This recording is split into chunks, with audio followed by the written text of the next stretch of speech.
Creo que estoy en vivo. Un segundo. Estoy casi seguro que lo estoy, simplemente no en X todavía. Así que muy buenos días para todos ustedes en YouTube. Espero estén teniendo un excelente día, mis estimados, que le estén pasando muy bien, que se estén portando bien.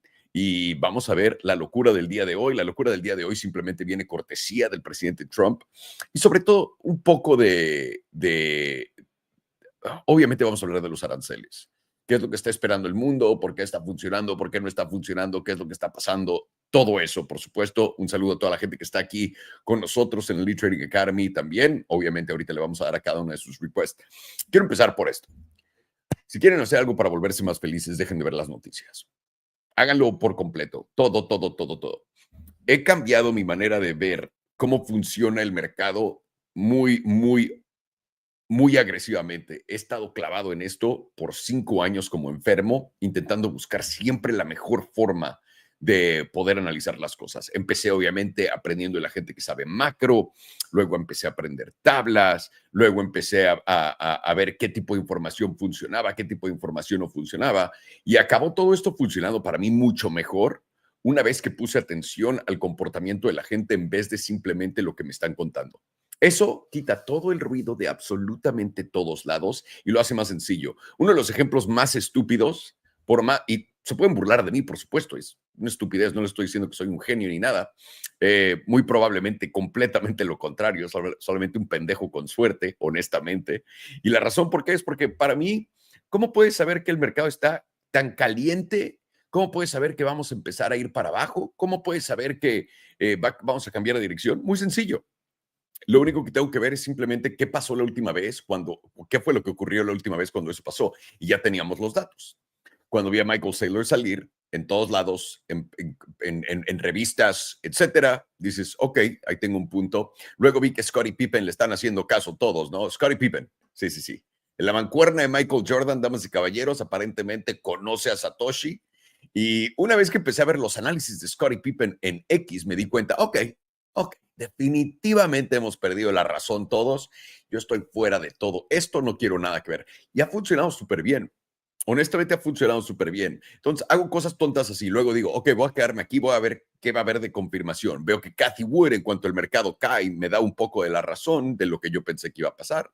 En cuanto veo que eso pasa, Cathy Wood sale a decir, compren el resto y a darnos sus precios locos. Digo, ok, ese es otro indicador del 2022 que fue un mercado bajista bien. Todo el mundo está muy ocupado leyendo, viendo todos sus youtubers favoritos, etcétera. Ustedes mismos pueden hacer todo esto. Simplemente viendo cómo reaccionamos nosotros y lo que hemos hecho en el pasado y dónde nos hemos equivocado y dónde no. La mayor parte de la gente no aprende nada. Nada, nada. No importa que los estés viendo que sean expertos, no voy a nombrar a nadie acá, pero yo veía un güey religiosamente en este pedo, ¿no? Veía a este cabrón religiosamente todas las semanas, todos los días. Y empecé a ver cuando inflación se volvió un problema para todos nosotros, me empecé a dar cuenta, este güey no tiene ni puta idea de inflación. Entonces de ahí se volvió peor, peor, peor y dije, ok, esto no vale ni siquiera la pena ver. Vale. Pero de todos los demás me quedé. Y la razón por la que me quedé es, una, no tengo nada que hacer. Dos, porque puedo ver quién se equivocó, quién acertó y además cuántos se tardaron en darse cuenta que estaban del otro lado del trade. Y es un poco en lo que me he metido en esto, ¿no? Ver, tengo mis A, B, C, D, E, que sé que son tarde, tengo AB, que sé que llegan temprano. Tengo además, obviamente, la habilidad de poder leer tablas, etcétera. Pero las noticias son irrelevantes. Les voy a dar el ejemplo más cabrón de todo esto. Todo el mundo ahorita está muy preocupado por los aranceles. Todos, todos, todos. Una vez más, se los dije esto. En el 2020, cuando empezamos a imprimir una cantidad ridícula de dinero y que Biden hizo el acto antiinflación con no sé cuántos trillones de dólares, que obviamente iba a causar inflación, todo el mundo dijo que no iba a causar inflación. Y cuando la inflación llegó, mámense esto, porque son fundamentales económicos, ¿no? Simplemente. Es así de fácil. Y esto es a lo que le estoy poniendo atención más que a lo que me están contando, ¿ok? Si en ese entonces sabíamos, va a haber inflación, están imprimiendo más dinero, y le decías a la gente eso, te veían como si fueras loco. Y no nada más eso. La gente después siguió la narrativa de que la inflación empezó, y esto es comedia pura, que la inflación empezó porque las empresas tenían avaricia. Las empresas querían todo el dinero de absolutamente todo el mundo, ¿no? Es lo que le contaron a todo el mundo. Sí, me imagino que las empresas nunca habían pensado en el pasado, güey, lo único que tenemos que hacer para hacer más dinero es subir nuestros precios. Y entonces todos se voltearon a ver y dijeron, ¿cómo no se me había ocurrido ni al CEO que había traído al que le pago 100 millones de dólares al año a simplemente incrementar los precios? ¿Qué tontos somos? Eso es lo que todo el mundo creyó. ¿Ok? Y hasta la fecha estoy casi seguro que hay una gran cantidad de gente que cree que eso es la realidad y que los paquetes estos con miles de cientos de trillones de dólares no tienen nada que ver. Ahora, ¿por qué les cuento esto? Voy a la calle, voy a platicar con amigos que tienen agencias, que tienen negocios, que tienen todo.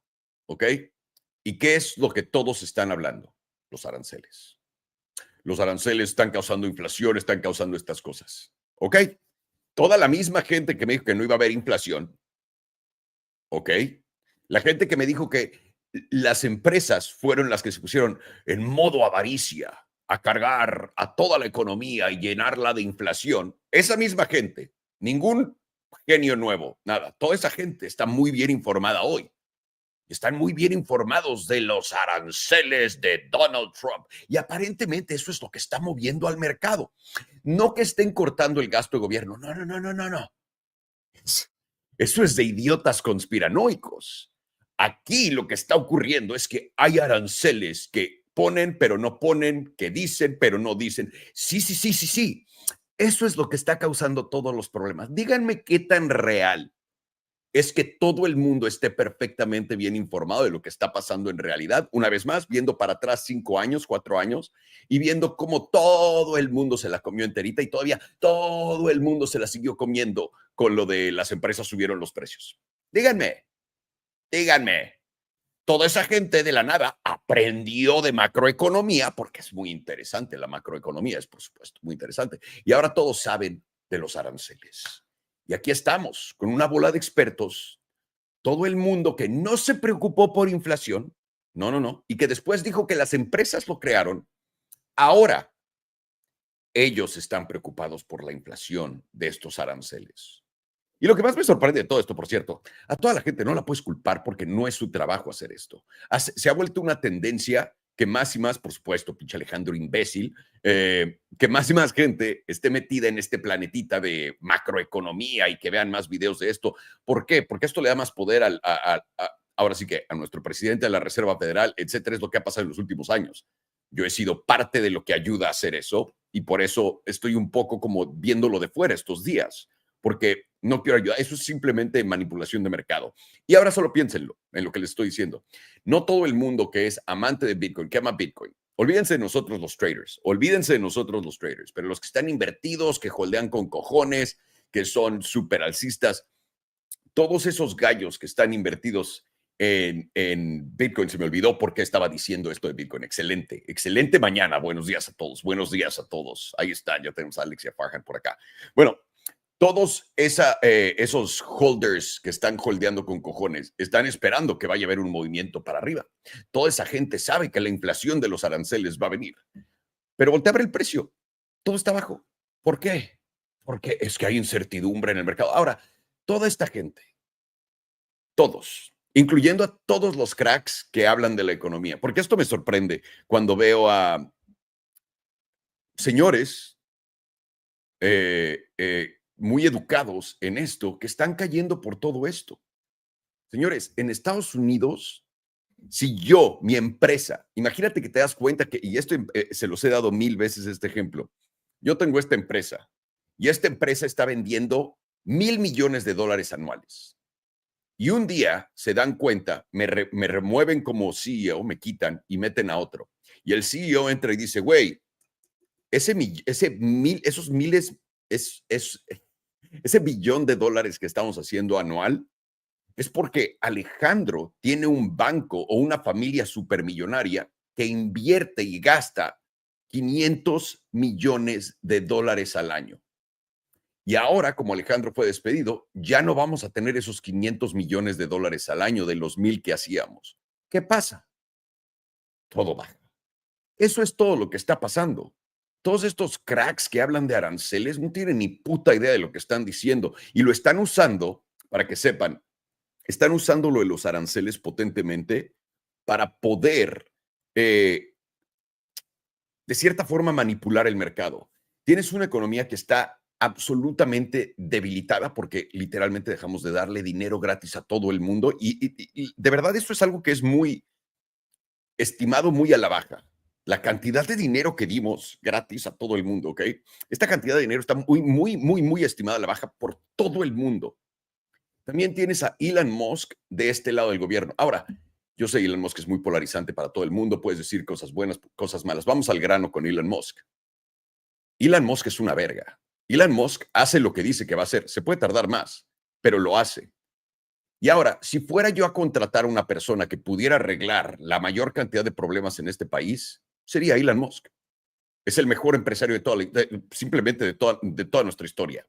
Mínimo moderna, yo creí que Steve Jobs tenía nada. Nada. Tienes ese güey detrás. Y ese güey te está diciendo, güey, lo que vamos a hacer es cortar gasto y hacer esto. Pero por alguna razón, lo ponemos al lado y vemos lo que está pasando con el payaso de Trump. Los aranceles van a ser los mejores aranceles que han visto en su vida. Van a ser aranceles que vayan a ser a Estados Unidos rico. Cuando ves los números de los aranceles, y esto es por eso que me vuelve loco que estemos hablando de esto. Cuando ves los números de los aranceles, y aunque los suban a 25%, estás hablando de algo así, en total. Por favor, no caigan en estupideces. Y lo que yo recomendaría es, en vez de estar clavados en este tipo de programas todo el tiempo, incluyéndome a mí, no creo que me deban de ver. Si estar aquí para el casino, chido, la vamos a pasar bien. Y ahorita vamos a apostar que estamos cortos. Cortos y fue. Uy, se nos está yendo para arriba esto. Ok, vamos a ver cómo vamos. Pero si están en el mercado, están viendo esto solamente porque quieren hacer trade, bien. Pero si están porque están preocupados de lo que va a pasar económicamente, simplemente fue lo que habíamos dicho antes. Nos relajamos, estamos listos para lo que viene. Esta caída simplemente es por el déficit, porque estamos empezando a ver esos recortes y lo que están haciendo con estas narrativas es empujar a la gente a hacer cosas para maquillar los números. ¿Y a qué me refiero con esto? Muy sencillo. Están viendo, por ejemplo, en las últimas semana o dos, cuando anunciaron las tarifas en los coches alemanes y todo esto, todo el mundo ha ido a agencias a comprar coches. Los pendejos todos creyeron que les iban a subir de precio los coches. Van a ver que no. Entonces, ¿qué es lo que hacen? Dicen, güey, no estamos tan mal, vean, todo el mundo fue a comprar. Cuando salieron los datos de producción industrial, salieron súper positivos y todo el mundo, ¿cuál recesión? Estamos ante una resurrección de esto, vean los números tan buenos. Lo están haciendo porque todo el mundo está adelantándose a las tarifas y abriendo sus negocios y poniendo todo listo, preparándolo, están haciendo un pre-front run, ¿ok? Lo que nadie habla por alguna razón es de toda la gente que ha sido despedida del gobierno en octubre. Todos esos despidos van a pegar de una. Y ahora, la gente no se preocupará por eso, porque si, güey, me habla el verga, es la gente que está empleada por el gobierno. Esa gente va a tener que ir a buscar un trabajo normal. Y esos trabajos normales en los que todos estamos van a necesitar uno. Y eso quiere decir que la demanda por empleados va a bajar porque va a haber demasiados. Y lo que va a también bajar son los salarios. O sea, por el puto amor de Dios. Por el amor de... Oigan, por el amor de Dios. Vámonos al casino sin más ni más. Aquí les tengo a Farhan y a Alex. Estamos listos para hacer todo esto. Y por supuesto que los tengo que invitar antes que nada para todos ustedes. Si todavía no se han vuelto miembros de la academia, vénganse a dar una vuelta absolutamente gratis a nuestro Discord. No hay pérdida, aquí lo tienen, súper fácil de usar, saben que les voy a poner la pantalla completa. Aquí lo tienen, es súper fácil de usar, le pican al enlace aquí abajo, se meten por acá, recuerden, nunca les vamos a escribir, no les vamos a mandar un mensaje, no les vamos a pedir dinero, no les vamos a decir que vamos a manejar su dinero, no nos interesa, toda esa gente está ahí para hacerle fraude a otros. Nosotros no nos interesa, todo lo que vendemos es público y está en nuestro sitio y es automatizado, nunca te vamos a escribir a pedirte dinero. Entonces, vienes por acá a Elite Trading Academy, puedes leer los análisis de Alex, te da muchísimos insights, honestamente, también los de Farhan por acá. Dense una vuelta al chat general. Aquí está todo el mundo. Estaba justamente leyendo hace un rato que nos vamos a 90,000. Vamos a ver cómo nos va. P&Ls, vengan a compartir cuánta lana están haciendo o perdiendo. Un 50 para abajo. Un buen corto, vientos, un 360%. Andamos ansiosos, todo el mundo anda ansioso. Me gusta ver estas ganancias, pero también de cierta forma admiro a la gente que viene y nos dice la verdad que perdieron una lanita. Está bien, güey. Ahorita hay otro trade, siempre hay otro trade.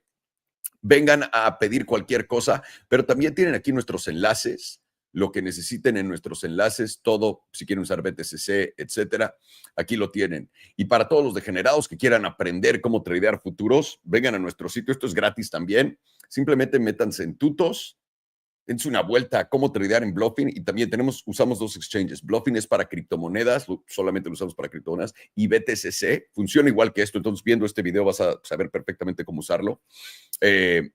Y aquí tienes tu enlace para irte a Bluffing y un video de 5 minutos que te dice cómo depositar, cómo operar, cómo abrir un corto, cómo abrir un long, cómo poner dinero ahí, cómo mandarlo afuera, etcétera. Súper sencillo. Y ahí lo tienen, damas y caballeros. Vamos a empezar esta mañana con el buen Alex, con el buen Farhan. My boys. Good morning. Buenos dias, muchachos. Yo, what up, boys? How are you? Pretty good. Coming at you from the sunshine state of Florida, back in Estados Unidos. You also look like an American in Florida. It's hard to describe why or to say why, but you Is it do the look angle like of the camera? I don't know what I think it's the polo shirt with the sunglasses, and you're like a finance bro in Florida. That's what it seems like. That's what it seems like. I got a +1 for Mar-a-Lago. If you want to come, just hit my line with $50,000 and you're in, bro. By the way, I played golf. I golfed once, and I did it last weekend, like on an open course. I want to go to Mar-a-Lago and play there so bad.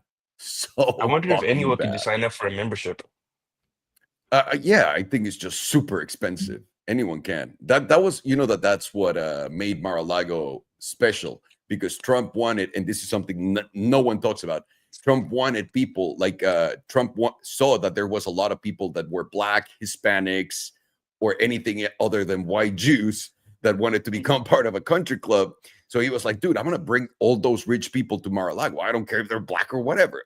So he brought his business started like that, being the one place where as long as you have the money, dude, you could come in. We don't care about your skin color or anything like that, which again, this is something that Trump is not known for. So interesting to me in my He's the eyes. most racist president of all time.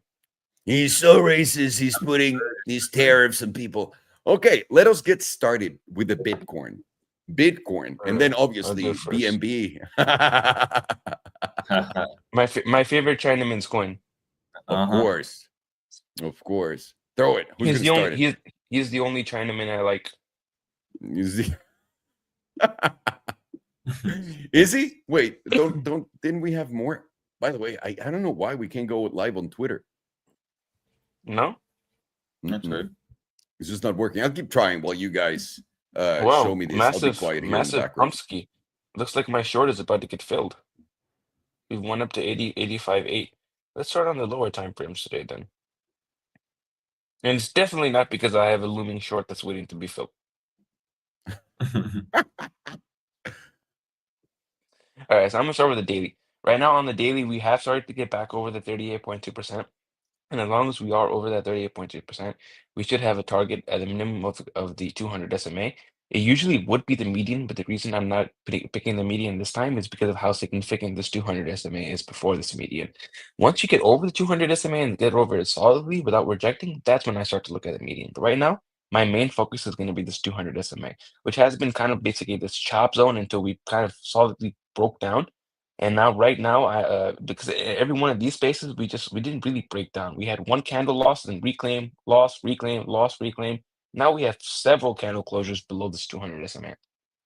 So because of that significance, I'm looking at this 200 to be a solid place of resistance, right around $86,200 to $86,300.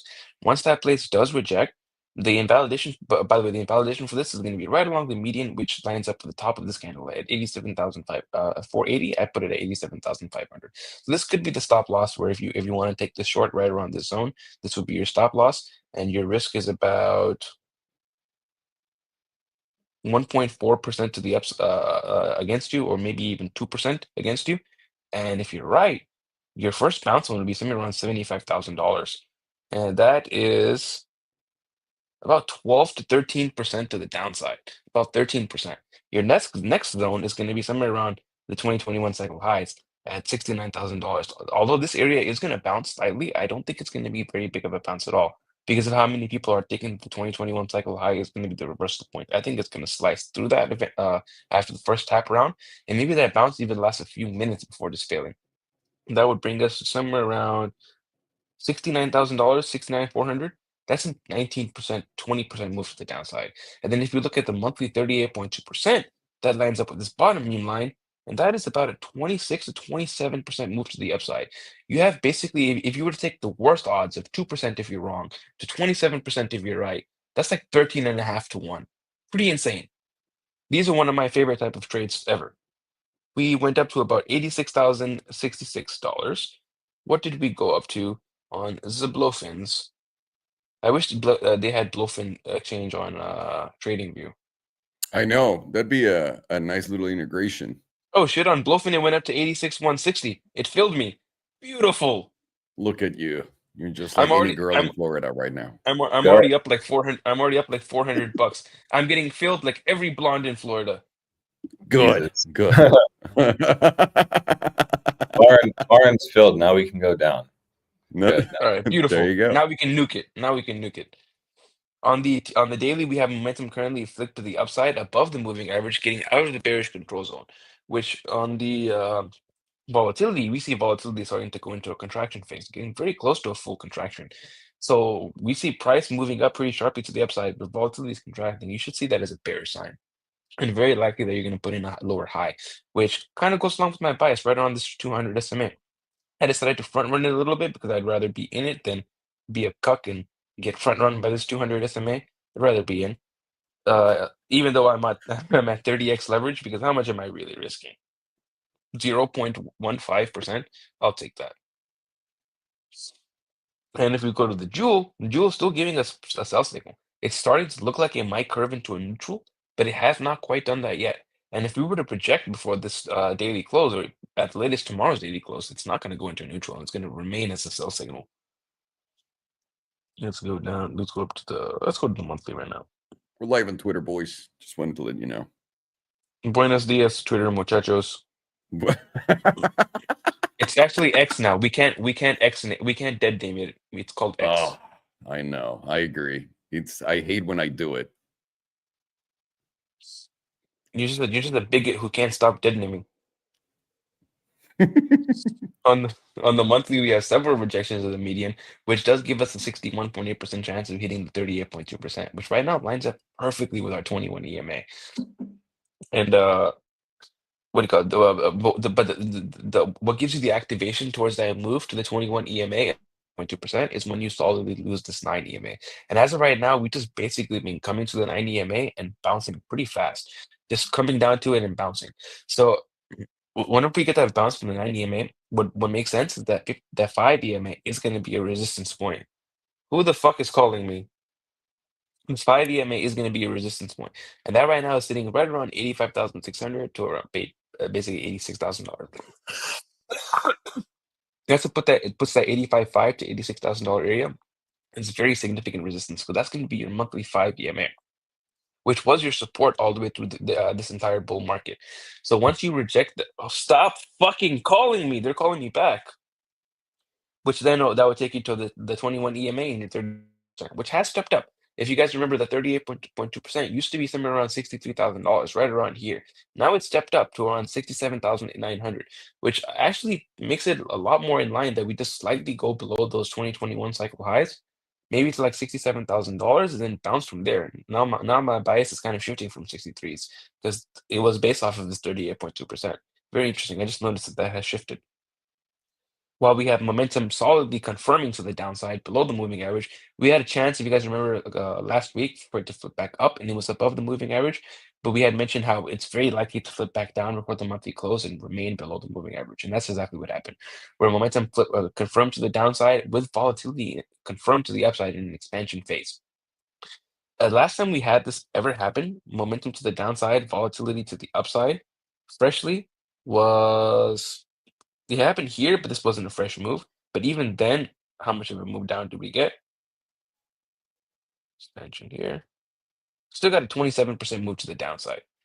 But if we can compare it to one that happened similar to what we have right now, that would be right over here. Uh-oh.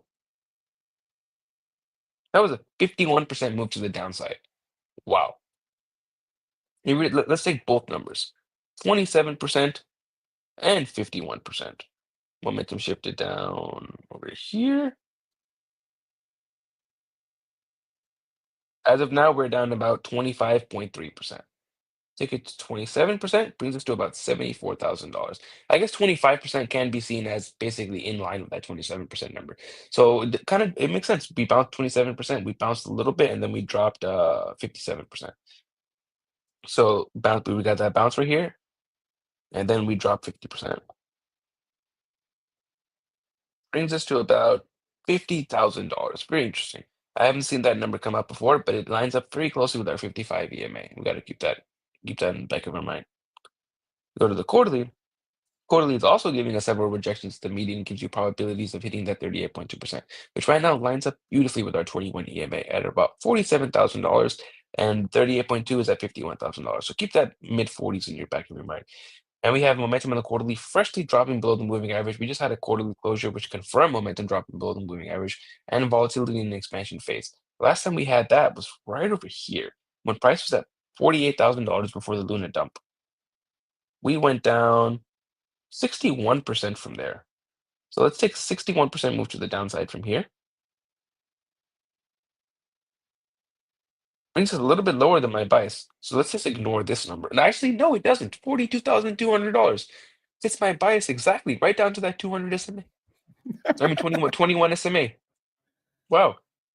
My bias is having a great day. It's feeling like these blondes in Florida. What a great day to have to be your bias. What a beautiful day to be my bias. Jeff Bezos came, Elon Musk came, my bias came. Everyone did. It feels like a party at this point. On the 2-week, we're flipping we're flipping back down and rejecting getting out of the bearish control zone with volatility support. And now the 2-week has given us that jewel setup that we were looking for, with a pink freshly crossing below the yellow, dark blue crossing below everything else. Let's mark this with a vertical line because this is going to be significant. I'm very happy that I got filled, even though I'm actually up. I thought it was down. Beautiful.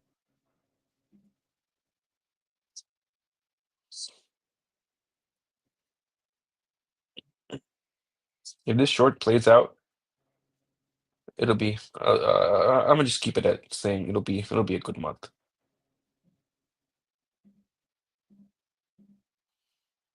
And by the way, for everyone listening, the short is posted on the Academy, so feel free to go check it out.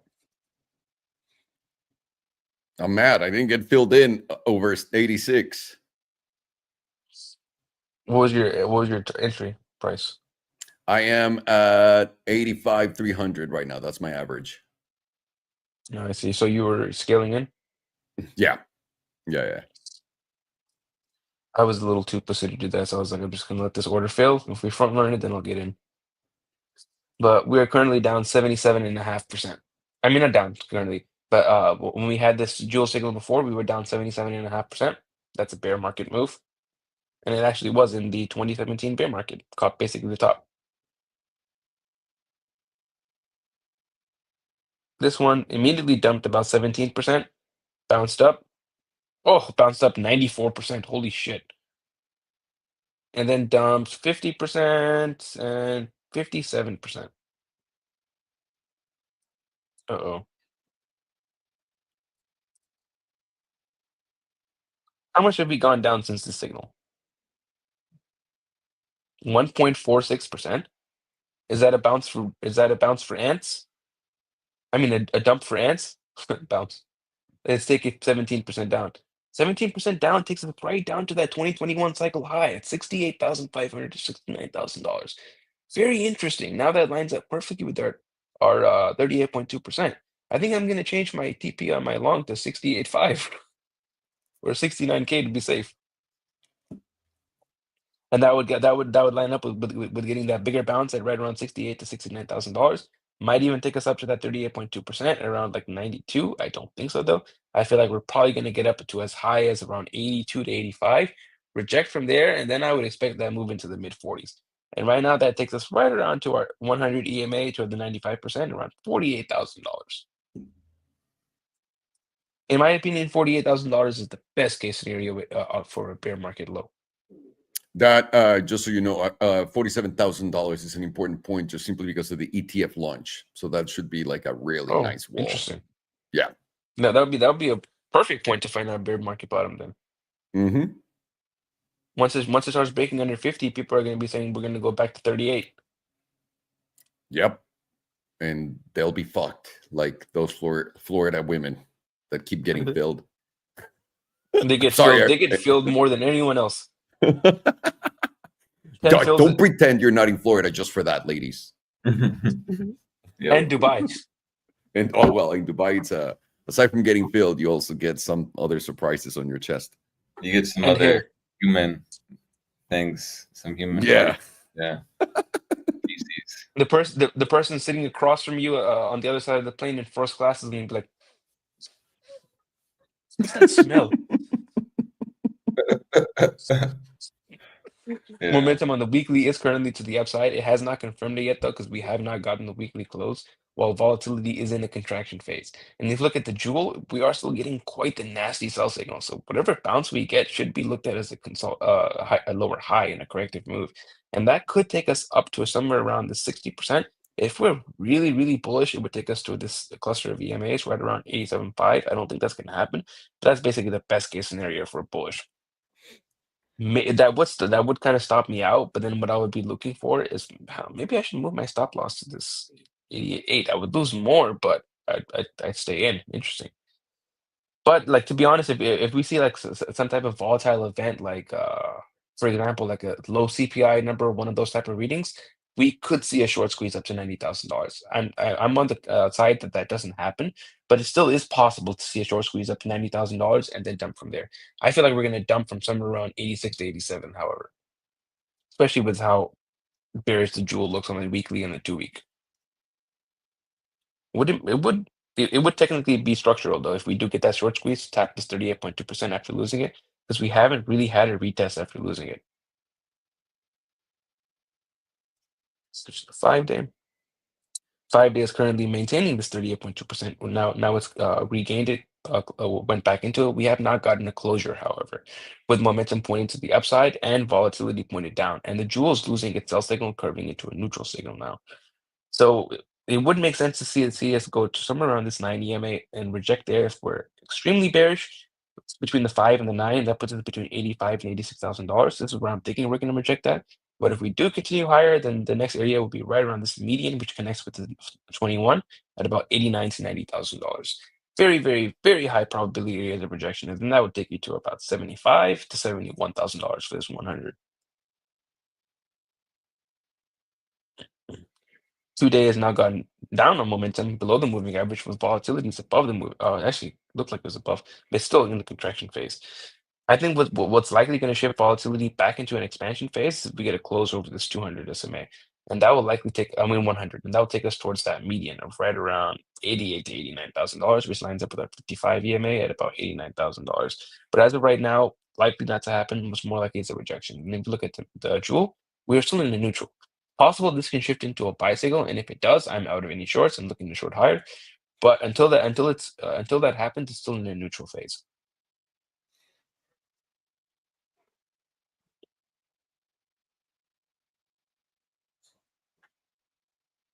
Four hours now solidly over that 200 SMA. Very interesting. While the momentum is breaking back into the bullish control zone and volatility is flipping up. The jewel is still on a neutral signal, however, it has not shifted once again into a buy, but it is possible in the zone to switching to a buy. And it likely will happen if you close over 85,525. That'll likely take you up to somewhere around this 86 to $87,000 zone. And if you can get a 4-hour close above 87.5, that takes you up to about $90,000.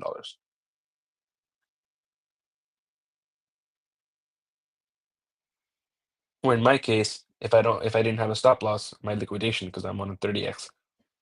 I'm on a 30x too. I'm on a 40. One of us.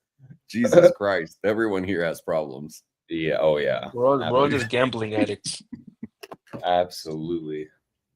You ever had just one of those gambles where, one of those times where you're just gambling and you're down the entire day, but you're like, the next one I'm gonna make it all back. Oh, One of those times. What do you mean? a billion times. Yeah, Yes. that's every day. It's And then quite you lose often. another 99%. Your credit cards are maxed out. You have a consolidation loan from JP Morgan. You're Not yet. you're the miner about to strike gold, though. Remember that photo in your head. You know, that's all you Remember that photo in your head as you're declaring bankruptcy. as you're clocking in McDonald's. On the quarterly, we have active hidden bullish divergence. It's very, very arguable that it has already played out, however. And you're in validation right now on this.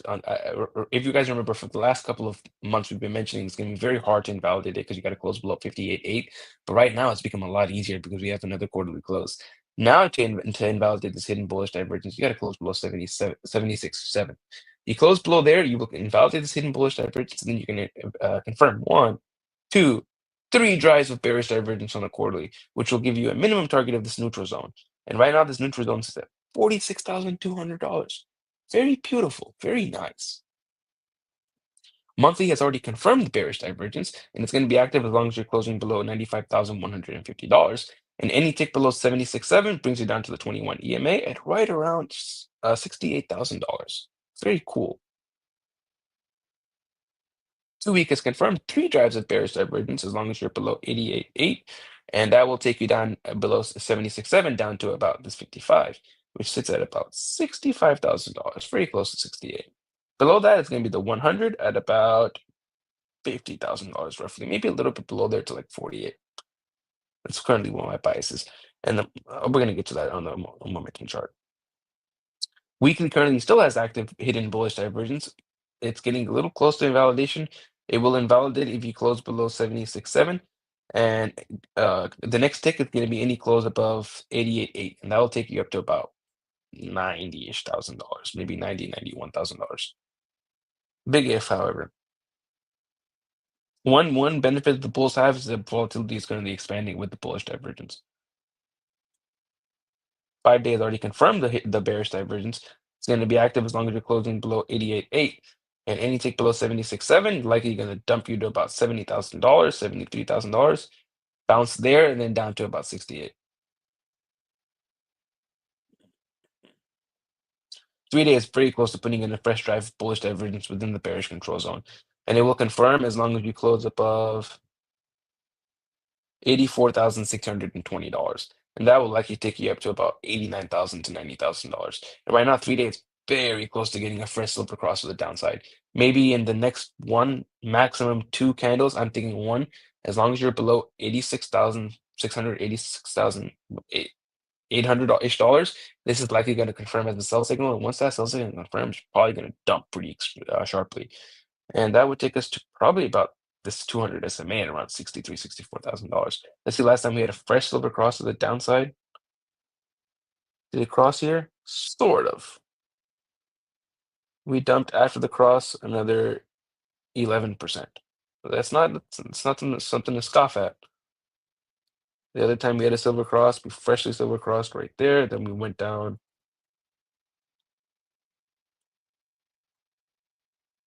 19%. Let's take it a little bit more accurate. Where cross happened right there. 27%. Holy shit. So if we take about 19% from here, so what's gonna happen right there? Brings us to about $69,000. I guess we can just wrap it up and call it a day there. Let's do just for fun these 27%. Brings us right down to our 200 SMA at about $62,000, $63,000. So interesting. I guess that number is not fully forsaken.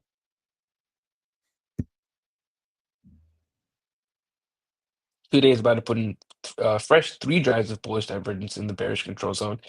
And it's going to confirm if you close above $83,925. That seems like a kind of a formality at this point. That's probably going to happen. And if you confirm that, that'll likely take you up to somewhere around that $89,000 to $90,000. This is one of those situations where waiting for the confirmation of the divergence, most of the move has already played out because you'd have to close above 83,925, and we're already at like $86,000. But the move will play out at maybe $3,000 higher. Daily's already confirmed multiple drives of bullish divergence. 1, 2, 3, 4 drives of bullish divergence.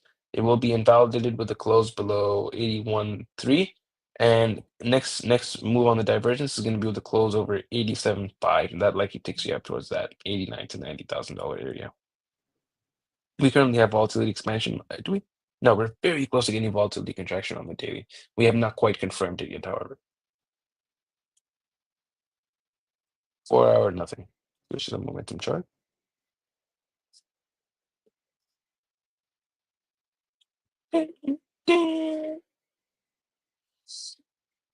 We have these beautiful meme lines, the most beautiful meme lines I've ever seen in my entire life.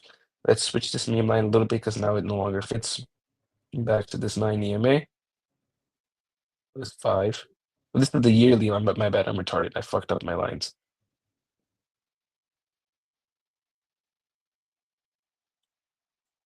Let's make sure my lines are so accurate. Yes, they are indeed accurate. This was yearly. All right, so this is what I mentioned this one last year. This is what the majority of my long-term bias sits on right now, is based off of this yearly chart, because we have yet to get a reconnect with this 5 EMA. We usually like to reconnect with this 5 EMA. Rarely do we just go straight up without reconnecting. And right now, it is kind of looking like we're putting kind of a toppy candle. And at the very least, I would look for a reconnect with that 5 EMA. That's what makes this $63,000 area still alive, is because that $63,000 area would be a reconnect with this 5 EMA. Anything lower than that would take us down to what I'm thinking is going to be the bear market bottom. I think we get a bounce from here, big bounce from this 5 EMA in this meme line, maybe even to like $85,000. But eventually, I would be looking for that to fail and drop to this other meme line right around this yearly 9 EMA. Yearly 9 EMA sits at about $46,000 right now. Very, very, very interesting zone. On the quarterly, we are starting to get momentum, the momentum starting to shift down, and the pivot went up significantly. I don't remember what the pivot was exactly, but let me switch, and we'll find it together.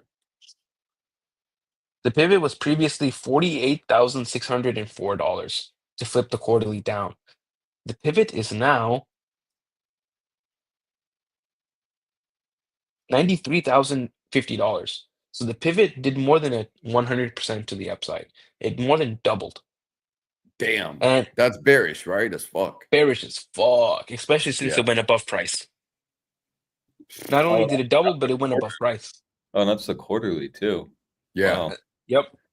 And this is going to be the first time quarterly momentum has freshly turned down since January of 2022. Bear market. Oh, nothing happened then. No. Don't worry about it, guys. Kathy Wood came out and said that this is good. Oh, no. Kathy Wood came out like a week ago and said that Bitcoin was going to 1.5 million by the end of this year, right? Oh, interesting. Yeah, pretty cool. So when it did, what candle did it? So like when it flipped down, Farn, what was the first candle on that? So like it would flip down, and what did price do as soon as it flipped down? Flip down with a close at 45,526. And then the next open, it just nuked. It bounced a little bit. It bounced to about 47,455. So it bounced maybe $1,000 before it nuked.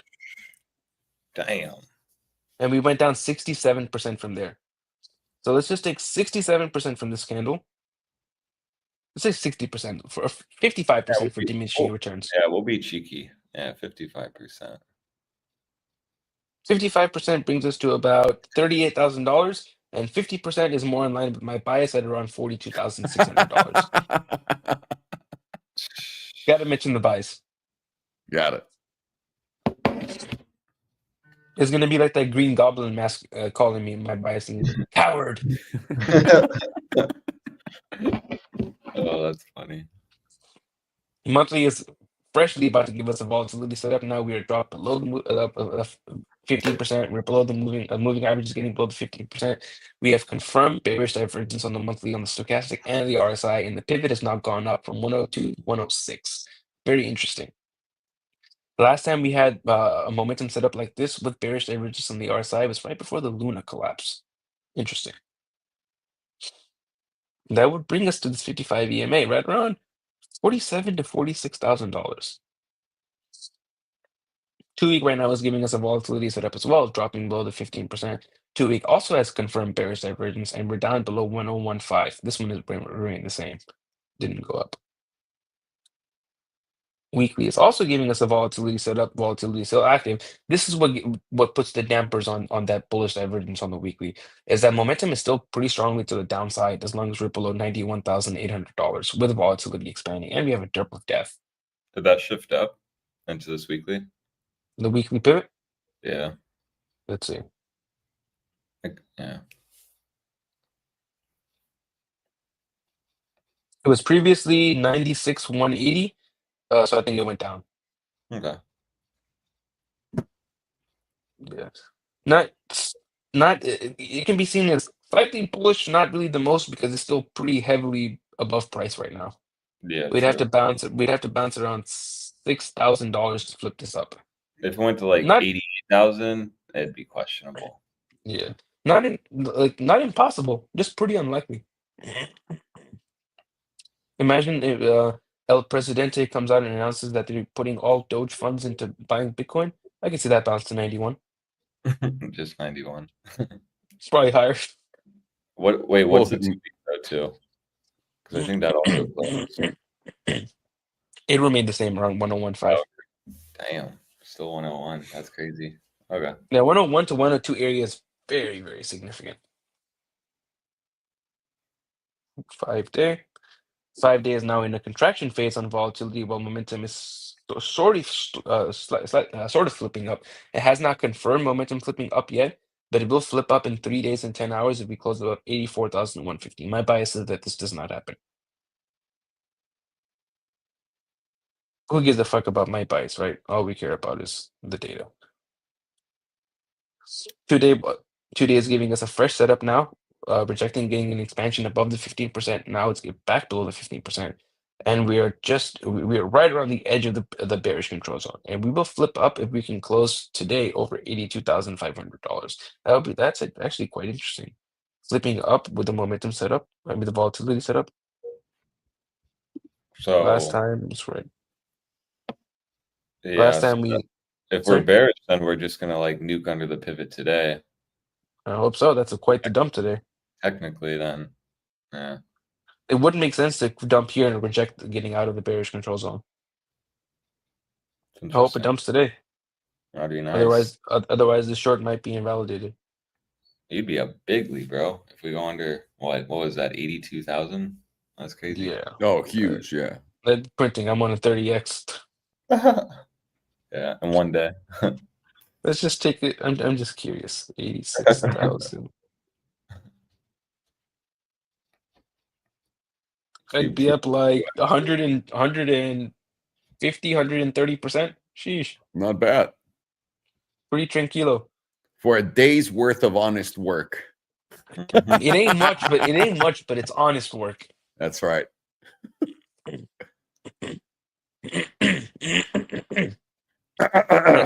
There, my Sorry, throat. I thought he was And one of those moments. I don't have a single drop of a Babita in this place. That's crazy. The Vita, what the fuck is that? Babita. Oh, Bebida. Got it. Oh, very, very interesting. This kind of puts the dampers on our bullish outlook. Is that or not mine, but anybody who's seeing 3 day close to flipping up, is that what do you call it? Daily is pretty solidly flipped down. It is close to flipping up, but we're getting volatility expansion at this moment with momentum flip down. It makes it a little likely that we'll close below this pivot. This pivot right now to flip up the daily is 85,450. I really hope this remains to the downside. So this flipping up would start to tell you that we might bounce to 90K. Daily 4 hours in a contraction phase with momentum dancing right around the pivot. Still flipped up, so it's technically to the downside right now, but it will flip up in this next closure if we close above $85,600. Really hope that doesn't happen. We got 1 hour and 40 minutes for bears to dump this shit. on all of the high time frames, they're all lining up right now, all to the downside. Previously, the quarterly was the only bullish time frame with a $48,000 momentum pivot. Now that's even shifted to into $93,000 area. We have possible bearish divergence on this quarterly close to happen, invalidating the bullish divergence. Monthly already has the bearish divergence. We have confirmed bearish divergence on the month on the RSI and the stochastic. And we're getting a volatility set up on the monthly that lines up exactly with the same one that we had right before the lunar collapse. The 2-week is now giving you the volatility set up with bearish divergence. It's every single time frame has them. The jewel is giving you the bearish divergence. Everything is giving you the bearish divergence. The only time frame right now that's slightly bullish is going to be the weekly, giving you the hidden bullish divergence on expanding volatility. But on the opposite hand, you have momentum pointed to the downside pretty heavily on the 2-week as well. So what I'm thinking right now is this bounce could either be topped out here in the 86s, or we could see slightly higher, less probability into like 89 to 90K. But either way, I am expecting either one of those moves to result in a dump towards somewhere around 75 to 73s for a slight bounce. And then eventually to around like maybe, I'll give you a range of 63 to around 68 for the big bounce. That one might take you up to like $85,000. And then eventually I'm expecting us to land somewhere around $48,000. Invalidation for all of this is going to be a weekly close over 102,800. So any day. Any day. And that one will likely take us up to $150,000. Yeah. Sweet. Oh, you, Alex. Yeah, did you guys see what happened last night on Bitstamp? A nice little liquidity grab to the downside on that hourly. Bitcoin went, I think it was like 84,000 all the way down to 80s. It was kind of funny. What pieces of shit. Yeah, I think a whale. I think this happens when whales fat finger sell, like market sell, I think. Yeah, nice. I thought that was funny. No relevancy to the chart. I mean, I don't look at this as anything. Doesn't reflect on the trading platforms. So, yeah. So where are we right now? I mean, we have green dildos. We have a pretty big bias.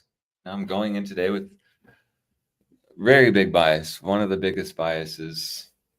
And well, you know, we're getting volatility, and that's fun because volatility is our friend. That's how we can make, you know, life-changing money and actually move up.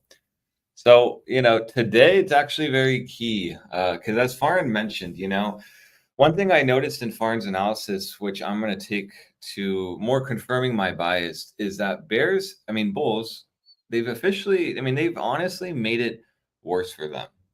So this move up, yes, it's annoying. It's prolonging the inevitable, in my opinion. But I mean, technically speaking, with what we saw on Farhan's charts, I mean, all those pivots kind of moved more down, specifically the monthly setup, where it was around 66,000. I believe it shifted down to 63. We'll take a look at it. You know, and what you're seeing is 2-week volatility reset now. And also the quarterly has flipped down.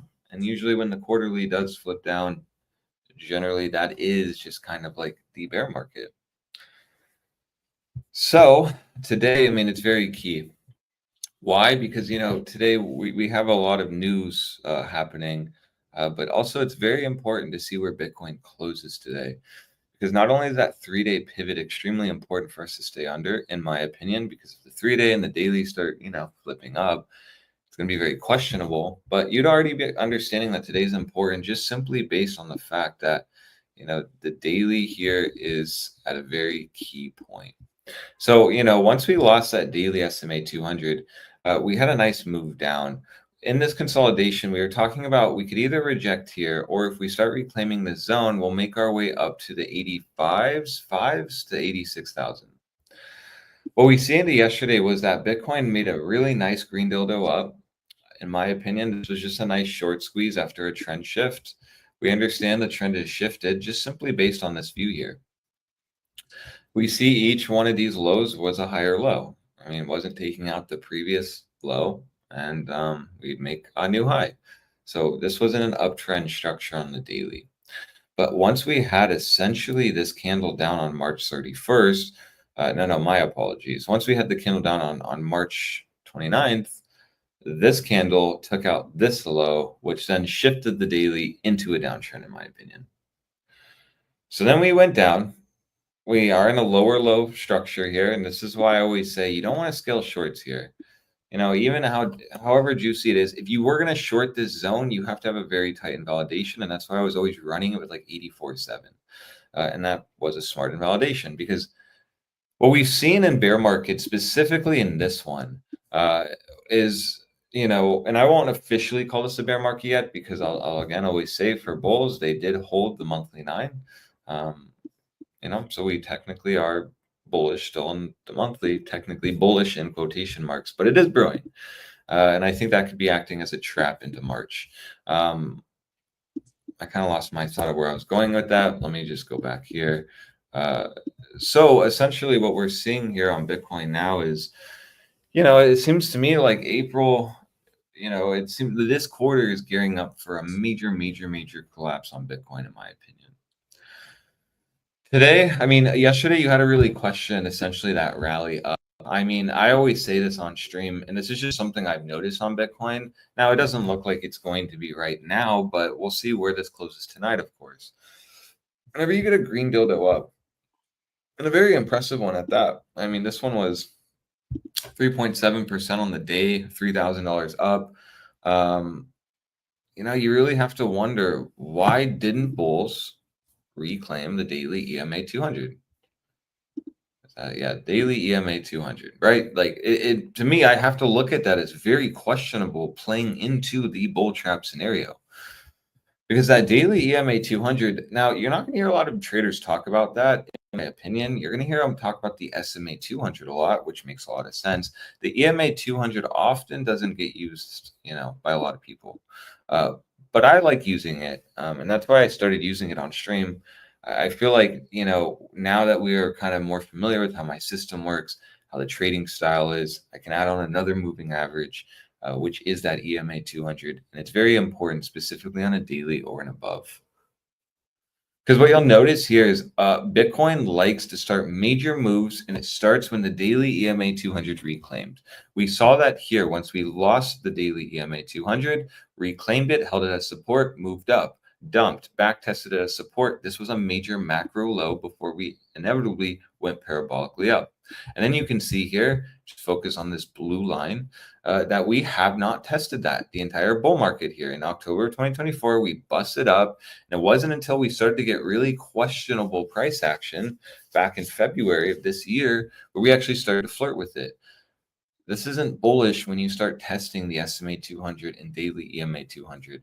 When you start seeing the major moving averages start getting very clustered, that tells me that you're going to see volatility hit the market soon. Theoretically, that is going to happen, and you want to be positioned on the right side, because once it does happen, in my opinion, it's not going to stop. And so what do we have now? Well, today, I mean, this is churning into a nice hammerhead, of course, but, you know, if you are a horny bull, you're essentially scaling longs into this right now. You're front running the reclaim of the daily SMA 200, and specifically the daily EMA 200. And if you're short, you're looking at this as just another bull trap. I mean, you're looking at this as this is forming the right shoulder of potentially a head and shoulder pattern here. And, you know, it's not clean, not the cleanest, but nevertheless, it still is a setup in my book. And so technically, if we do rally up, let's say a little higher up to the 86.6, that would confirm my bias on, yeah, this could be a big head and shoulders on the daily with a daily trend shift with BBWP reset. So you have to be on lower high watch on the daily until proven otherwise. That's why essentially 87.5 is very important. You break 87.5, daily's going to be back in an uptrend. But until then, I mean, the lower high is going to be formed somewhere around where we're currently at, in my opinion. So it's going to be very important to see where, you know, Bitcoin closes today. Does the daily close under the daily EMA 200? If it does, that'll be a very telling sign to me, and a very good, very good sign for our shorts, in my opinion. And we'd have to gauge that as just resistance, just like we were gauging it here as support. And yes, Bitcoin can go very below it and very above it, but it only matters where it closes on the day. So daily volatility is still busting up. You know, we started to really see this move when we went down, and then, you know, into this upside move, bulls are trying to gain control. So it's a very hard environment to trade, in my opinion, right now. It's very hard for high leverage, in my opinion. I know everyone's hearing us use high leverage currently, but I will just say, for kind of the disclaimer, this is a very bad environment for high leverage. It's very predatory. Like, in my opinion, if you're using 10x, even maybe a 12x, perfectly fine. Anything above like a 25x makes it very hard because your timing has to be impeccable. Because in a matter of 2 hours, you can get liquidated.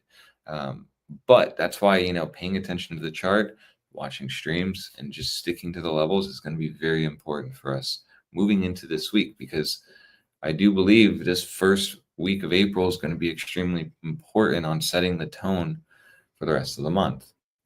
And so we're rallying up in the beginning of this month, April 1st. I mean, we're in April 2nd, I believe, but we started rallying up April 1st. What you're seeing is people are starting to really not even consider 73,000 anymore. And that's kind of what you need. So what you'll see across the board is markets are putting in massive retests, in my opinion. It's going to be very volatile on Trump's news. We're going to get lots of news flow. You have to consider that as almost just like, it's like a Fed day. Like, you're just uncertainty. People are going to be repositioning, and they're also going to be gambling. So you're going to get a lot of volatility. But right now, I mean, technically speaking, I'm looking at Bitcoin to actually have topped. I'm looking at this to just be it. We put in the daily SMA 200 test. We've officially hit the top of this support channel. My support being right in this range. Now it should be resistance. We freshly lost it, rallied up. This is playing into the bearish retest scenario. Now it doesn't have to just immediately reject, but ideally we don't get above 86,400 in my opinion. I wouldn't want Bitcoin to get back above there, because at that point it could spark a big short squeeze up, where it does put in one of those like $4,000 green candles up, trying to test the daily EMA 100. Right, it's like reclaim this zone. You're going to go up to the 89,351s, which lines up nicely with Farn's bias around the 90,000s. Which is right around the daily EMA 100. That to me is always my last zone to short. If we start shorting that zone, it's going to be like, you have to expect a big rejection. If you start reclaiming this, it's going to then start looking like, we're going to go up higher, possibly to 95s. I have a rule. I just don't like to short things if they are above the daily EMA 100. It just doesn't work specifically on crypto.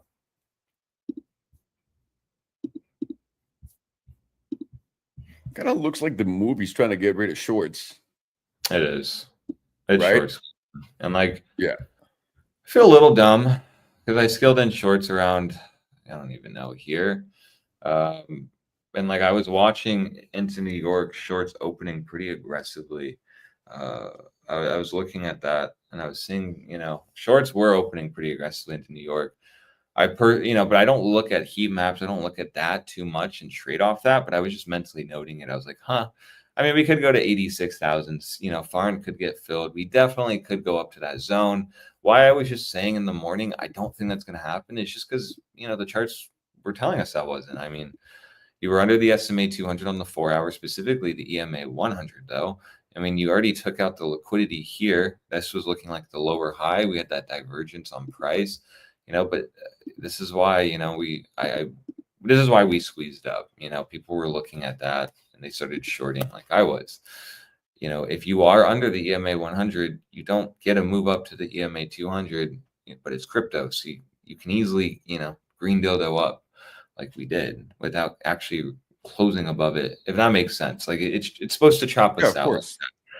So, and then now what do we actually see is we perfectly to the T hit the EMA 200. So that's why I just feel like a little dumb today. I'm like, I probably just should have waited for that. Just should have shorted with Farn because I would have been up nicely and currently down still. But I'm on the camp, though, that this is it. I just don't want to see this high taken. We can obviously chop, go up more, into here, do this. But I really need to start seeing bears flux and come down now, in my opinion. We got the shorts out. We've had this nice move up. We've had essentially just up only kind of price action again, 6%. This would make a lot of sense to form the next major lower high at the daily SMA 200. While no one is going to take the short here, because everyone's long. This is a hammerhead. We're going up bigly. You know, crypto Twitter will tell you everyone's bearish right now, but I don't really see that. No one's going to take the easy daily estimate 200 short because like what I said last week, or whenever I did say that, this was designed so that when the easy short does come, you're not going to take it, which means like this, when you do get the green dildo up, you're not going to be waiting like how the academy is to be shorting this zone balls deep. You're actually going to be scaling longs here with your favorite influencer. But this is still technically a short setup. You lost major support. Okay, you're itching up. I said this though, we need daily trend to shift. We got that. Daily trend has shifted. So now our bias is even more confirmed. We've rallied up. Okay, cool. Anyone who played that EMA 9 short got smoked. The 21 short got reclaimed. That gave you the target to the 34. That is right around the SMA 200. You'll notice on the Binance chart, we've essentially basically have tapped it. Let me delete the LARP line so we can see that. So this is kind of playing into my bias, whereas this could be it. People aren't going to take the easy short. Bitcoin's going to be so bearish that it's not even going to tap it officially, and we're going to reject here. Everyone who tried to short here, right? And I say this because I got chopped out here, and this is what I mentally know. Like, oh, this is why they're going to do it, because I don't even want to take, shorts when this happens, but I just know how this game is. You reclaim, lost. Okay, cool. Let me short the retest. Nope, didn't work. Got stopped. Reclaim, lost. Let me short the retest. This did print. We were up nicely, and then boom. We squeezed up, lost it again. Let me short the retest. Printed nicely, held support, another green dildo up, and then we've just been above that SMA 200. We've freshly lost it. Daily is now in a downtrend. We've rallied up to it. Do you see my point? Like, we're really just like, the setup is still there. It's just more like if you did play this in this setup, you got chopped out, and your morale is low, and your funds are low potentially, and you're just like, yeah, fuck that. It's not going to work. Why would it work this time? I'm going to long it instead. And that's where you go wrong. That's how I used to trade. That's why I know this, because when I first started out trading, I would be the one that would get chopped out like that. And then I would front run this. I would be longing right here. It's a hammerhead. We're bullish. We're about to break out, and then you get smoked because you didn't wait for the trigger. And that's why now I'm always big on waiting for the trigger, not front running your stop loss. Even if it gets to $100 from the point where you're about to get stopped, there is 0 point to front run any kind of trade if you do trust your trading style. So that's kind of my soap opera on that. We are at a very, very major point on Bitcoin currently. Let me view the weekly on the HPDR. I do believe we're still in that breakdown posturing, which we are. If we do end up squeezing, we do end up going a little higher. Okay, fine. 87.5 is where I'm stopped, but I will be gauging the reaction around the 38.2% on the weekly. It's just, logical. It makes sense. You would be gauging that zone because it's the breakdown zone. Now, I do find it odd how the index in the Binance chart has such a major price discrepancy. Let me just verify that. So Binance 38.2% is, it's at 87, or no, 88,000 essentially. But then what we see in the index is it's currently at 90,100. So that's a little odd to me. I haven't seen that big of a difference in a while. You would be in this scenario trusting, oh wait, no, never mind. No, yeah. CME is the one that's 86,100. That's $700. You would expect that, but never mind. My apologies. I thought I was looking at this blue line here. That's why. I don't know why it's showing me that. No, it is. Like, what? 90? What? No, it is. Yeah, it is. Right here. Where? 90,100, and then on Binance chart, because this is the index. Oh, I see what you're saying. I'm saying I haven't seen that big of a price discrepancy from that in a while. Generally, they stay kind of like $400 difference. So it's just interesting. You would trust the index though. So that kind of lines up with what Farn was saying though. You start really reclaiming above specifically, 87.6. My version of this is like you start really reclaiming that daily SMA 200. You're going to get a move up to the 90s, and that just lines up nicely with the weekly view. At that point, it'll be very questionable because you'll be above, right, the SMA 200, the daily EMA 100, and the weekly 9. And then that would be very dirty if you did end up rejecting that, because on my opinion, you'd just be only having the trade trigger on HBDR, which most don't have, and a meme line. So it'd be a little more dirty in my opinion. Or it'd be very dirty, actually. It'd be extremely dirty, because if it gets up to here, I promise you, I'm not even going to feel comfortable really shorting this, but it would technically potentially work. But that's not what I'm on the camp right now. I'm on the camp we potentially top today. This is it. New York opened on a nice move up. We got shorts out. And in my opinion, I posted some nice boomer shorts yesterday. I do think this is just filling our shorts. I mean, I understood today we're going to open green. I just need this to close red. So I posted some nice shorts on the Academy. I saw this, it made sense to me to see just a rally up again. We'll get that bearish retest. And what you'll notice here on stocks is all this rally has done is put in bearish retests. So, while ES1 prints bearish divergence up the ass on, I believe, even like the quarterly, markets are moving up. Yes, we'd expect it. Trend is down now on like Dow Jones, and we're under the daily estimate 200 here, and we're rejecting it. So I'm still very bearish. That's why it's just noise for me right now. Personally, the way the stock market is looking is really telling me that this week's important. This week we're gonna either trend up really hard, and I'm gonna be very wrong on this idea. We all will.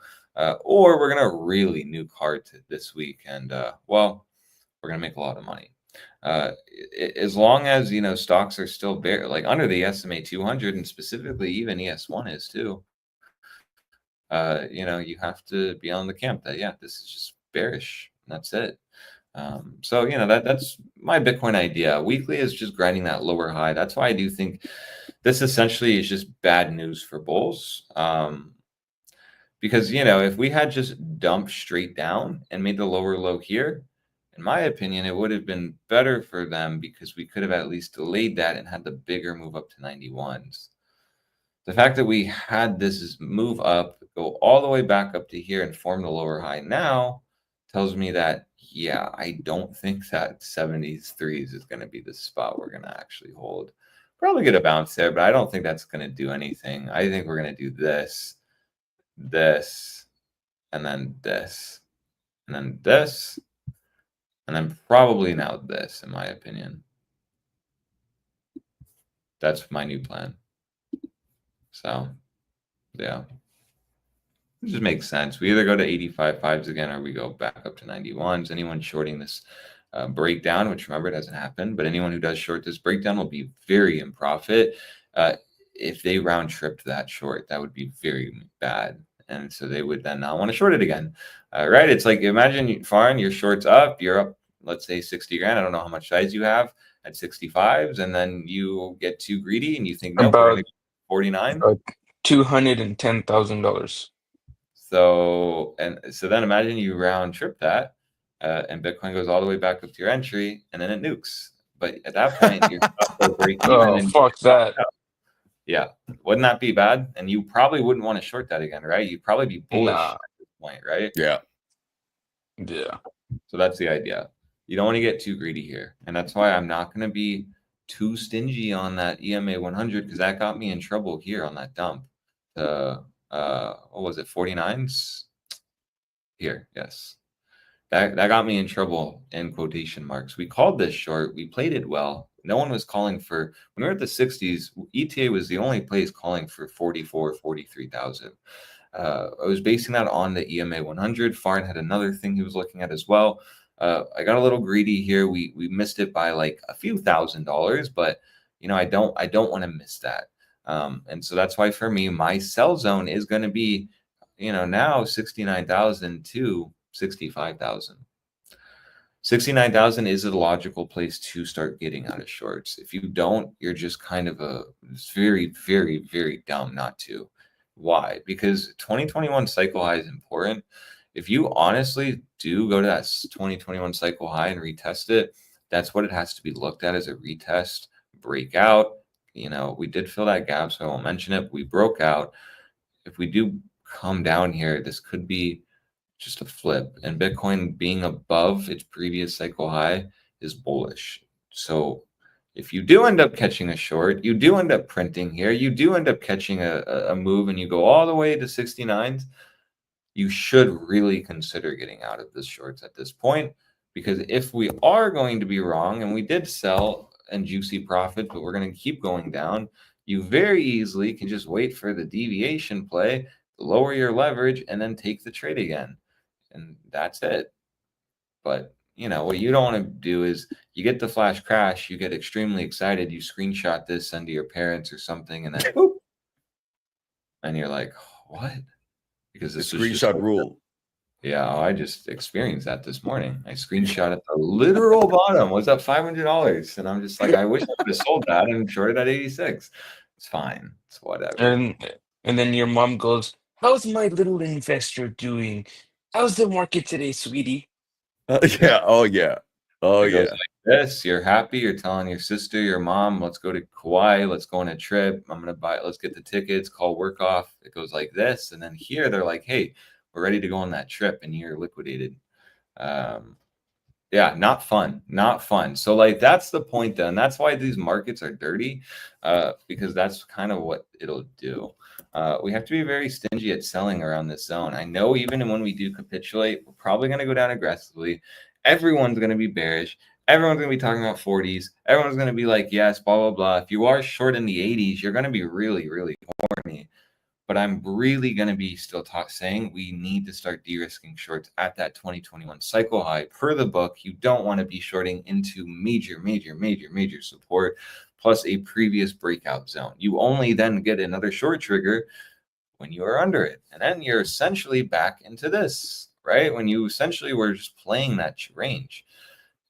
But if you just like waited for the, essentially loss of support and just shorted anytime it did that, it played out nicely. And so that's the idea. You don't want to be too greedy here. So you want to be greedy here. You want to be greedy here, here. You don't want to be greedy here. That just seems like not smart. So let me get a sip of water. Stomach's kind of hurting. All right. So that's kind of it. You have weekly confirmation of this being a lower high potentially with the rejection of the weekly 9 on CME. You have a major shooting star. You often see these on the end of an uptrend move. How much confirmation do you want for this being a lower high, right? It's like we're either massively wrong, this takes out this high and we're going to make our way up to the 90s again, or this is the top candle. We're massively having a major short opportunity currently right now with a very logical invalidation to the book. You just don't want a shooting star to get invalidated by it taking out its high. You start taking out this high, yeah, it's invalidated. Until then, though, this is in a top candle posturing with a weekly EMA 9 rejection with also this rally taking us exactly to the 38.2%, basically showing that, yeah, this should be looked at as, more in bear territory until proven otherwise, in my opinion. So, yeah, that's not a good sign.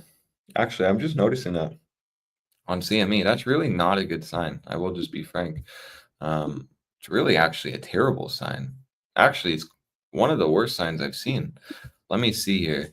Okay, so we had an evening star here, led to a nice move. Let's see. 2 week. Boom. Into this. Okay, nice cheeky 25% on that evening star. You can have shooting stars, evening stars, slightly like doji tops. I personally like the evening and I like the evening stars and shooting stars. I mean, you can have like gravestone, doji top candles. You can have, I know like all these on the top of my head, but I can't remember them now. Whatever, it doesn't matter. Evening star though, so it's not a doji. This wasn't a doji. It doesn't matter about the color of the candle, but this was an evening star. It led to a 25% move. Awesome. Let's see here. Okay. Another evening star. Did it get invalidated? It did. So never mind on that.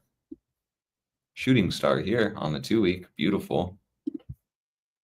And sometimes this happens, right? This is crypto. Like sometimes you'll get this kind of candle, you'll take out the liquidity, invalidate it for all like the mofos like me who are trying to take the easy short. You slightly take it out and then you dump.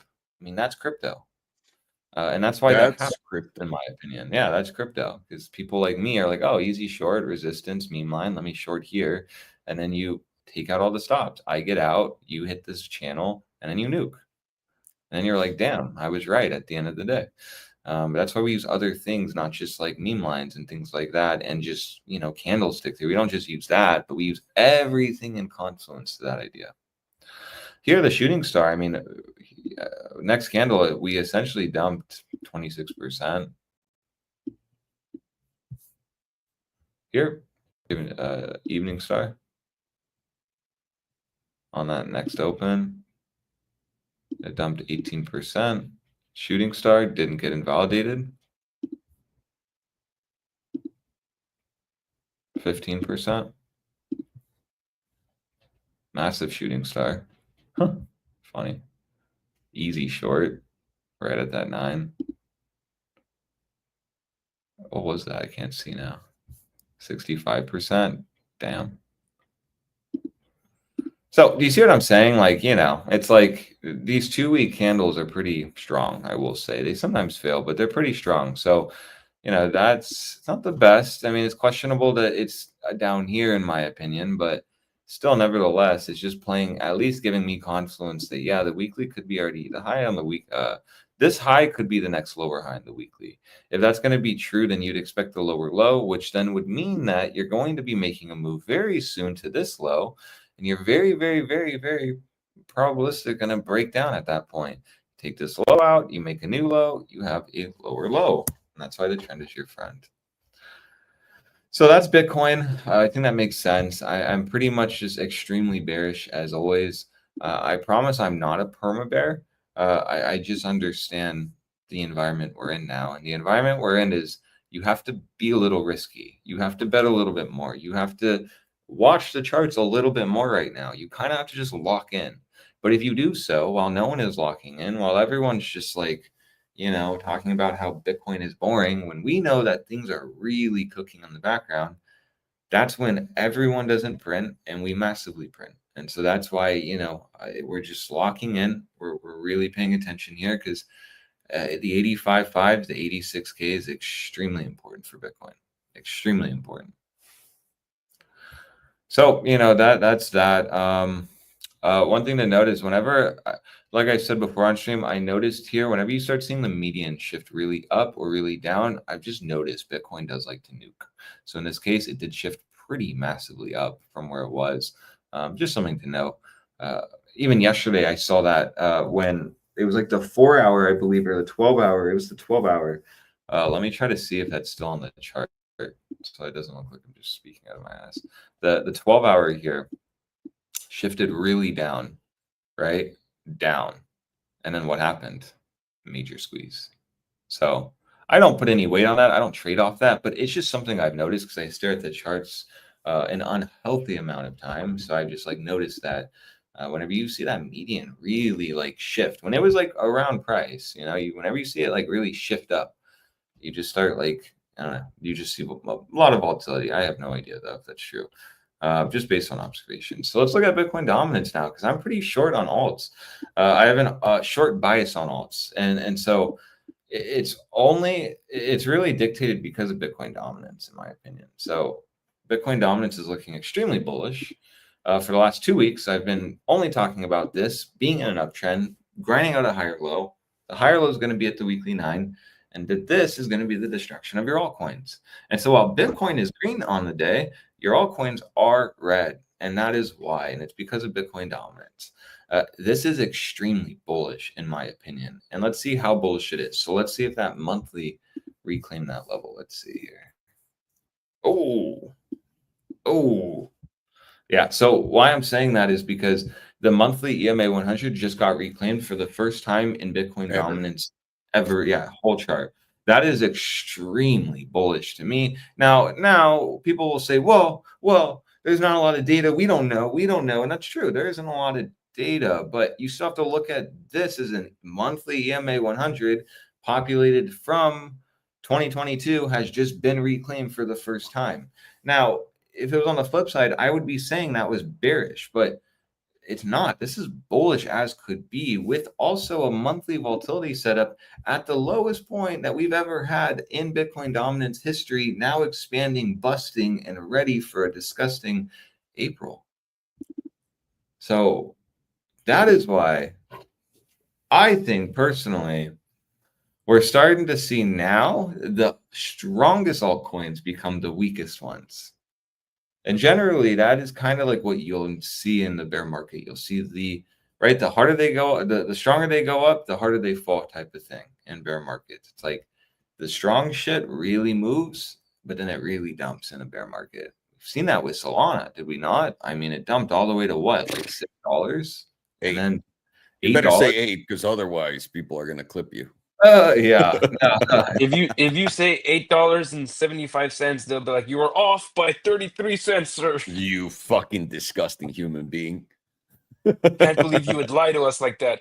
I'm going to go back to watching Meet Kevin to really learn about this. Exactly. You boys. Yeah, exactly. So, essentially, I keep losing my where I was at, but essentially, our bias on Bitcoin dominance has to be, it's going to be breaking out. I mean, even if you do LARP blinds here, I mean, I don't hold a lot of weight on this, but still, it's like breaking out, right? We've been holding this since 2021, and now possibly into April, this will be the first time we're above it. So just tying into, like, it's looking very bullish for Bitcoin dominance. This is what you need in a bear market, though. You need a very bullish Bitcoin dominance, in my opinion. We can obviously dump in bear markets on Bitcoin dominance, but in my opinion, you need this to be bullish. Bullish Bitcoin dominance just essentially plays into the fear idea that people are done with alts, they don't want to hold them, and they're going to buy Bitcoin, and they're just going to scale Bitcoin, and then that's why you have more Bitcoin maxis each cycle. Because, you spend all your time focused on alts, and then you lose all your money when you could have just made, it's like playing ETH all cycle when you could have just made money buying Bitcoin. What are you going to do next cycle? You're probably just going to play Bitcoin. Which is why ETH is going to go up. Next cycle, yeah. Yeah, exactly. I agree with you on that. I think next cycle ETH will definitely move big.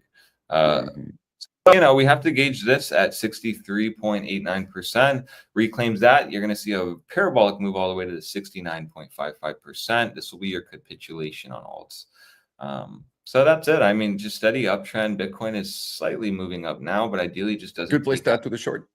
Yeah, ideally it doesn't take out the high of today. I really hope it does not. My short also hopes it does not. I really don't want it to, in my opinion.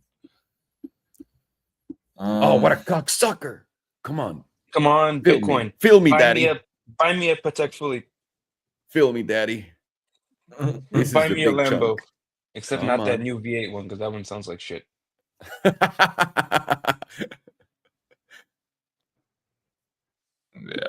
I mean... The Huracan will go down as the greatest V10 Lambo of all time. Of all time. That's your invalidation, right? Like that high, would you say? I just don't want it to take the high. Preferably, yeah, because it's gonna then squeeze up, and it's gonna then start. I think 87.5 after it takes that high. It'll be fine. It's just because I'm really high leverage, and I'm not positioned the best, so I need to just be a little careful here. But as long as we don't take this high out, this will be a lower time frame, lower high. Bulls will be scaling into this again, right? Shorts are feeling a little nervous again right now. Ideally, that'll work, but there's nothing but just a little divergence as a representation of the lower high. Nothing as like resistance. And the 10-minute EMA 9 is holding. So we are bullish here, but this is just going to play into what I'm saying. Like, we just need this to start coming down. It's perfectly fine if we go up again, but we just need this to turn into the lower high, and we can get the lower low. If like the very low time frame starts shifting, this will bode well for like the hourly, and then the 4-hour, and then the daily. So it needs to just start on the lower time frames. We need Bitcoin to really start coming down soon and not taking out this high. It does like to do these though patterns before it either breaks out, in my opinion. It makes sense because people will have their short here. So that's why it's always key to look at the last high. Or, we usually do this, where we'll aggressively dump, people then short here, and we slowly move up. We form a lower high, and we roll over. So we should know soon. The close has happened. So ideally, I want to see this go up, not take this high, and then go down. And that'll play into then the lower low break, and this confirming the lower high. We can get a little more degenerate on the 10-minute. I can just draw like a little channel here. So we'll see. Generally with these, you do have like false breakouts. Usually it's a 10 minutes. Just remember that. So very well could even test this, go up to like 86, maybe one more time. Not the high though of 86.1, and then come down. So we'll see actually soon, in my opinion, if this is going to be true. We'll see. You already see the volatility is at extremes. It's going to put in another double derp of death. So ideally, we do end up coming down here, not breaking out, because we don't want that to break out. That would be bad. It would be bad. Not bad, but it just would be annoying. I'll say that. Yeah, we'll see. Well, then on the 10-minute, right, we have potentially maybe a lower high. So, very complicated style of trading here on the 10-minute. We'll see. Yeah, I mean that's it. I mean, we're basically possibly gonna, if we end up taking the high, we'll probably then go to the 21 here on tether dominance. You can see we front ran it here, so we'll probably see a nice reaction at that point. Still gonna be on the camp though. We're not gonna do that. So yeah, that's basically it. I mean, that's all I have, boys. I think that was pretty clear. I kind of went on some tangents there, but I think they were important tangents, and I just think we're at such an important zone in markets now that we'll see. We've been for weeks saying the charts are pretty bearish. We've been wondering why. Now with Trump and just kind of like global, I don't know, kind of the global markets kind of rocky. It's maybe starting to paint the picture, but I don't know yet. We don't know yet. We'll just trade what the charts give us, so we'll see.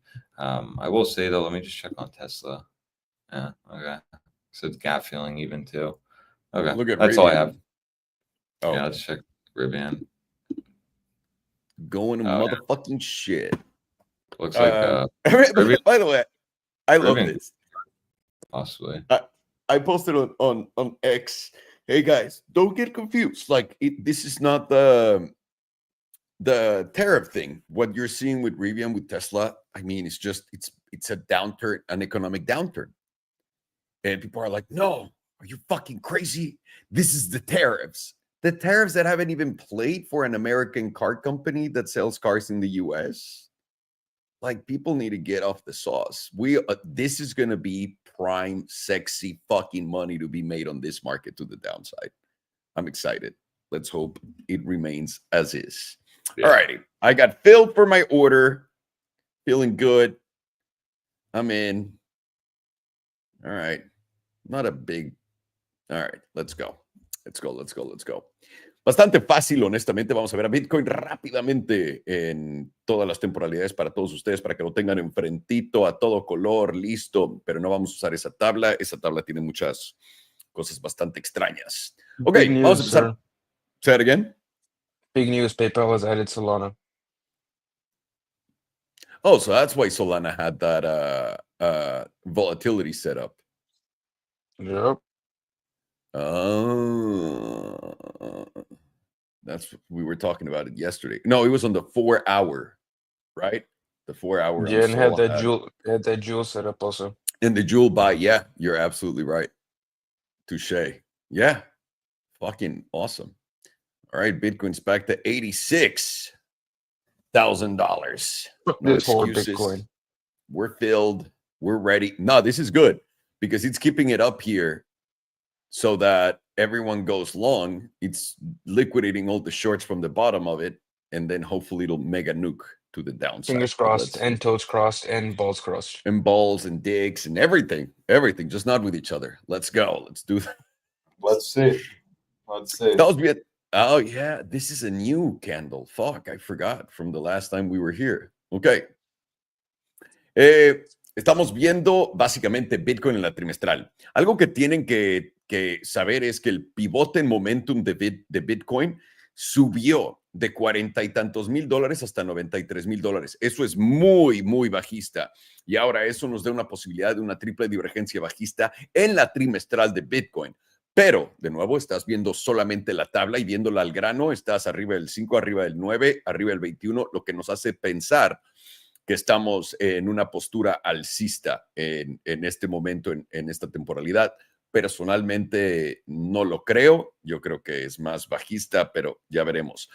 En la mensual es un poco de lo mismo, tenemos altos, los altos del ciclo pasado, luego tenemos los altos de por acá de 73 mil dólares, luego nos fuimos a los 109 mil dólares y desde entonces hemos estado cayendo.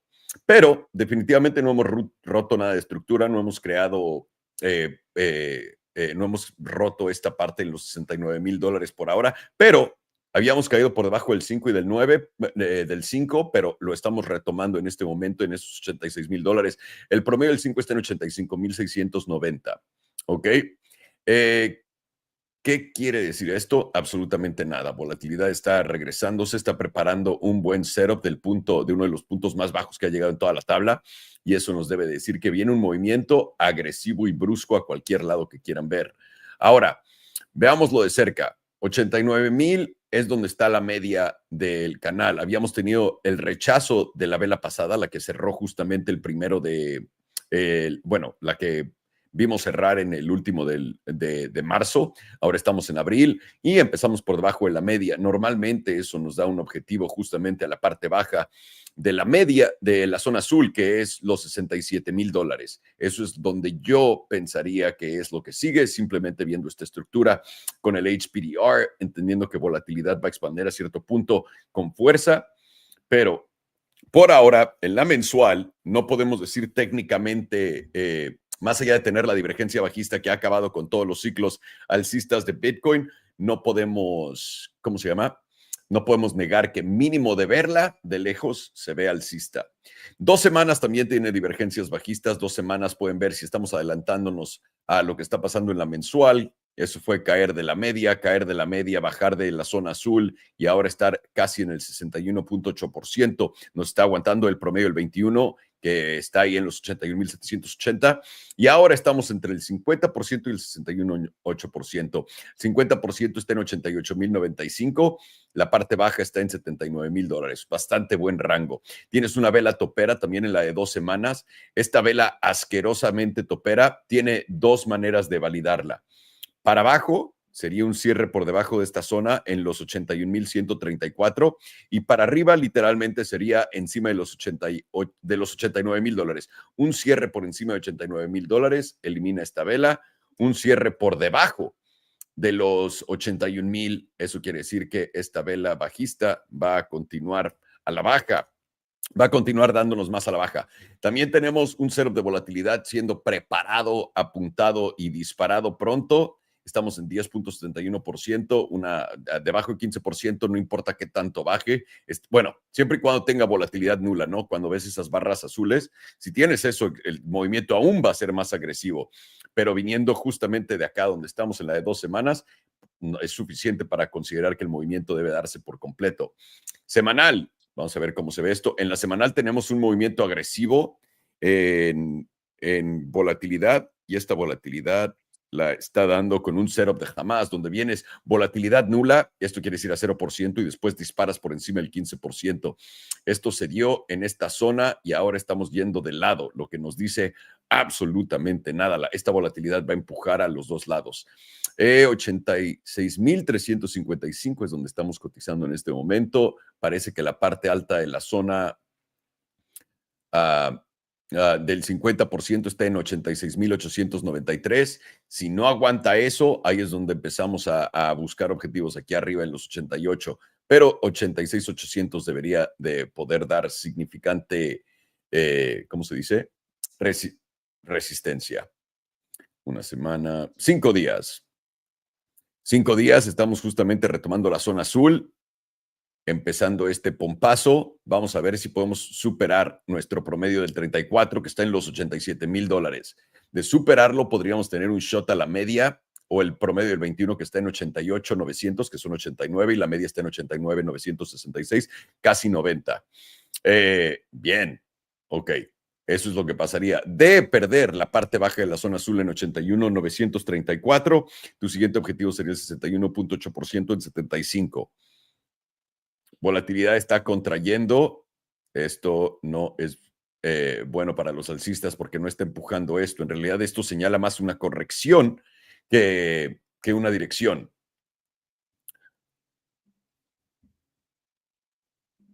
Dos días entrando en la zona azul. Primera parada sería nuestro promedio del 21, justamente en los 87,128.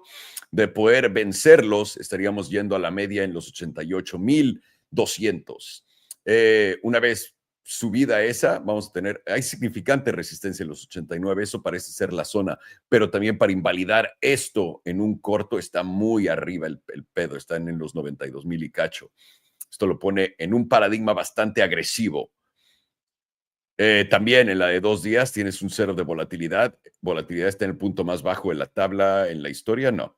Pero sí en un punto de los más bajos que hemos visto en mínimo un año. Ah, no es un año. Esto es una tabla de 2 días. ¿De qué mierdas estoy hablando?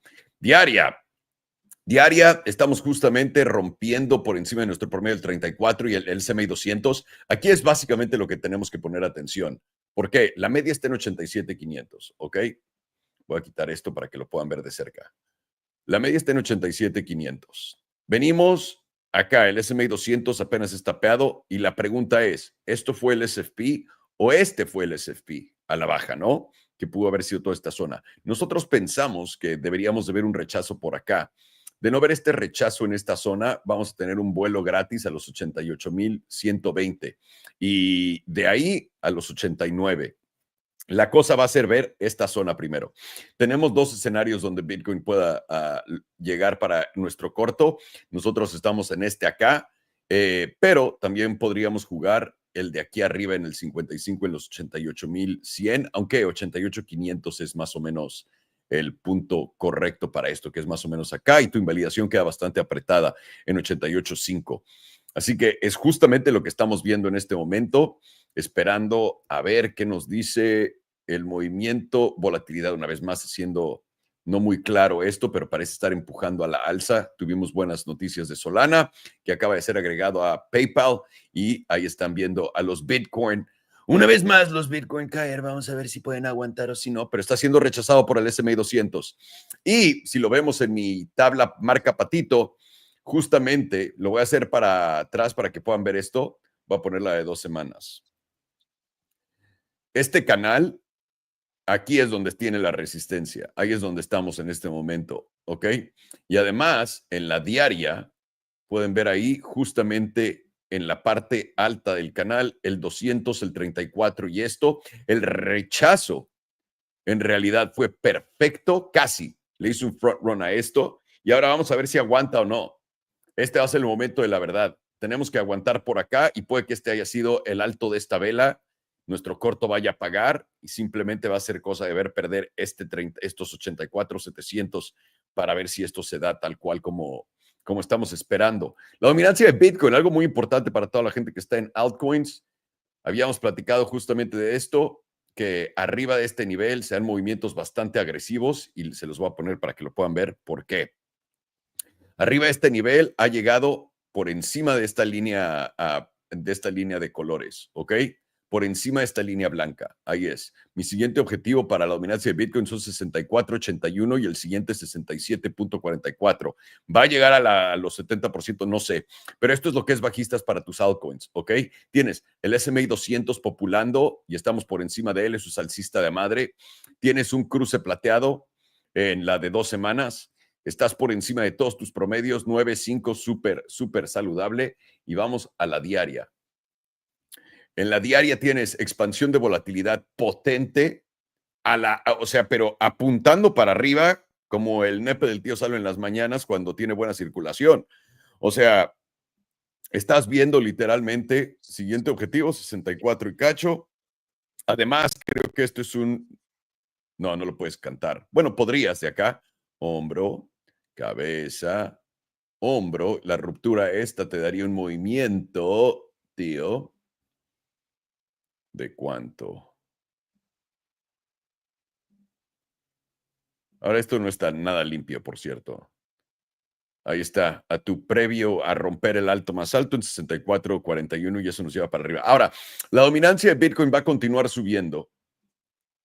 La dominancia de Bitcoin va a continuar subiendo. Lo pueden ver acá. Déjenme quito todos mis dibujitos y más bien mis promedios y dibujitos. Hide all drawings. Ahí está. Y también hide indicators. Solo puedo hacer una. Perfecto, excelente. La dominancia de Bitcoin cuando llegue a estos puntos básicamente es el punto más bajo de todas las monedas que no son Bitcoin. ¿Y a qué me refiero con esto? Esto, lo que quieres ver tú son las velas rojas. Aquí quieres ser bajista, quieres ver esta tabla básicamente así. ¿Ok? ¿Dónde van tus altcoins? Para acá abajo. ¿No? ¿Dónde vas a rebotar? ¿Esperas poder encontrar algo por acá? ¿Dónde rebotar? Y en realidad ese sería justamente el lugar de poder romper esto a la alza, que lo estás haciendo ya. Segundo, déjenme lo hago bien. No, ahí está. De romper esto a la baja, quiere decir a la alza, tus altcoins van a ser demolidas, tío. Demolidas. Voy a voltear la tabla una vez más para que lo puedan ver. Y ahí estaría la resistencia. Vamos a ver exactamente para dónde se va el movimiento. Pero esto de subir más, alts van a estar destruidas. Y donde quieres comprar todos tus altcoins, todos tus NFTs, todas tus pendejadas de Web3, es cuando llegas a estos puntos. Sobre todo en el 70% estás hablando de dinero siendo impreso. Disculpen. Así que Bitcoin bastante fácil para ponerlo una vez más en plano para todos ustedes. Estamos esperando el rechazo en los 86.500. De no tener ese rechazo en los 86.500, esperaríamos 88.500. De 88.500, si no podemos ver un rechazo ahí, 92.500 y arriba de 92.500 alcista y vamos a altos históricos. Pero seguimos pensando que vamos a ser un nuevo, vamos a ir a buscar esa zona justamente en, por ejemplo, la mensual.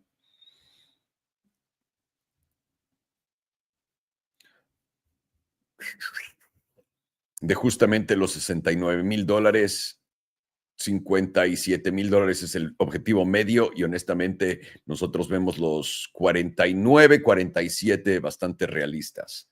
Así que ahí es donde estamos parados en este momento en Bitcoin. Vamos a la que sigue. We got BNB and RGC. So BNB first. I'll do BNB. BNB. The Binance chart. Or Bonobo. Oh, I got it.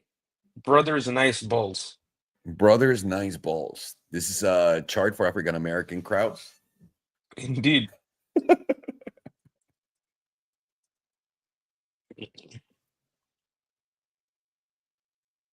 Alrighty. BNB. So right now, Binance, interesting. It has the kind of the opposite of Bitcoin, where momentum is currently pointed to the upside, whereas Bitcoin is pointed down and is getting volatility expansion with momentum to the upside. It's very close to getting into the bullish control zone. The last time around, Binance was in this area and momentum was like right around here. And you guys can see on the chart what happened from there. Oh, fuck.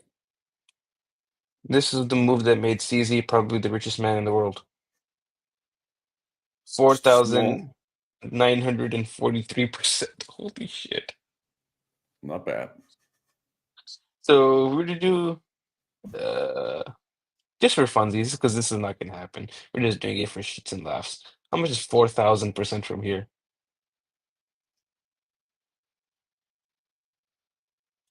Oh wow, so it's still cheaper than a Bitcoin, so obviously it can happen. But right now, since we are over the median and we have several closes over the median, technically, if barring a Bitcoin nuke and collapse, this should have a target of the top 38.2%, which right now, that's an insane number of $1,000 per Binance token. it lines up with momentum being to the upside with volatility support too.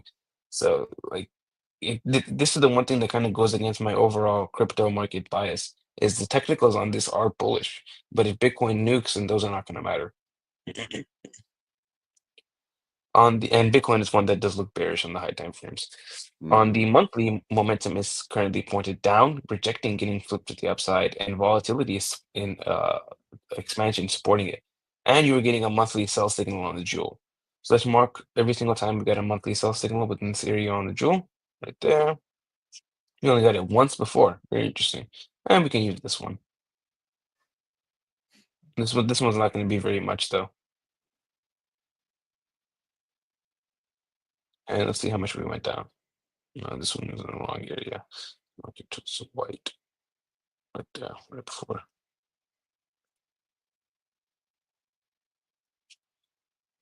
This one was a little bit of a drop before we pretty quickly bounced. This was 36% to the downside still. This one, yeah, knew it wasn't going to be much.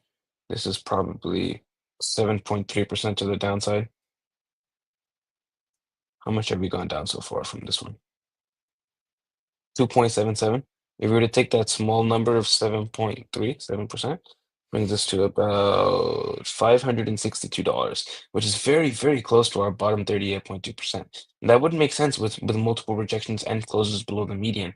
Would target that bottom 38.2%, which lines right up with that 21 EMA, which technically would still be a higher low in a series of higher lows before you target somewhere around $900 to $1,000. Why would BNB be bullish if Bitcoin is bearish? I have no idea. CZ is about to sell all his Bitcoin to buy more BNB. You sell his Bitcoin, it's gonna be great. It's gonna be awesome. Nobody sold as many Bitcoin as me.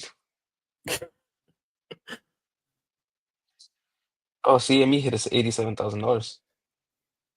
Yep, it's pumperoni because and by the way, this is positive for us, maybe not short term. And the reason why is they're trying everything to pump the market. They're coming out with like Mexico's not going to impose these tariffs. The U.S. is not going they're not going to impose these tariffs. So they're baiting bullishness into the market. I closed my short break even, by the way. I'm gonna wait for either a little bit higher or a clear rejection. I'm using too much leverage. I'm on the 30x. Good for you. I'm So I still on closed the it at 30x adding. I'm I adding. Let's I go. closed it Zero at or like an nothing. $80 profit, so basically a wash.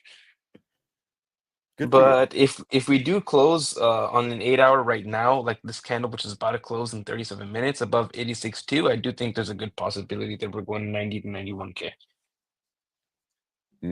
All depends on this next 37 minutes. Great. It's just fucking great, Bob. I really hope that I didn't just fuck myself by getting out of the most epic short entry. On the 2-week, we have officially lost 38.2% on Binance Coin. We tested it, and as of right now, it's a rejection. We have not lost this bottom 38.2% in this entire bull market. The last time we freshly closed below the 38.2, oh, fucking A. Below the 38.4. Why does he keep doing that? Bad There we go. Binance. No. Bad trading view. Where's my squirt bottle of water? Okay, right here. This is the last time we freshly closed below that 38.2%. That was in June of 2023. And what happened when we closed below it? We went a little bit lower. I say a little bit, but it's probably going to be a lot. No, not that much. 16% lower. When did we last close below it again? Right there, slightly closed below it. And then it went down from there another 31%. Wow, that's decent. This one was, I believe, 16.6.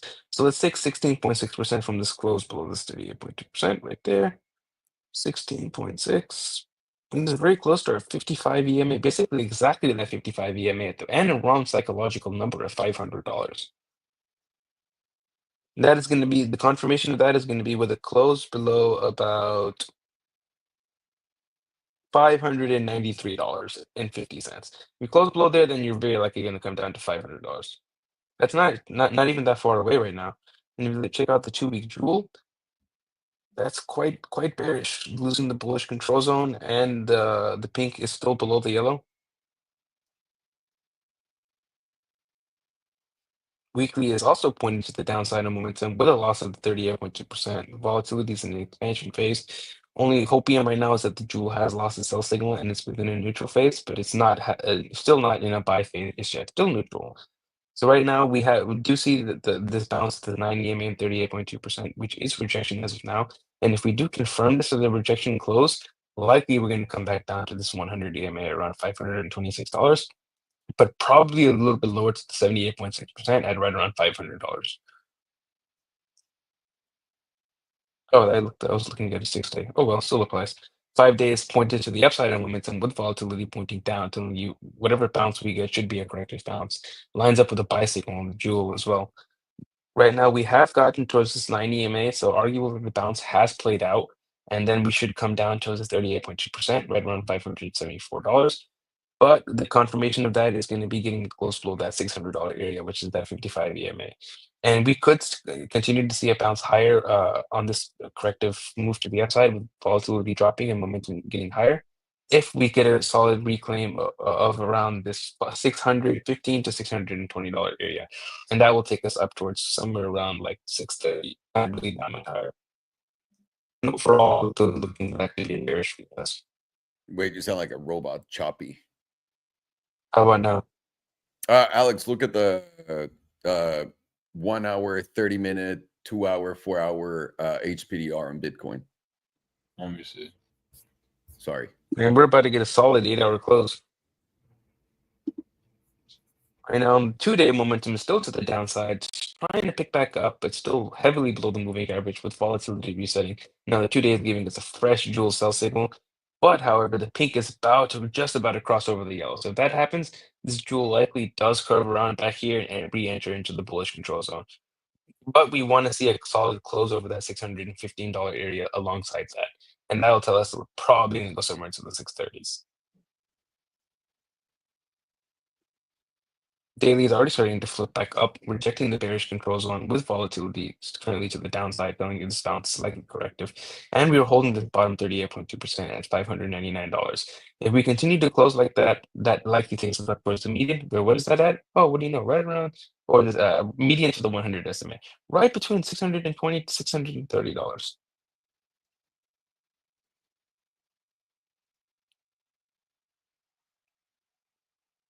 Oh my God, I hate it when it does that. 4 hours currently also flipping to the upside on momentum with volatility approaching the 0% point.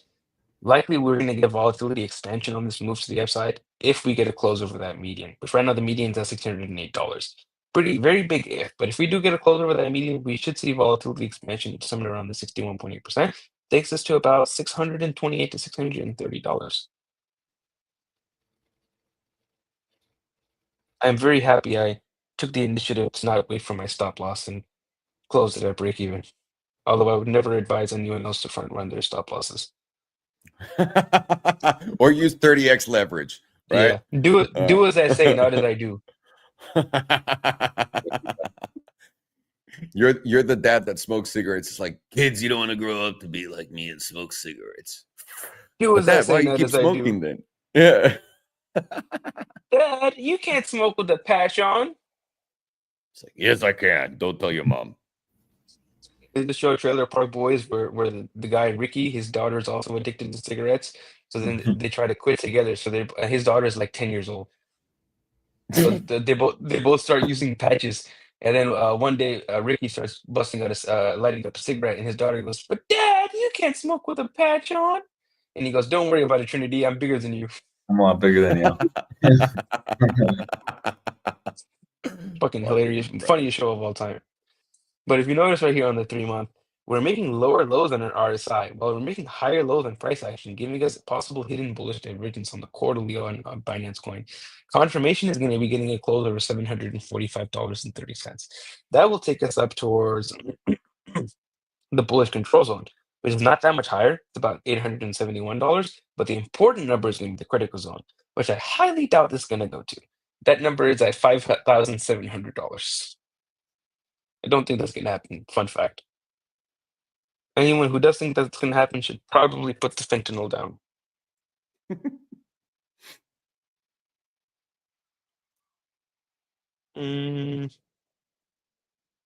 Interesting. So you got highs right here on the on price, got higher highs on price, higher lows on the RSI, giving you bearish divergence. And it will confirm once you get a close below about $507. And that will give you a target of hitting this 100 SMA at around $410.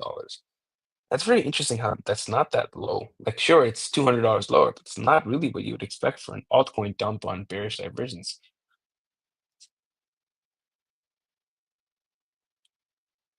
It would be funny if CZ is actually selling Bitcoin to support the price of his Binance token, because that is his entire net worth. Yeah. And yeah, I don't believe he takes a salary from Binance. It just gets BNB. And on the weekly, we have, just like Bitcoin, we have hidden bullish divergence active. It's going to be active as long as you're closing above $507. Next move is going to be any close over $645, and that will take you up towards the bullish control zone, which right now is the same number of around $842, very close to 870. That's a pretty massive move from here. Even $840 is, wow, almost 40%. Who needs Bitcoin? We all know our favorite Chinaman will never let this thing go to zero. He'll do whatever crime needs to be done.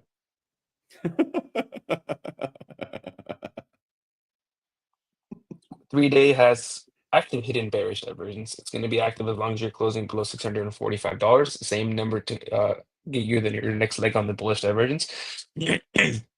And right now, the next move on the divergence is going to be a close below 587. That's going to take you first move down to this 200 SMA at around $500, and then eventually probably towards 400. So they also has hidden bearish divergence as long as you're below $645. Your next move is going to be with a close below 587, and that one takes you towards the bearish control zone, which right now is at about 527.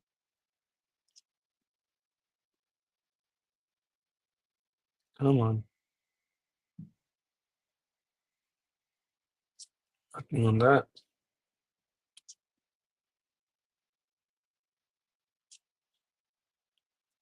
Come on, sometime today. You can do it. There we go.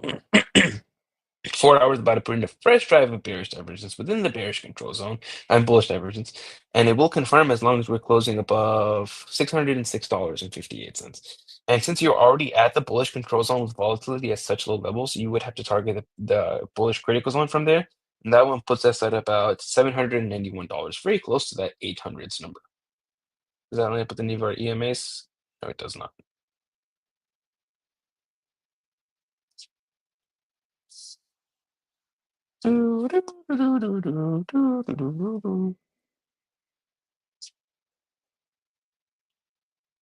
Come on. There we go.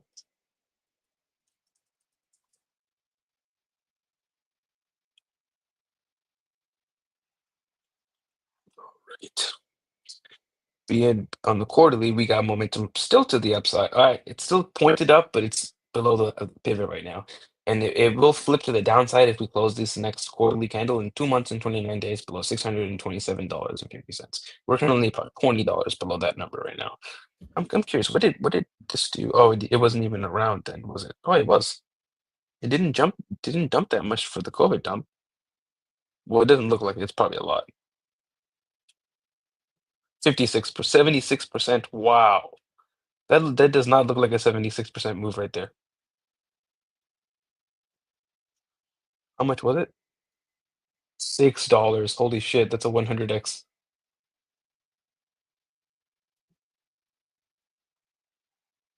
Come on.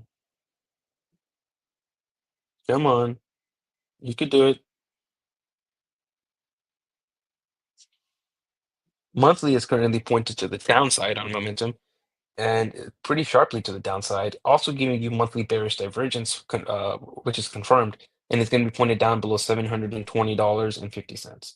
Go back to the quarterly, and then let's go to BTC. And quarterly is pointed very, very heavily to the downside on this, and it's looking like like, well, not looking like we already are in the downtrend on the quarterly, and we will be pointed down as long as we're below 0.01. We are currently 0.007. That's a lot away from where we are right now. And the last time that we flipped down on BNB was right over here, which was from closure a 60% move to the downside. Switch to monthly. Oh, isn't that the most beautiful head and shoulders you've ever seen?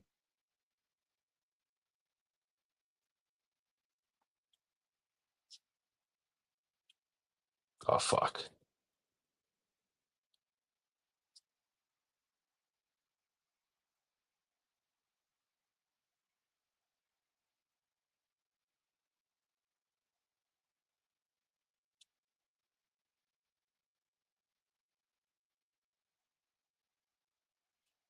It's also a rough number. This negative.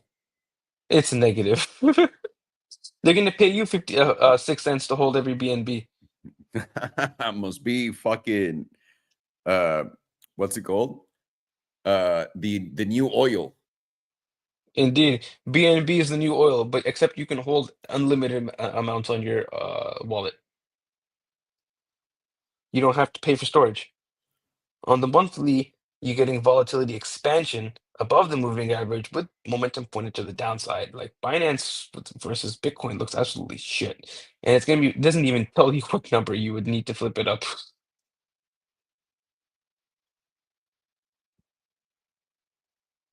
And 2 week is now giving us a volatility setup. Momentum is currently pointed up, but it is looking like this is gonna put in a lower high right around this 100 to 55 EMAs. I'm not even gonna bother with how many zeros there are. That's why I hate these coins with multiple decimal points. Switch back to the crypto. Come on.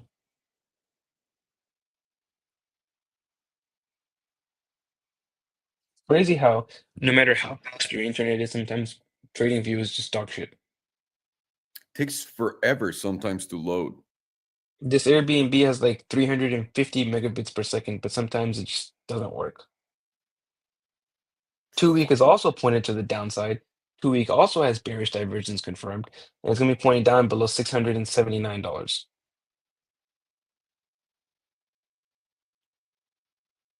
Come on. Weekly is getting volatility contraction right now with momentum pointed to the downside. And if it remains to the downside here in this next 4 days and 9 hours, we will enter into the bearish control zone, and we will be pointed down below $613. Come on. 5 days also giving us that setup with momentum currently flipped to the upside, rejecting the bearish control zone, and will be pointed up above $563. Interesting. 2 days giving us volatility. Expansion, it's currently giving us contraction. It was an expansion phase. Now it's getting very close to contraction. We haven't quite confirmed it yet, but we will today in the next 8.5 hours confirm that contraction. And alongside momentum currently pointed to the upside, and it will be up as long as we're above, as long as we close above $611.50, which we're currently below right now. Momentum is pointed up. If we close below this number in 8.5 hours, then we'll flip down. Daily is giving us a volatility setup with expansion from around close to 0%, right around 2 to 3%. And we're currently pointed to the downside with a triple derp of death. Holy shit. As long as we're pointing down below, we're pointing down as long as we're below $626. Last time we had a derp of death, singular derp of death, we went down pretty massively. How much? On the daily, huh? 31.5%. Almost a third. Here's a double derp of death. Went down 10%. So let's just take a 10% from this derp of death, and then a 30% from this derp of death. Let's take it from the most recent one. 10% brings us to about $543, and then 30% brings us to about a beautiful number of $420. And we know the most entertaining outcome with crypto is usually the most likely, so maybe we will go to $420. But that's only on the daily though. Yeah. Yeah. Every other fucking time frame is pointing up. Yeah. And the But four, that's tricky. That's why you have to 4 hour. gauge. I'm sorry. Yeah. Bitcoin is really going to be the one that does it for us, because even if this thing is looking bullish on the high time frames, putting in higher lows, Bitcoin nukes to 60K. This thing is probably going to go down to $400. 4 hours also pointed down with a derp of death as long as we're below 612, closing below $612. Come on.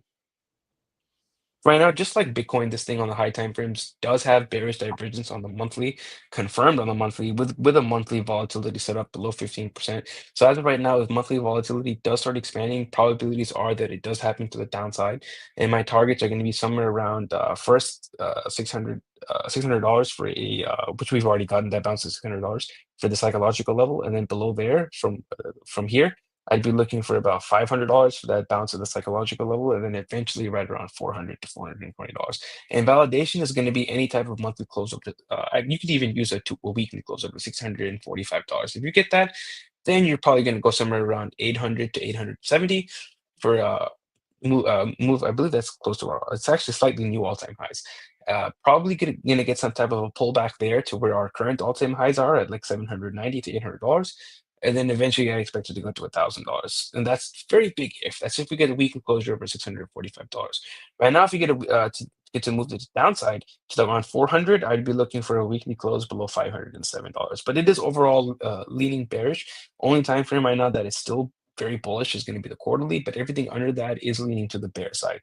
But there's still a possibility. If I were to give it a number right now, I'd say it's about 60% leaning towards the bear side and 40% leaning towards the bullish side. And that 40% is just because of the quarterly. And because the quarterly is giving us a very nice United States setup with the consolidation right where you'd want to see it happen.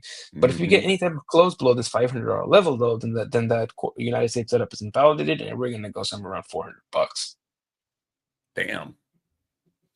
Damn. All right. Thank you so much, sir. We're going to do next. 1 second. Oh, now I'm very glad that I closed this short at break even. RGC. Yeah, no shit. Yeah. And Opendoor. So Bitcoin has let me share my screen real fast. Please. Oh God, so bullshit. It's fine now. So we now have gotten that move up. We're now at the top of resistance. We now have head and shoulder pattern here, and here. We see that, right? That's the head and shoulders. Left, head, right shoulders now played out, and we're basically about to hit the 12-hour EMA 100. So I mean, I'm still bearish. I'm just looking at this as just bullshit price action. We need the rejection today, though, because if we don't reject today, we're going to be very at risk of reclaiming the SMA 200. Obviously, we can chop and lose it, but I'm not going to be playing. I don't feel comfortable holding shorts if we do end up reclaiming this again. Betting on this could be bad. And then on the flip side, you could get a daily inverse head and shoulders, which is a lot stronger than like a 12-hour I'm showing. If you can see that left shoulder, head, right shoulder potentially on the throwback to the daily SMA 200. Until then, though, we'll see if bears can reject us and actually kind of solidify this as that pattern that we talked about. So that's kind of what I'm seeing on Bitcoin. I'll lastly show here the 2 days at resistance. You'll notice on this whole way down, we've had these impulses. These impulses have been stopped at the daily 2-day EMA 21, and it even was stopped here when I talked about it. So we've rallied all the way back up to it. We're now at resistance. Yes, this is a very big candle. I agree, and I even got stopped on a trade, and it's fine. But I'm still looking at this as a rejection zone today before the close. And essentially all we have now is just that confirmed head and shoulders pattern that we have that I talked about on stream that wasn't fully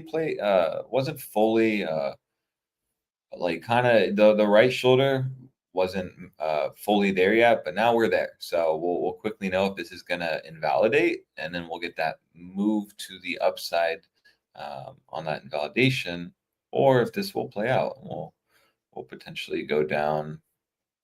Let's just real fast, really. I think this is how I can do it. And it'd be like something like this. We can just use this as like the neckline. Say like 78.5.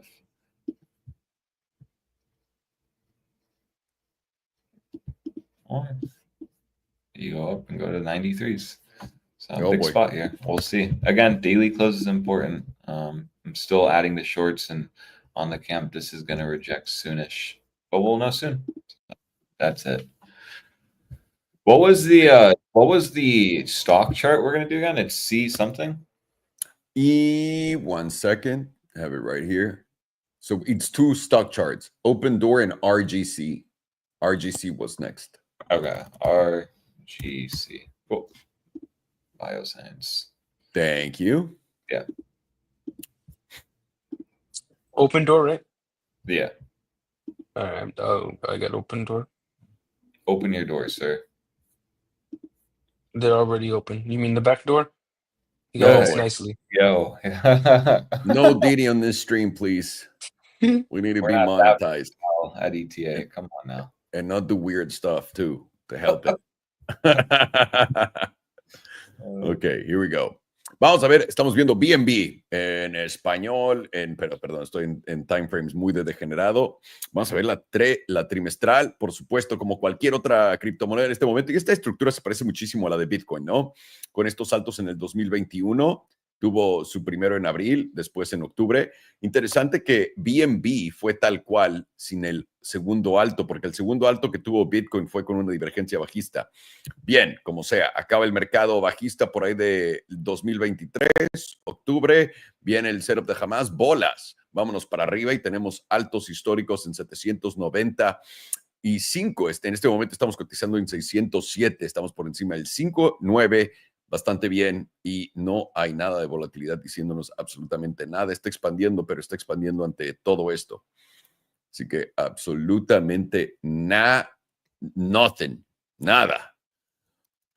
Vamos a la mensual. En BNB.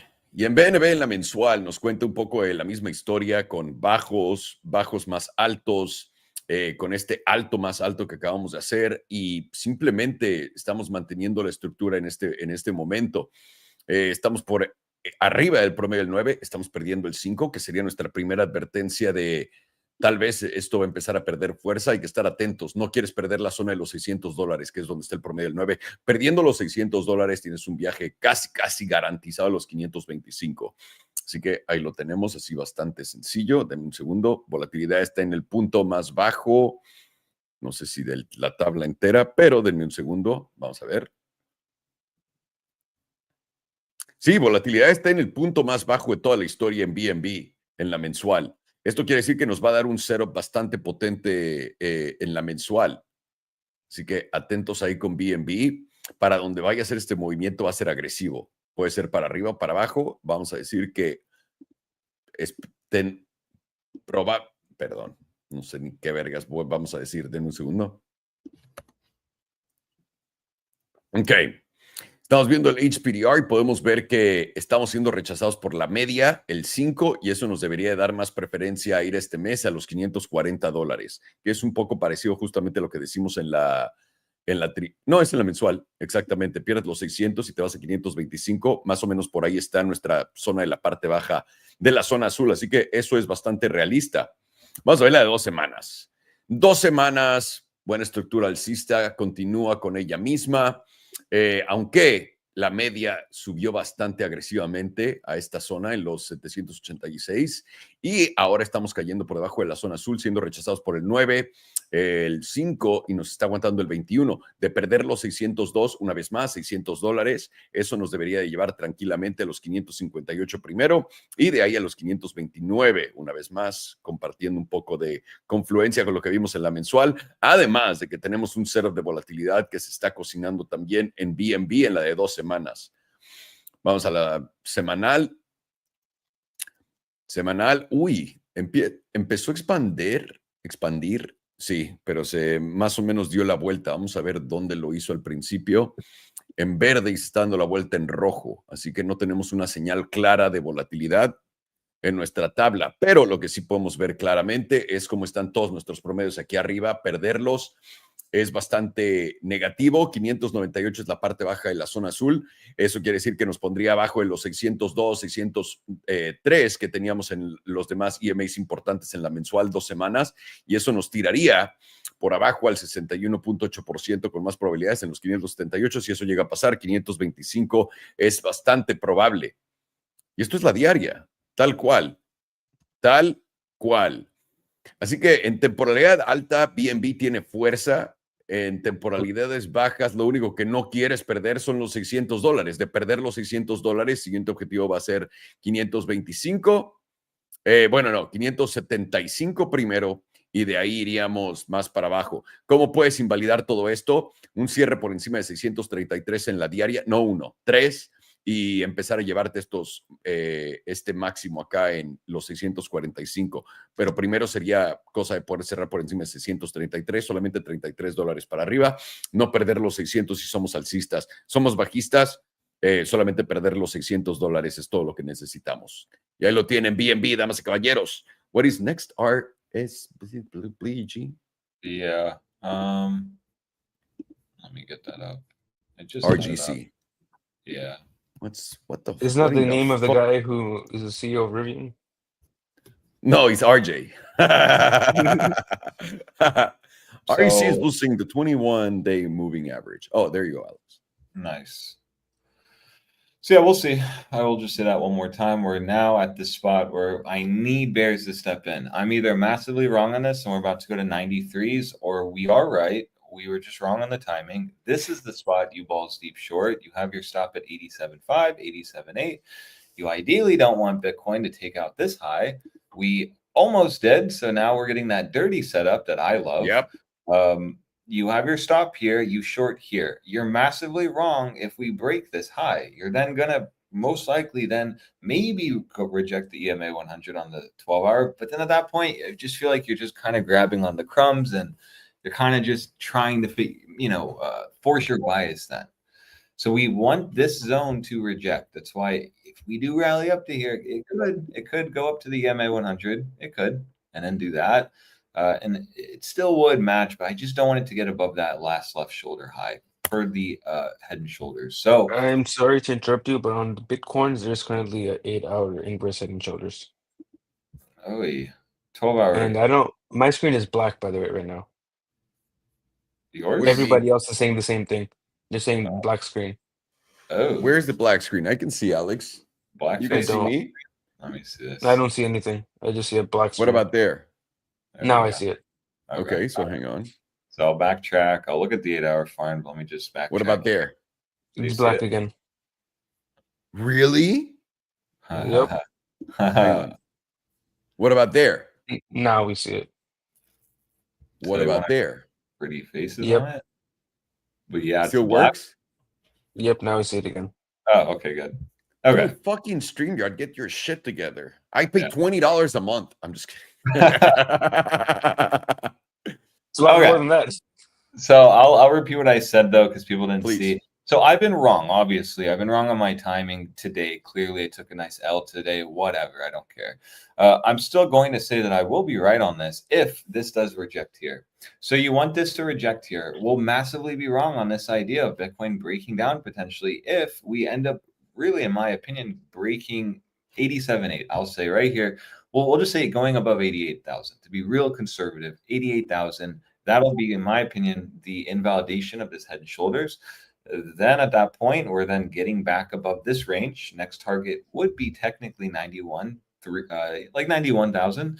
But then also we'd have to be gauging the daily view, because if we get all the way back above, and we go to 93s, let's say, well, you're now reclaiming that EMA 100.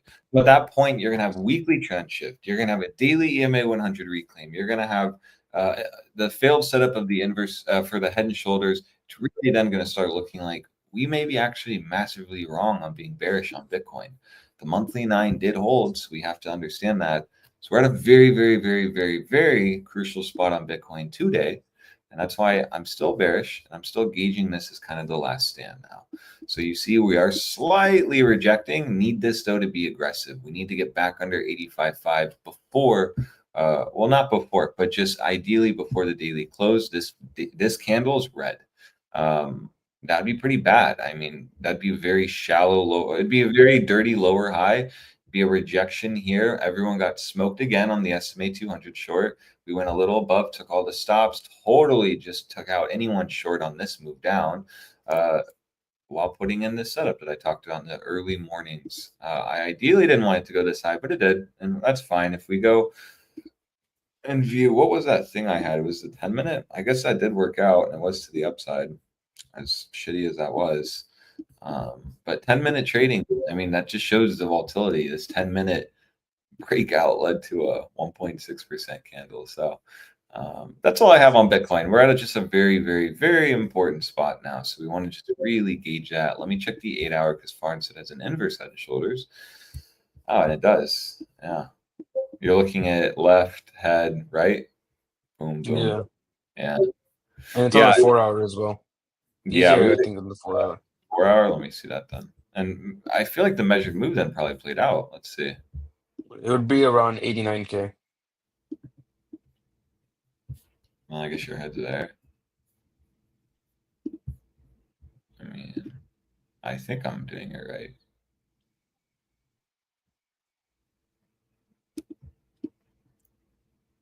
Take it up to the line, the horizontal line. Should be here. Take it up to the no. Here. The one you're doing right now. You didn't draw it long enough. I didn't. Oh, I see. Really? I thought it was to put it back. This and low. Take it to no. Take it to the horizontal line, a little higher. Okay. No. The end. You still haven't done it. I Put it back where it was. I get what you're saying. Here. So it'd be there then to the neckline and quotation marks. You put it up to here. Basically has it. So we're there, basically. So more confluence of that bias that, okay, cool, this played out on the 4-hour. How lovely, amazing, should have longed that, whatever. Now what we want is bears to reject us so then that big one can play out, which is on the daily, which is strong. Daily has one potentially. 12-hour is more clear though, so that's why I'll use the 12-hour, but you could be looking at this as a daily one too. This is very important to me. This is very interesting because this is going to tell me if we're either massively baiting shorts right now and we're about to do something like what we've done for the last 3 years, which has just been like we nuke a little, we hold, we bait, and then we absolutely full send the next 2 weeks. Or this is it. This is the lower high now. Yes, I was wrong on the 86.5 stop loss on the short yesterday. Perfectly fine. Never ran our 87.5 stop loss. We're still short, adding here. And if we do end up rejecting on Bitcoin here, I mean, yeah, that'll be really bad. Well, then at that point, we'll be all the way back at 78. And you'd be looking at that as confirmation of going for a 73K target. So that's just what I wanted to bring up real fast. Since we're kind of in just like heat of it, we're there now. So I just wanted to kind of publicly talk about that. Let's go look at this chart. What was it? CRX? Hang on, I got it. RGC. That was not even close. No, not even remotely close. Anyways, let's look at this because this is actually looking like a shitcoin, if I'm going to be honest with you, which is never good when you say that with a stock. So let me look at this weekly. Okay, so I have to chart this like a shitcoin. How I chart shitcoins is I just really have like a major range, usually tight because it's volatility. So you have like the top range, mid range, loss of support, capitulation, very low, which is extremity support, and then you have also break resistance. You have extremity resistance. So range, major support, major resistance. Where are we now?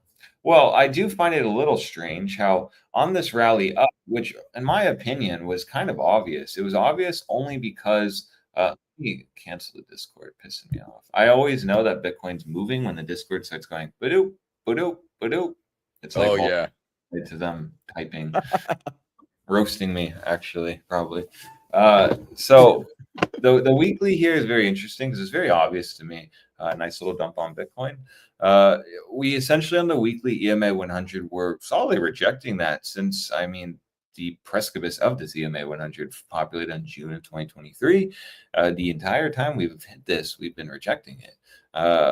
Rejecting. And it's been pretty obvious too. Like on this rejection, cool, this wick was dirty, but here it was pretty easy. Like we went up to the meme line and then just rejected hard. This leading to, I mean, I'll just take it from this candle, 42% down. So very, very, very significant. Even on here, you're getting your lower highs formed on the weekly. That led to a 63%. If only it was 69%. And so when we reclaimed that EMA 100, yes, it was nice, but I mean, that's really what sparked the squeeze up, in my opinion. It was the shift. I mean, this was a major shift of structure. You had broken the last lower high on this move. You had reclaimed the EMA 100, which has been under it this entire time. Right? Kind of like what we're seeing here. Think of it like Bitcoin dominance, right? If like, and I know totally different assets here, of course, but it just shows the significance of an EMA 100 on a higher time frame. Why am I bringing up Bitcoin dominance? Because it just reclaimed its monthly EMA 100. This reclaiming the weekly really is good. I agree. It's good. We were trend shifted. We have to be slightly cautious though. This entire green dildo getting stopped right here at macro extremity resistance. Usually when you get these big wicks, you often don't fill them. You'll get close to filling them, but you often don't. In this case, you did fill it. So, I mean, all the liquidity is taken now. You went above this high. So all the liquidity on this high is taken, which let's see real fast. So that went up another 7%. Dirty.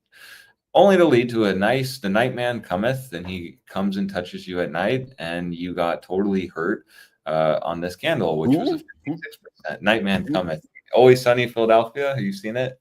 Oh yeah, but I've seen the show, but no, I don't remember that. But I was like, am I hearing this right? Yeah. Okay. Nightman cometh. It's Charlie's song where he makes a song about the Nightman coming, and it's just like a song about a guy basically getting raped, but he doesn't see the correlation in it, so it's kind of funny.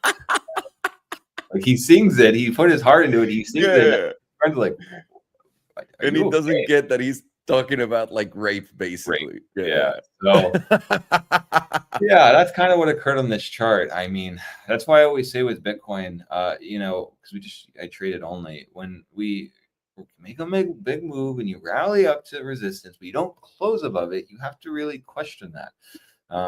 So you know, what's happening now? Well, we are now at the weekly 9. It's very important. Bulls are going to be grinding out a higher low on the weekly. This can take time. And in my opinion, we can go all the way back down to the 100. If we start holding the 100 though, that'll be really good for me. It'll be confirming this shift, right? If this, which was massive resistance, now gets flipped into massive support while also the trend is shifted, you have to then be gauging this as bullish, even if it has this ugly candle, just in my opinion, because trend is always number one. And this is in an uptrend now. We have the higher high where this is like a shit coin. So the higher lows can be really, really, really aggressive.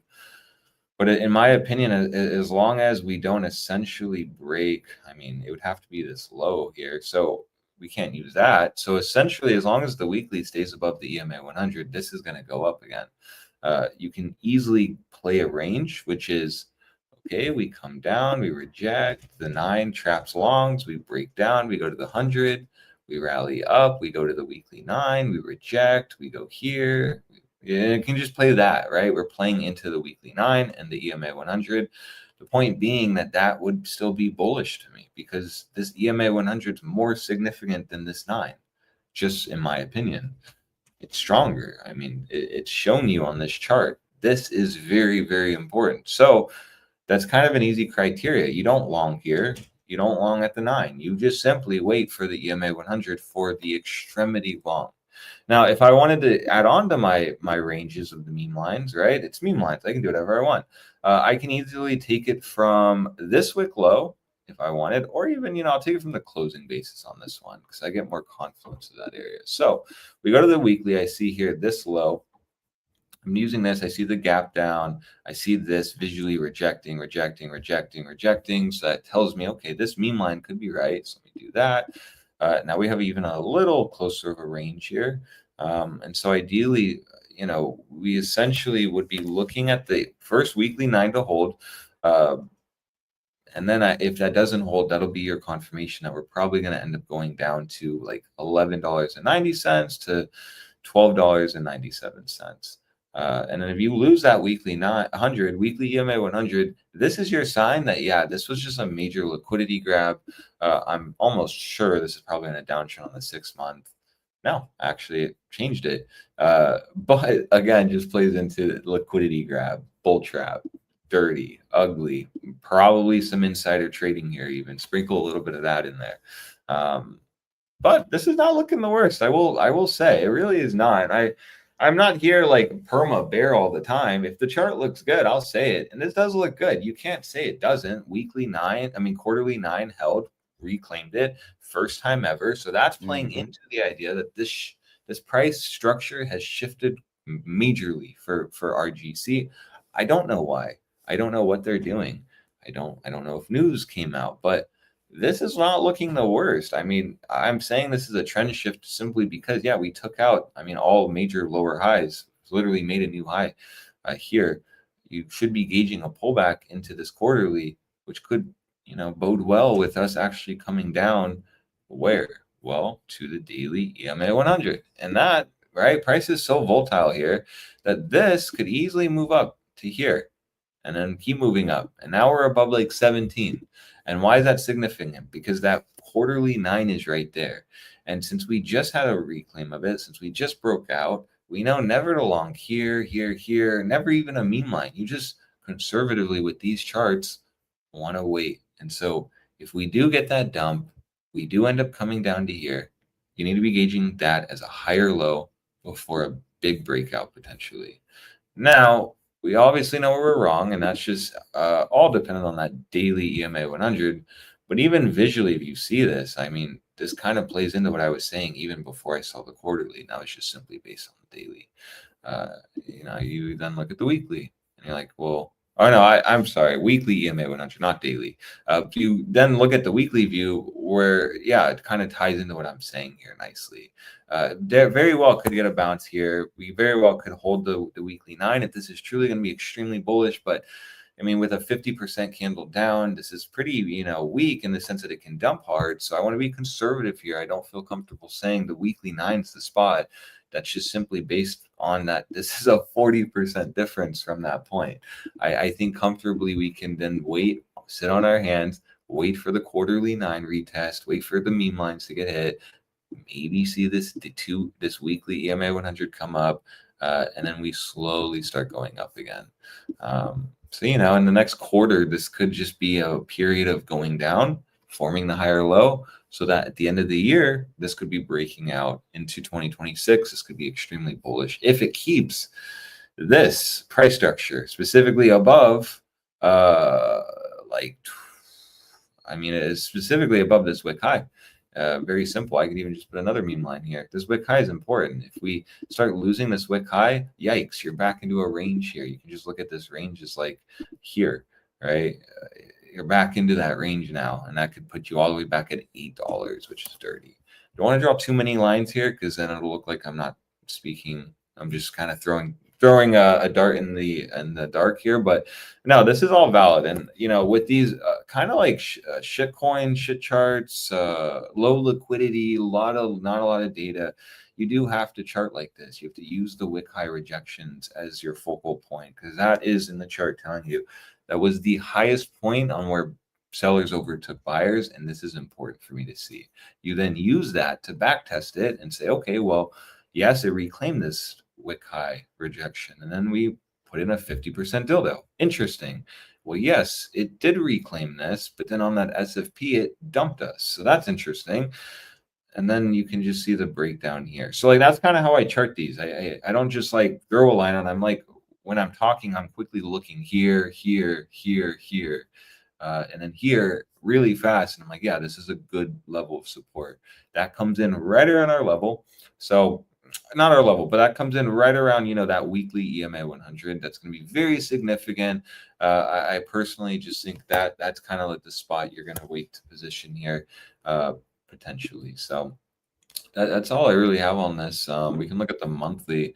Monthly gives you the idea of that. Remember, if you view the 9, the 21, and the 34, use it as a range. You get above the 34 often, and I only use this on Bitcoin and crypto because I'm a degenerate, but with stocks, it's very to the book with EMAs, even more than crypto. Very often you do get those retests. If we're very bullish, you'll throw it back to the 34. Well, generally is major resistance, right? If this like populated and went up, we can't talk like that because that hasn't occurred, but this should be resistance because of this wick high rejection. Getting back to that point tells you, yeah, that's right around the weekly EMA 100, quarterly 9. It makes sense to expect a bounce here because how my system works is if the 34 holds, you get a free move to the 100.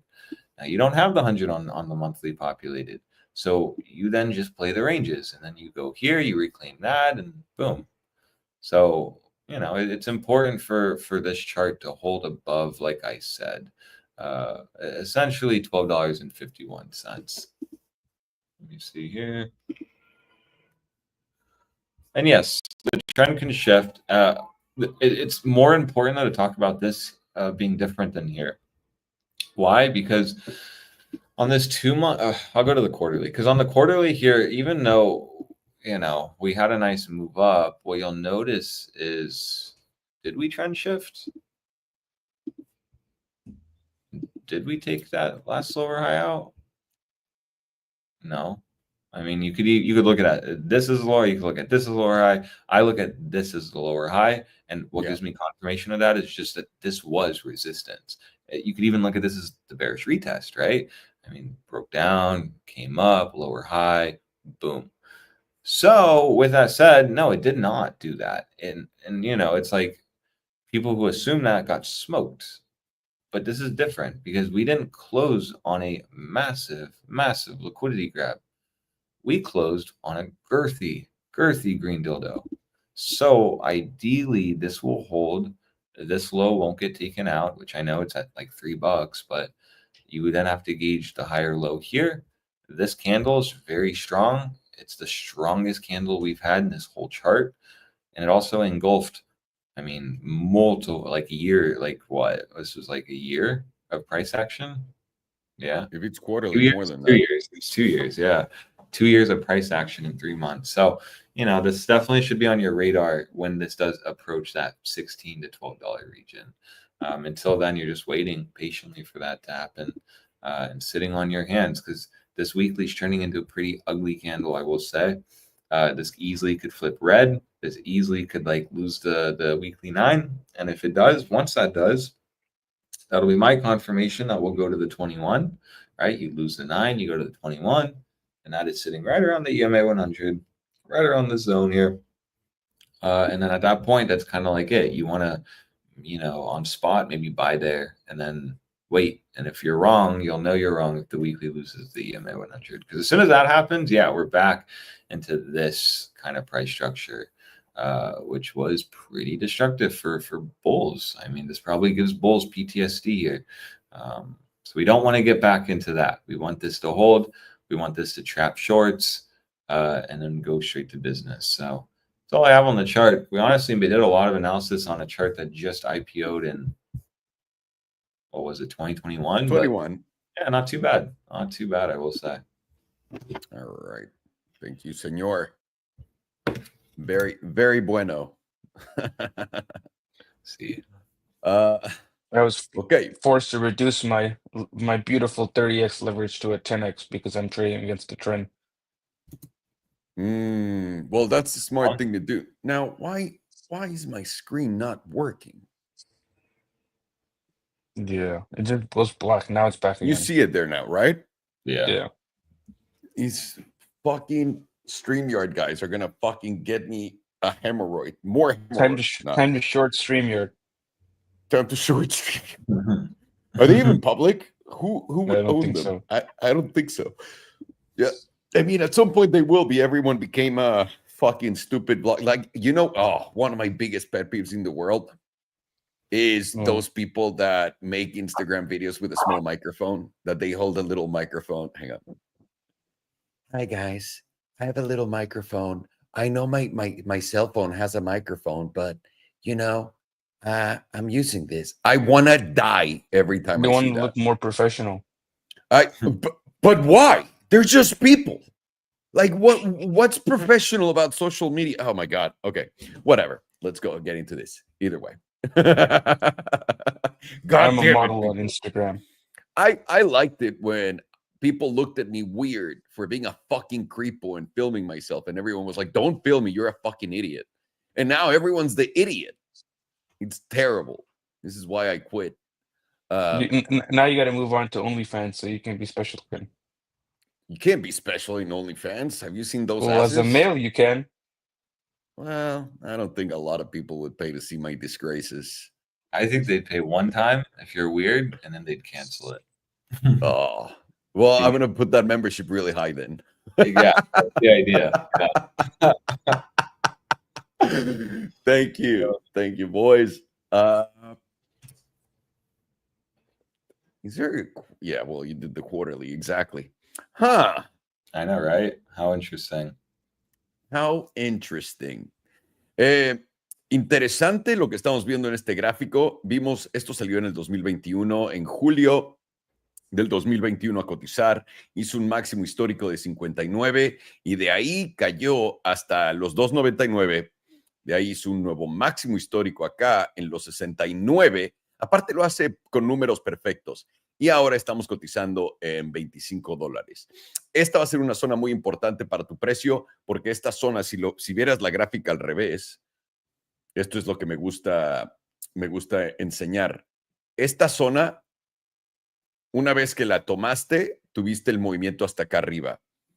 Y esta zona, una vez que te rechazó, te dio el movimiento hasta acá abajo. Eso los hace zonas muy importantes para mí. Y ahora, la media ha funcionado 1, 2, 3, 4 veces solamente.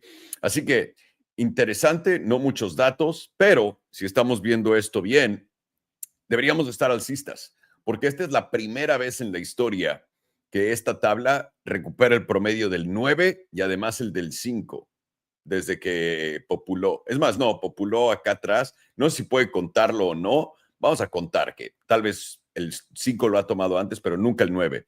Así que la primera vez que vimos eso fue en el trimestre pasado y ahorita estás por encima de ello. Tus promedios importantes están donde está la media de mi canal, que son los 18.74, $18 más o menos. Okay, estamos cotizando en 25. Vámonos a la mensual.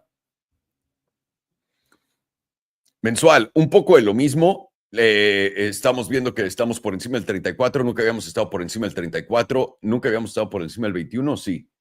No, el 21 empezó a popular acá y siempre estuvimos por debajo. Entonces, y además tienes al 9 cruzando por encima del 21. Un segundo. Esto te dice que tiene fuerza el precio, ¿ok? Y más cuando ves el 34 aparecer y el 5 aparecer aquí arriba, bien. Esto te dice que lleva fuerza.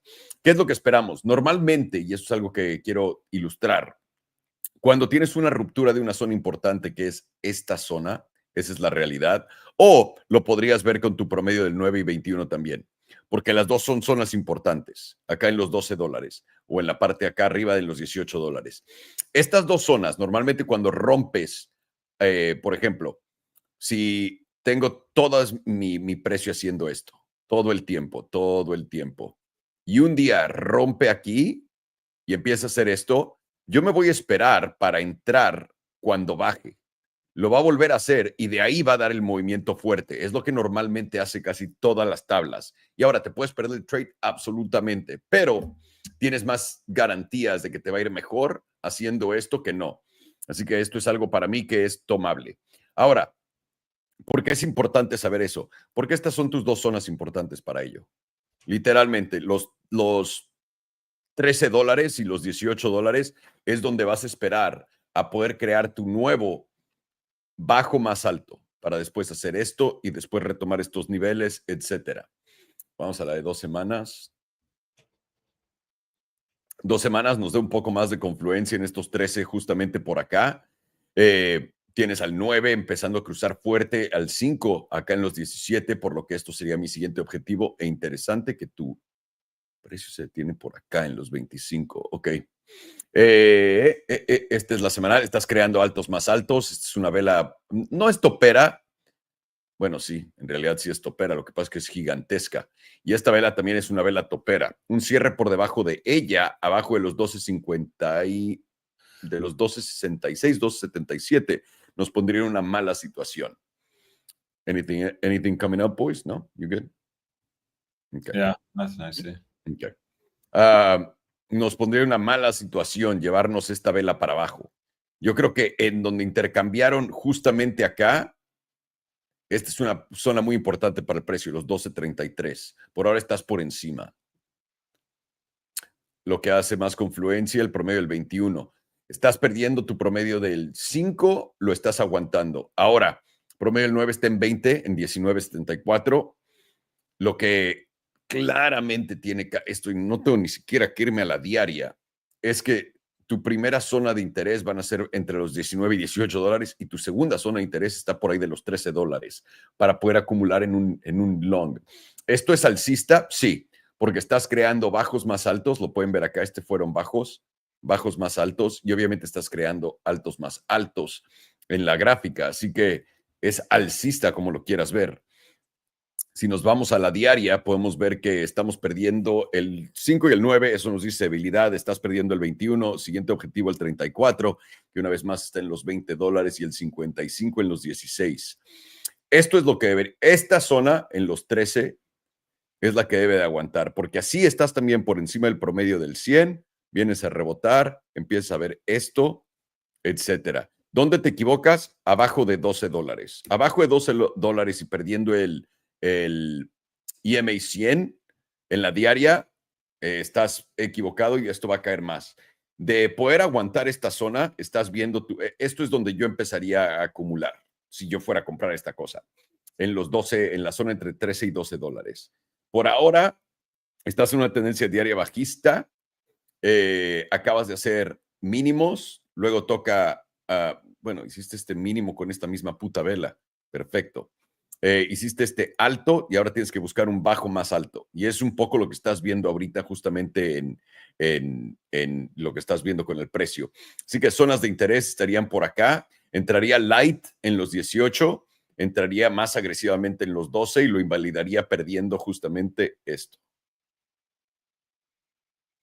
El EMA 100 en los 11.87. Y ahí yo me saldría y me esperaría otra oportunidad donde la cosa se vea más clara. Ahí lo tienen. Eso es RGC. ¿Qué sigue? What's next?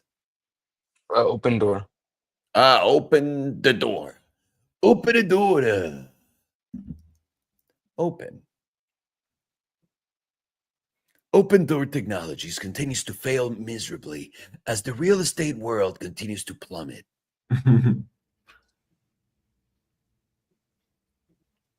There Okay. you go. Can people see the screen? Can you see the screen, boys? Yeah. Let's make sure they can Okay. see it. Yes, they can. Alrighty. 2 week is the one that we should probably have. Let's see more data for. Oh, that's quite nice. Well, nice as in looks like dog shit, but nice. Great. Like the same white dog shit from Step Brothers when they made him lick the white dog shit. Of course. On the 2 week, we're getting momentum, tried to flip back up. It didn't really even get that much of a bounce. You came back, retested the 38.2% and rejected once again. And now momentum is flipping back into the bearish control zone with volatility support. It's looking really bad. And let's see what happens every time we lose the 38.2% on a rejection. Retested it right here, rejected, came back down to the 88.3%. Right here, 88.3%. See if we have another example. Basically right there, it came to the 88.3%. This one came to the 100% and then 88.3%. So far, we have 4 in the 88.3%. 3 makes the trend. So if we look at what the 88.3% is right now, sits at right around 71 cents. That's quite a bit lower than where we are right now. That is about 30% lower than where we are right now. But you got to admit, this thing looks like complete and utter dog shit in a long time frame. So it seems a little bit more like of a when and not an if. Let's switch to the weekly. Come on. Weekly momentum is starting to flip down within the bearish control zone with volatility flipped up. And now the jewel is losing its buy signal. It's completely skipping the neutral phase and going straight into a sell phase. Let's mark with the vertical line when we flipped our jewel into a sell at this point within the bearish control zone. It's likely not going to be as powerful as the sell signal up in this zone, but it's still going to give you some type of reaction. This one wasn't in there. We didn't flip here. Let's do it right there.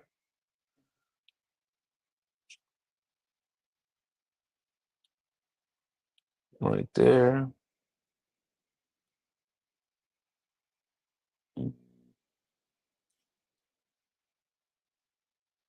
Right there.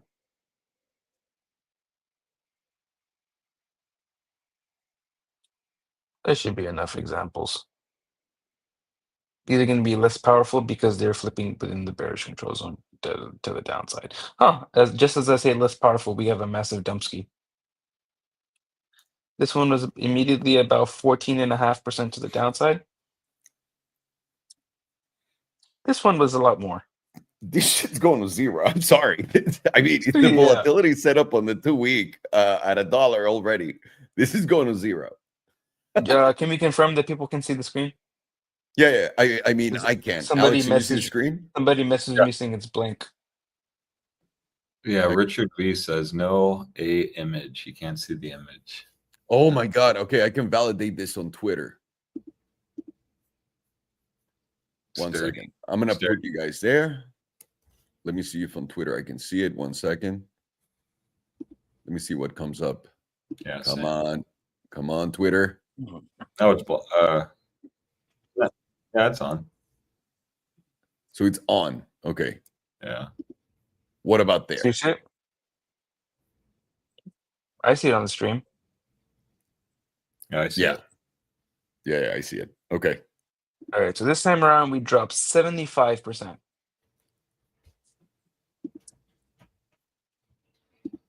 $10 says this thing goes to zero within the next 2 years. Who wants to take that friendly wager? 27% to the downside. What is Opendoor again? It's for reservations. Real estate. No. This is real estate, right? Yeah. This is connects buyers with sellers, blah, blah, blah. It's just a real estate platform. If you have the lowest amount of transactions in all of the history of the United States in real estate since the 90s, so it's not all of the history, but it's basically since we started counting, I would say not looking good for Opendoor. Yeah. 26.5% down.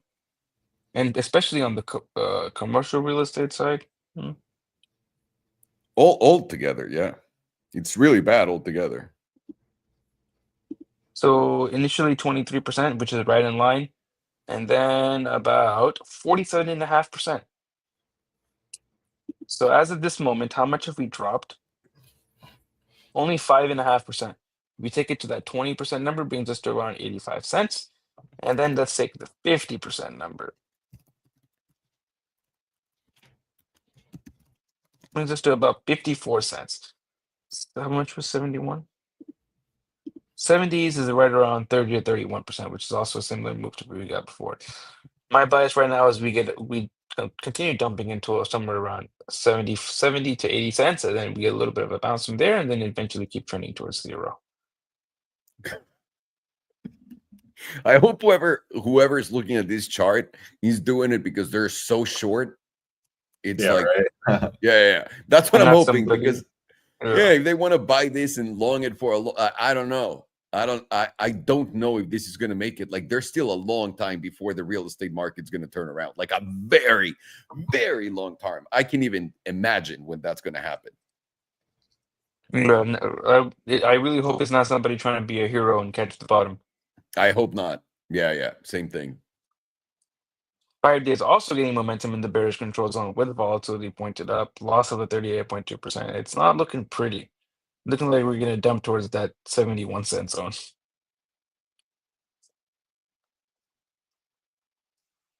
2 days getting a bounce right after the bottom 38.2%, which does make sense.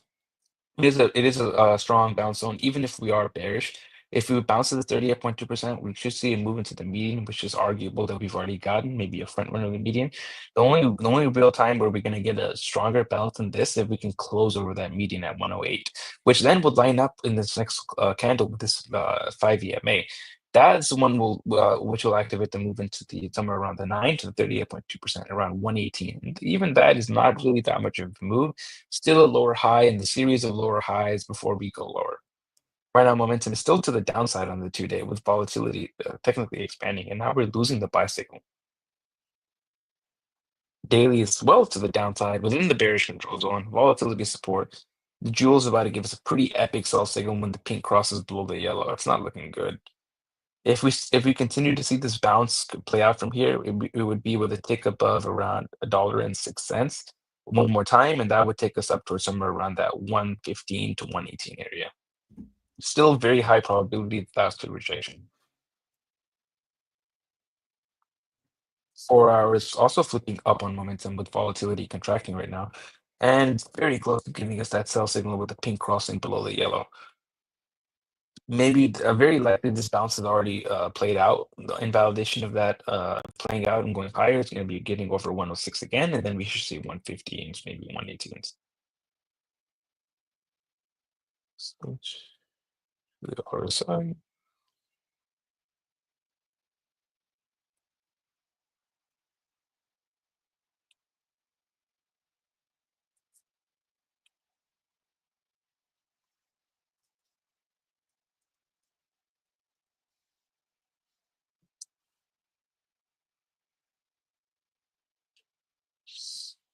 Sometime today, please.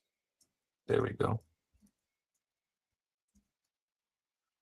Oh, wait, monthly. Oh, we do have enough for a monthly RSI. Very interesting. We have a monthly hidden bearish divergence confirmed right over here for the next lower high in a series of lower highs. Monthly hidden bearish divergence, nothing to worry about, right? It shouldn't do Probably that not. much. Like So it's this a time monthly around, bearish divergence on this. yeah, monthly hidden bearish continuation of the downtrend. Yeah, continuation. Exactly.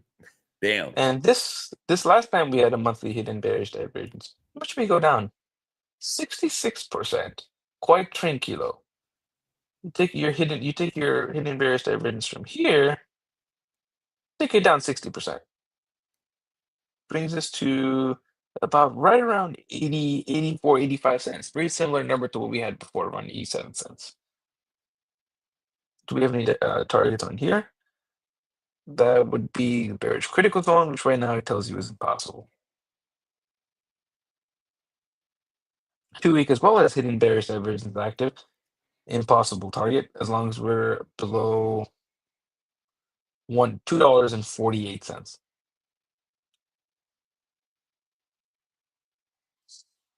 Weekly, 5-day.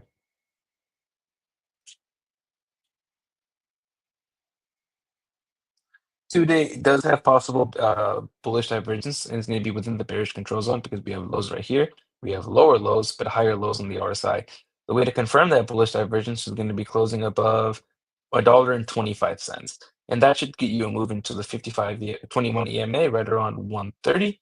Any close over this area of this 21 EMA, then you likely move into the 100 at around like $2. Still a lower high.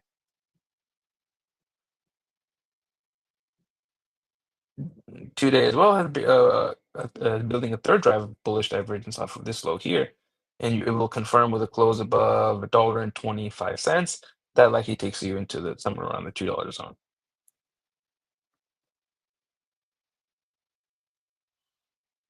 4 hours. Well, it's working on many drives. Actually, no, that's a lower low on the 4 hour. 4 hours, no divergence. Momentum chart.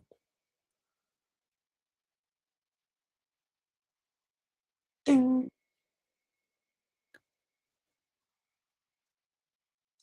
Okay. I don't Quarterly. think Oh, open. this is Binance. This is coin. Binance.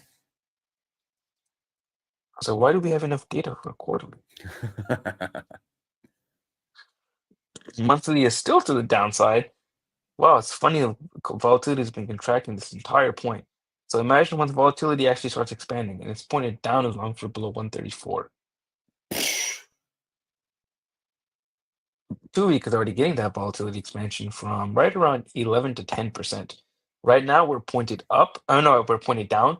The pivot is 102. So if we can close over 102 in this next 2 weeks, we will flip to the upside. Seeming like we're probably going to close below that in this next closure based off of just simple candles and trend. Most likely. Come on. Weekly is also pointed to the downside, very close to getting volatility expansion. And we will flip down in this next 2 days and 4 hours, or continue to the downside in this next 2 days and 4 hours if we close below 101.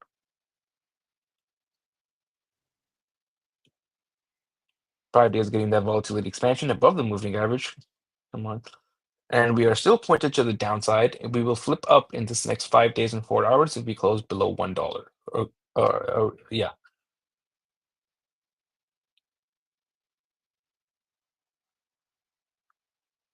Today is getting volatility contraction with momentum flip to the downside, and we will be flipped down as long as we're below 109, making it a very, very high probability that weekly and 5-day will remain to the downside.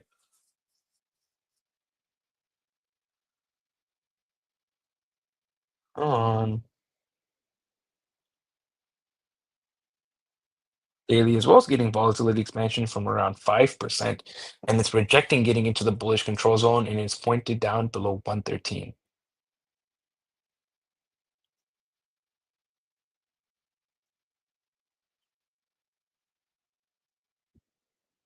Come on. 4 hours also giving us a volatility setup. It's basically topped out now though, because we've hit somewhere around the 90% of the volatility range, and we're seeing the momentum is starting to flip up, and it's going to be flipped up as long as we're above 97 cents. So it is making it likely that we're going to get a mean reversion after this dump. Possible that it's already played out because we have seen a bounce and we are seeing momentum flip to the upside. If we do continue to see a bounce from here, somewhere around 115s to 120s, and very likely at that point, momentum will have reset and we're probably going to continue dumping from there. So right now, if you go as high a time frame as you can really get data for, which is the monthly, you do have bearish divergence confirmed on the monthly. You have momentum flip to the downside, pretty heavily to the downside, and you have a massive downtrend. You just have a series of lower highs and lower lows. The 2 week also gives you bearish divergence with momentum pointed down. The only time frames that are slightly pointed up or slightly bullish right now, which if you can even say bullish, is going to be like the weekly and the 5-day because we are over the momentum pivots, but we are still flipped to the downside, making it likely we're going to close below those pivots. Right now, because the low time frames are flipped to the upside with 4 hour, I am expecting a move continue if we can get over 106 to somewhere around 115s to 120s. At that point, the volatility in the 4 hour likely resets, and we probably dump from there to somewhere around 85 to 87 cents. Maybe get a little bit of a bounce there, and then eventually I'd be looking for somewhere around 70 cents for another bounce, and eventually to keep trending towards zero. Keep trending towards a cool zero. All right, let me make sure that, So what is it that makes it work? There you go. It's working. Camilo, vi que me escribiste en el chat. Dime qué pasó. All righty. Let us go with Opendoor. Gracias, señor. Okay, so what? Hang on. Let me give you what's next for you and Alex. We got Meta and Tesla. I got Meta. Okay. Oh, okay. I'll do Tesla. I'll be the Nazi. There you go. Nazi Handro. I'll be Zuck the Cook. Zuck the Cock. What an honor. What an honor. Ok. Estamos viendo una de las tablas más bajistas de toda la historia. Esto es Opendoor, es una empresa de bienes raíces. El problema con bienes raíces en Estados Unidos, no importa lo que te digan, es que hemos tenido la menor cantidad de transacciones desde los 90s, que es cuando empezamos a tomar datos de esto. Estoy simplemente trayendo esto para acá para que puedan ver que desde que salió a cotizar en, ¿cuánto fue? En 10.74, tuvo un máximo histórico acá en los 39.24 y ahora estamos cotizando en $1.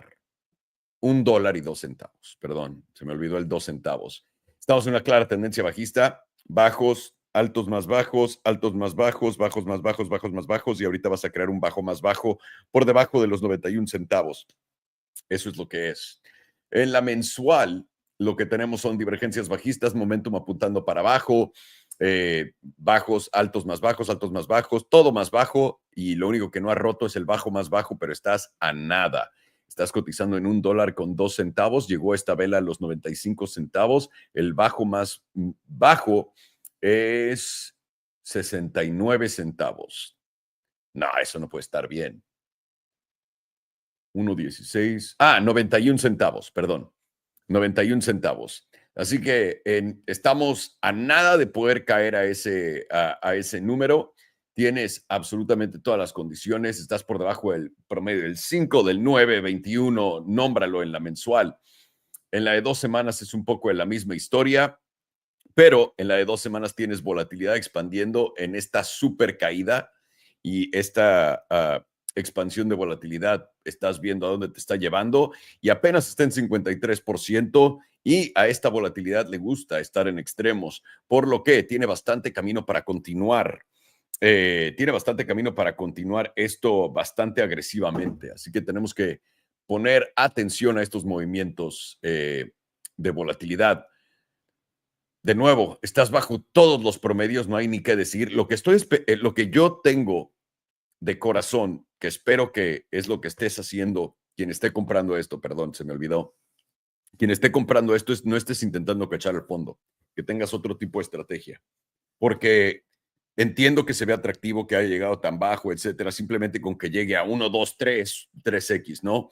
El problema que tienes es que esta empresa está directamente ligada a la actividad de bienes raíces, y bienes raíces no va a mejorar absolutamente nada este año, el próximo, a menos de que algo muy extraño o extremo pase. Esto va a continuar para abajo. Lo que pasó en el 2008 empezó en el 2000, tarde en el 2007. El fondo de las casas llegó por ahí del 2010, 2011, para que tengan una idea de lo que tardó. Estamos en este momento, yo creo, en el 2006. O sea, todavía nos faltarían 5, 4 años para poder llegar a donde estaría el fondo de eso, si es que nadie mete las manos.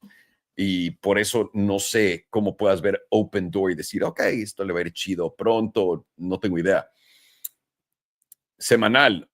Semanal tienes volatilidad a punto de expandir, lo puedes ver por acá, no del punto más bajo, ni siquiera por debajo del 15%, pero lo está intentando hacer. Por ahora está por debajo del promedio. Una vez más, en tu semanal estás por debajo de absolutamente todos tus promedios, y es más, vamos a ponerte esto en el HPDR. Lo único bueno es que, no, ni siquiera el 88.3% está literalmente en, ¿cómo se llama? En mínimos nuevos. Lo que sí es que te podría dar un rebote ahorita al 61.8%, al 1.9, o tal vez hasta el promedio del 5 en los 1.15. Pero esa sería una baja probabilidad de que eso pasara. 2 días. 2 días ya estás justamente acá. Lo que puedes ver es el 1.8. 1.8 debería de rebotarte a la baja y volver a ver esos 97 centavos. Y de hacerlo, muy probablemente el 61.8% a los 88 centavos. Vamos a ver si la diaria nos dice exactamente. La diaria nos dijo que nos caímos, nos rechazó el promedio del 5, caímos hasta los 97 centavos y estamos intentando recuperar, aguantando el 78.6%.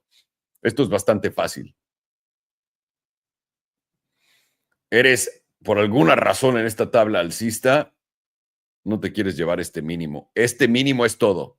¿Por qué? Porque este mínimo en los 95 centavos es lo único deteniéndote de hacer un mínimo, el bajo más bajo de toda la historia en la tabla. Es todo. Normalmente cuando tienes una tabla tan bajista, si llegas al 1.10 es donde le haces corto, pero no sé dónde. Sí, al 1.10 o máximo al 1.17, porque puedes ver que le gusta coquetear con el 21, pero está teniendo menos fuerza.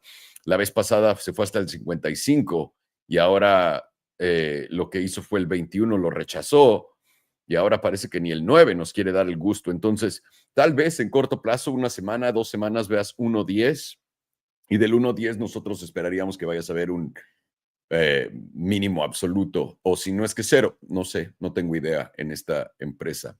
Ahí lo tienen, Opendoor. Vamos con Tesla o con Meta. Which one's first? Oh, it's Tesla. yeah, Tesla, some Tessie. See here. Let's get Tessies up. Everybody's very excited. Everybody's Our very testes? excited. Our testes. That's right. Let's see here. The testes. You know what? I need to do this, need to do this, need to do this, need to do this. And let me see if it's working. Yes, I can see it. Beautiful. I have an email address that I like to use just for shits and giggles purposes called bigtestes@hotmail.com. Yeah, for all your subscriptions you don't want people to know about. Anyways, I'm happy to have people know about them. based. That's a dominance play, honestly. Indeed. Anyways, so Tesla's actually looking quite interesting. You know, today we had some, at least what I saw, the headline I saw was not good earnings. But we're pumping and markets are pumping. So where are we? Well, It's pumping because there's rumors that Elon is going to step back from Doge. really? Oh, well, I haven't heard that. Damn. I don't see why he would. You know, you kind of put all that work and time into something. He's pretty invested in it. So yeah, but it could be publicly. Like what? You're gonna get into cutting the government, making it better, and then all of a sudden, all right, we're done. Thank you so much, everyone. That would be yeah. So then, you know, and by the way, we're done. That's cool. Then that means everything should turn around and everything should pump to high heavens. But that means we're gonna need some money, right? Because otherwise, people are fucking poor as fuck. So what? We're gonna need some extra cash infused. War with So, Iran? Question mark. No, I'm just kidding. But who knows? yeah, it could be. Who knows? Hamas It's set up in very 2023, possible. right? Yeah. They got a carrier strike group there. They got like 4 stealth bombers in the Two of area. them now. Hey, maybe. 2 carriers. So that's significant. I feel like when What other reason would there be to move so many stealth bombers right into that region? Unless you're planning to do some preemptive strikes and disable air defenses. Yeah, exactly. So I mean, I don't see that, meaning I don't see Elon stepping back from it. He's also said he could be on like a beach and do any other thing. So he's kind of invested. Like he can't not do it now. And also all the noobs would then feel like they won. So I just feel like that's not in Elon's character. So with that said, let's see what's good with the chart. Because if that is truly the only reason why we're pumping, truly, if that is the only reason why we're pumping, then I'm actually, this is giving us a short setup technically. I mean, sir. You would either short it here or here, and your stop loss would be here. If you wanted to be very conservative to make sure you don't get stopped, you would have it above the daily EMA 200, because your idea then would be, okay, we take this stop out, but if we hit that daily EMA 200, should reject us on just the tap, similar to like here. But this is technically giving a short setup, technically speaking. That's just the deviation as SMA 200 play. You know, with these shorts here, the idea is that they're just such tight risk involved with them that like even if like 2-3 of these fail, right, you're losing, let's say 1%, 1.5%. So you've done 2 of these, you've lost 3%. You've done another one, 3 have failed. So now you're at 3.5% you've lost, and then 1 hits. I mean, you know, these really do end up printing a lot, because if you are going to really end up going down, really end up nuking, it's going to be off the backs of you rejecting the SMA 200. That's why, you know, we've been giving a lot of shorts based on that idea, because, you know, a lot of things have broken down and a lot of things are retesting that now. While also Tesla, to me, is still a downtrend. I mean, this has a lower high potential here. You would be gauging the daily EMA 34, because Tesla's been solidly rejecting that. Now, it didn't do it here, rejected the 21, rejected the 9 here. But when I say it has been solidly rejecting that, I mean in this range here, where we've seen, you know, Tesla essentially find resistance right around there. So we have to gauge that as the next zone, which, how my system works, if you really start getting above the 34, you really do start having a greater chance of going to the 100. Generally, that's how it works. Now, you'll have ebbs and flows between that. You'll have some resistance lines and levels, but Generally, that's how it works. So when you have that 34, you have the SMA 200 right around the same spot. It's very tempting and hard for me not currently right now to just like post an Academy short here, because this, especially with how I'm looking at crypto, could really reject today, could just start going down from that 34, this being the next lower high. That could be a bullshit rumor because their numbers were terrible too. Terrible. And yeah, so you saw how the Just market punished something to Rivian. fuck the shorts. That was some bullshit. It was like their numbers came in so bad. My idea on Bitcoin was working so good. I was up so nicely. Tesla was dumping pre-market. New York opened. We went up a little bit. We nuked, and then we just green dildoed up. Like, in my opinion, what really has changed today to cause this big of a bounce other than just a short squeeze? And what you'll see often, and well, how do we know this is a bull trap? How do we know this is a short squeeze? Well, there's no like such thing as like confirmed traps, but it's just more like when we see things in the chart like this, right? Like a rally up right into resistance. It's been rejecting us. You're still under the SMA 200 while the trend, because that's always the key to everything, is the trend is still down. So while bulls here get really excited because Tesla has put in a really nice candle so far, and it's up 16%, what you're getting here is just another lower high on a bearish retest. And that's why, that has to be gauged as a trap. You're easily, when you look at the chart like that, okay, well, you're either wrong if we take this high out or if we start reclaiming the SMA 200. So then when you get both of those, you took the high out and you're reclaiming the SMA 200, then you can kind of see, it kind of makes it a lot simpler to long then. Until then, you do have to gauge that as, yeah, that's what that is. This is the bull trap, because bulls are going to be looking at this as the higher low potential without the higher high, right? That's part of the trap scenario. Is you do things, you move so violently in price up or down that it causes people to FOMO and get emotional and do things like front run, right? They don't actually have a trigger. They're just basing it on the hopium that, yeah, this doesn't take out this low. Let me run my stop. And then this will turn into the higher high. The issue with these trades are they do work and it's easy. You could have long this potentially if you got lucky, if you got the meme lines here, potentially, right? Maybe you did get positioned and you would just have your stop here. But the issue is when you're fighting the trend and you have a day like today where you're massively green, right? Alex got stopped. I counter traded him. He's wrong. I'm massively green. I'm bullish as hell. You then start doing what? Where you wanted to maybe take this to here, you're then moving your TPs here. You're moving your TPs here. You're moving your TPs here. You start getting greedy, lost in the sauce before anything confirms and tells you that this is not a lower high and bearish retest. And until that has proven to you, you do have to run on the camp that this is still bearish, especially when you then salt-based sprinkle that news where people think Elon's potentially going to quit Doge, which, yes, maybe he will. Maybe. I don't know. But to me, that just seems kind of absurd. You'll also notice here that, yes, it's great. We're getting above the 38.2%, but we're still rejecting potentially that median as well. That's why today across the board, it's going to be important to see where, we actually close. I'll say this, again, today across the board is extremely important for me because that's either going to tell me, right? Like, for example, Tesla, if we start reclaiming the median, we start reclaiming the EMA 34, to me, that's going to be a major shift in structure here.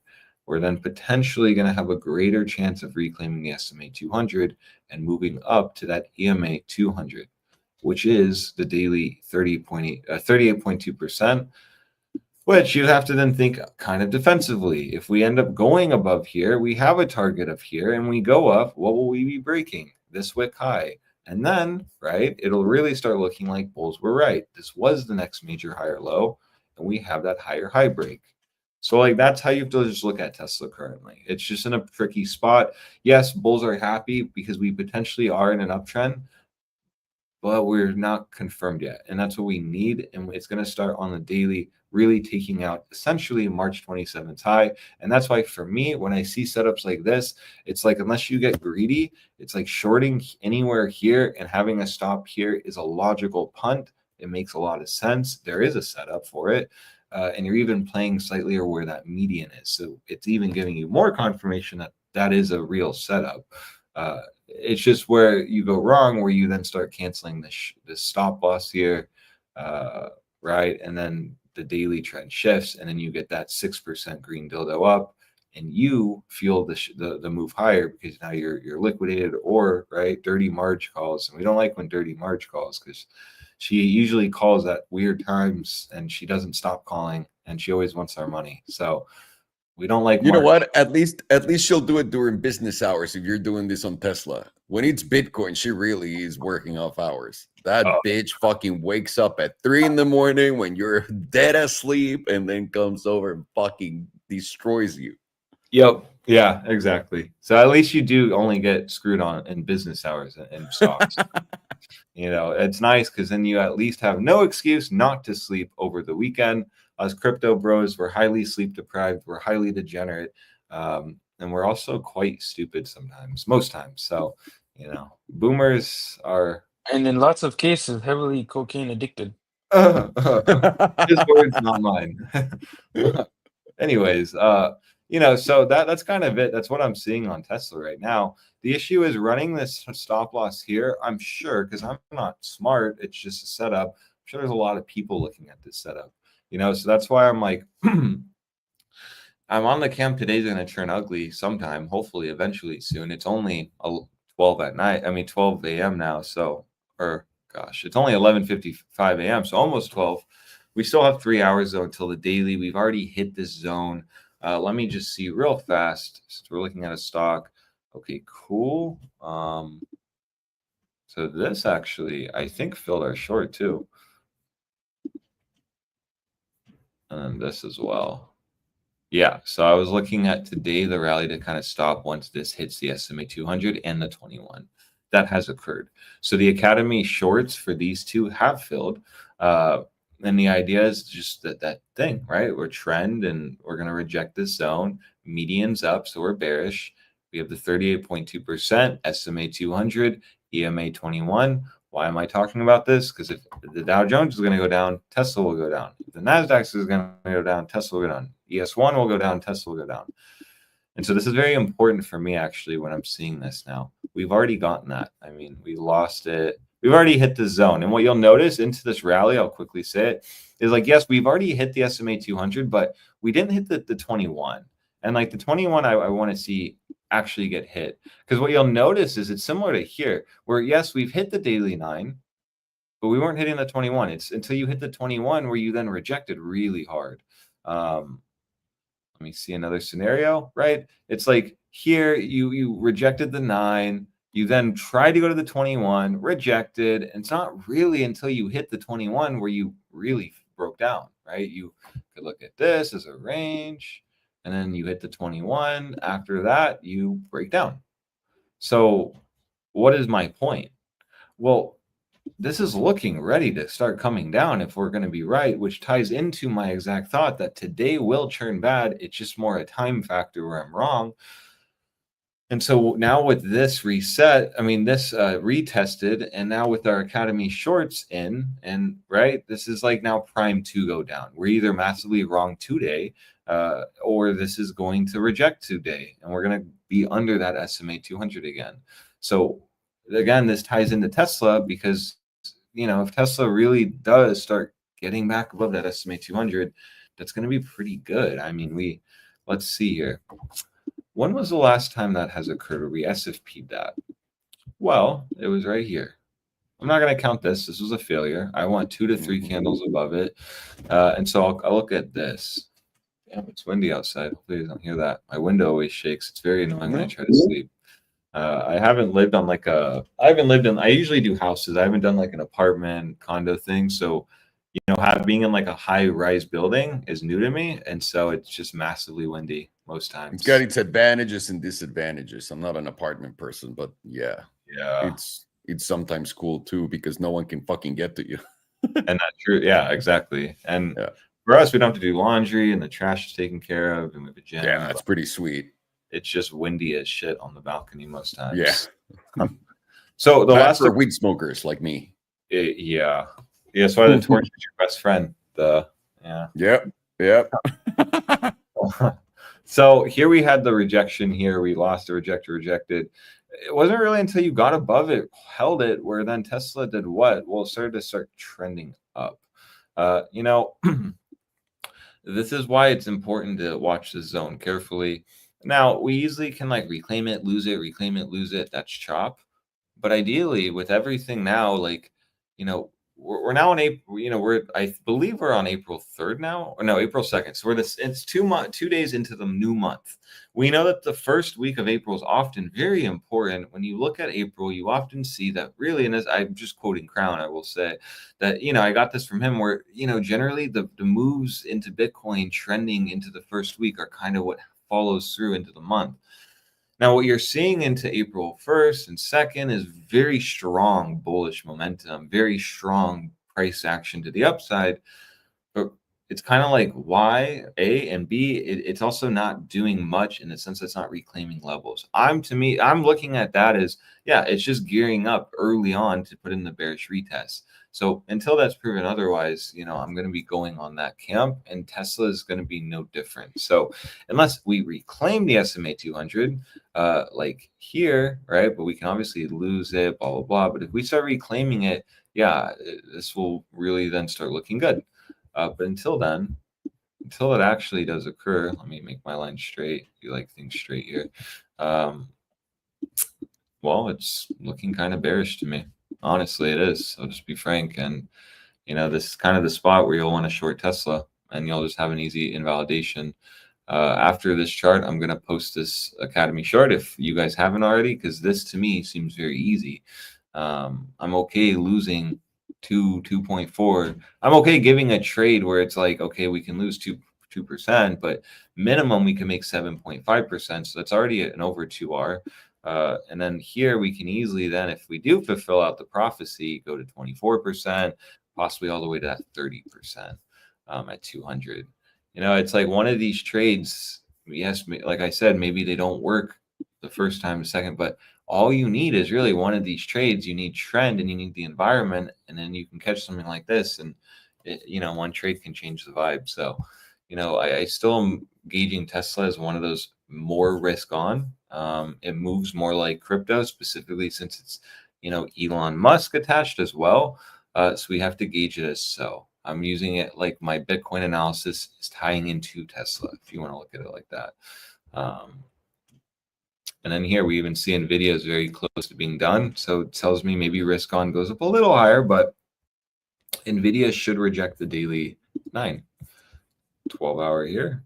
Yeah, very close. And what you'll notice it's all is we haven't tested bearish retests. Yeah, exactly. That's my point, though. Like, exactly. Like, until proven otherwise, everything is looking like a bearish retest. My timing was terrible on Bitcoin today, I'll be frank, but it's still looking like a bearish retest of potentially the SMA 200, and that's why I'm still emphasizing very, very, very greatly that this daily still can turn ugly. Now, I know it does not look like that potentially is going to happen, but 6 hours and 57 minutes is a long time. 1 hour, Bitcoin can be all the way back under 85.5. In 3 hours, we can be at 82s. So, it's like until proven otherwise, we have to gauge this week as a week not to long, not to get trapped, not to FOMO, but to be gauging everything as just putting in bearish retests. And that was evident to me in the beginning of the week on Sunday, on Friday, when ES1 had lost the SMA 200. It's like, okay, we're then very, very bearish now, because this, in my opinion, should have held. We should have made our way up, and that didn't happen. That's a shift to me. I mean, like, we're testing and dealing with things that we haven't had. And like, people are really dogging on bears, and people think we're stupid for being bearish, but like, we're in a market where ES1 hasn't done this in like all cycle, like 2023, this low before we went in a parabolic bull market. So this low was essentially the end of that chop in 2023. we are above that SMA 200, we're off to the races. But when you start losing that, we're And by the way, potentially sorry, just to make a note, the reason why you saw that super bounce to the up, that was exactly the Hamas setup. That was October 2023. That was an injection of 200 billion direct dollars into the economy instantly. So it that's was what war, that looks right? like. Yeah. So we don't have anything like that right now. Unless like, Iran or something like that. But you're right, we have nothing like that currently at all. And so like I don't see really why bears are getting dogged too much. Visually you can see it too, like, okay, this is resistance, it was support, so this should reject. If we reclaim it, that's bullish, of course, but we could just be And in it. also, I believe the quarterly did confirm bearish divergence, but I will confirm it for you right now. Got No, it. And it did, but yeah, confirm it, because I do believe it did. And so I have to then I have to look at where we're at right now, currently, in current times, until proven otherwise. We're in this environment here where we're squeezing up. It did. Yeah. And that's, when was the last time it had it? The last time you had bearish divergence was in October of 2021 on the quarterly. That was the absolute top. Oh, absolute top. And then we dumped 25% from there. 27% actually.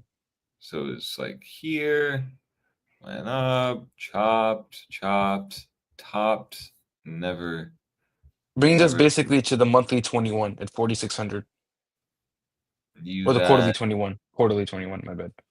Dumped, rallied up, lower high, lower low, lower high, lower low. Trend shifted, reclaimed, bull trap, SFP, lower high, lower low, lower high, lower low. Deviation of the SMA 200, lower low, lower high at the SMA 200. Put in the bearish retest. Daily at this point looked amazing. When we tested it, we were breaking out. We were breaking out. If I was Canadian. yeah, it's very Canadian of you. Breaking out. You had a very, very easy short, like what I'm seeing now potentially, where you're like shorting here and your stop is here, and then you made life-changing money. So like that's kind of the environment I'm in, like gauging essentially. It's like we lower low, rallied up to then the SMA 200, and then from that point we went down like 18%, which is like massively. That's big for ES1 in 43 days too, I will say. Boom, yeah. So maybe it wasn't 43 days, but like in like, I don't even know. Now I'm bothering myself. It was, 61 days. So still very impressive. 30. I mean, you essentially had 60 days of just down only. So what do we have now? Well, okay, we have a high. We have a lower high, lower low. And then, we broke down. So we had another lower low. We got that deviation. So, okay, I hope you all remembered what I said before, because this is kind of looking the same actually. So then we broke down, had the lower low. We then came up. We had a higher low, higher high, higher low, higher high. Interesting. So trend was up. I'll just quickly, I'm not going to go back, but you guys understand that. And then we then broke down. And then here we definitely could go up a little higher, but I mean, it's looking to me like as long as ES1 is under that SMA 200, this is looking like the exact same kind of price action, actually same thing we got before we went bear in 2022. Quickly show it one more time. Here, lower low, and then we trend shifted. We had the higher low, higher high, higher low, higher high. I guess not. No, never mind. I'm totally wrong on that. Never mind. Yeah, we actually just had the lower high. So it's even more predatory now because we did trend shift back up, reclaimed it, SFP'd it. Now we're potentially under it again. So the point being is just that, we are very bearish here. Bulls have no legs to stand on to really insult bears at this point until we get back above the SMA 200. The reason I'm even talking about this is just because Tesla's very risk on. So if you're going to be gauging Tesla, you have to be gauging everything else, Bitcoin, ES1, NASDAQ, in my opinion, because it'll help. And even NVIDIA too, you should be gauging. That's why I did. So right now we can then say, okay, well, ES1 definitely could go up a little higher, definitely could retest the SMA 200. Maybe then that ties into Farn's idea of Bitcoin going to the 90s. And then maybe that ties into NVIDIA potentially going to the daily 9. But I'm not really going to be holding a lot of weight on that. Why? Because if we then look at other things in ES1, like here we see, okay, well, we want the daily 9 to reject, and then Dow Jones, we want that SMA 200 to get lost. So ideally today we'll see that rejection pretty harshly. But going back to Tesla, that is what I'm seeing here. Potential easy short setup. We're totally wrong if the SMA 200 gets reclaimed. Under that, though, you have to just be gauging trend, which is down right now, to take the lead. And if we then go, let's say the weekly, okay, so then like maybe the daily does wick up a little above the SMA 200. Maybe this is wrong, and maybe we go up to the weekly 9, and then ES1 does test the SMA 200. Maybe, I don't know. See, this is just how you have to like trade and dissect things. It's not always so clear. But what we do see is, okay, it's nice that the weekly EMA 100 did hold. Nice bounce off the SMA 200. You should be gauging that zone to bounce if you're bullish. But like I said, you know, that EMA 9 is kind of lurking right at resistance with also potentially, you know, a fresh weekly downtrend. Why, again, kind of like the way our short setup is, though, is because if this isn't, I really hate how it keeps doing that. If this is an evening star, this doesn't get taken out. This is the weekly lower high. This is just a trap. This is going to turn into another dirty wick, and we're going to actually break this low. Because if you start taking out this wick high, it will be questionable to me if this is back in an uptrend on the weekly. I mean, you basically are looking at it like that. You know, you had a low, you had this needs to be the lower high, in my opinion, because if this holds where the SMA 200 was, this is generally big macro bottoming points, big higher low points is my point. A lot of points there, not the fun points.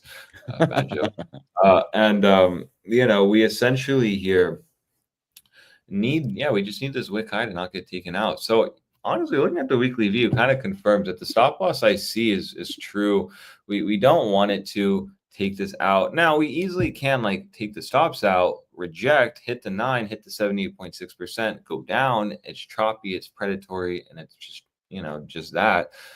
But I'm going to be on the camp that, you know, the daily SMA 200 will hold as resistance. So, you know, we'll see and watch that very closely. If this does hold as resistance and this does end up being the next major lower high on the weekly, then you have to really then start gauging the low to not hold on Tesla, which for this weekly would be right at 221. And then you would be looking for potentially a move down to 215s. You'd be looking at 215s as, you know, a big spot. We've seen big reactions there so far. I'm trying to delete this. What the heck? Oh. Okay, cool. 215 is a pretty big spot on Tesla. I mean, we've seen pretty nice reactions so far. You can see here that bulls are trying to put in structure here. We're not really taking out the last lows. So it's going to be really important for us to start breaking down here and actually taking out, in my opinion, like getting back under, you know, specifically, this here to essentially today's low. We need to get back under there.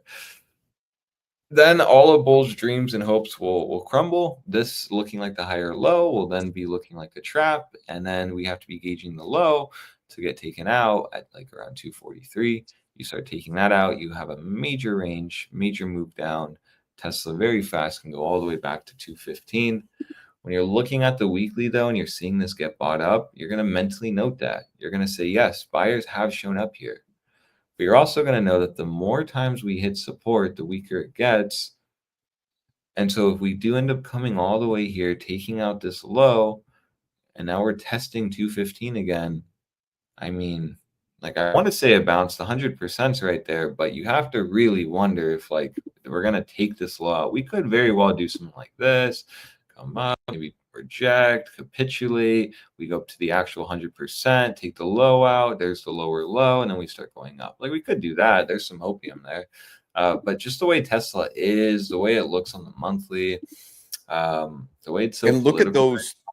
Mhm. Look at the HPDR, the aggressiveness of how it goes when it goes up and down, like on your past view. I think you were on the weekly.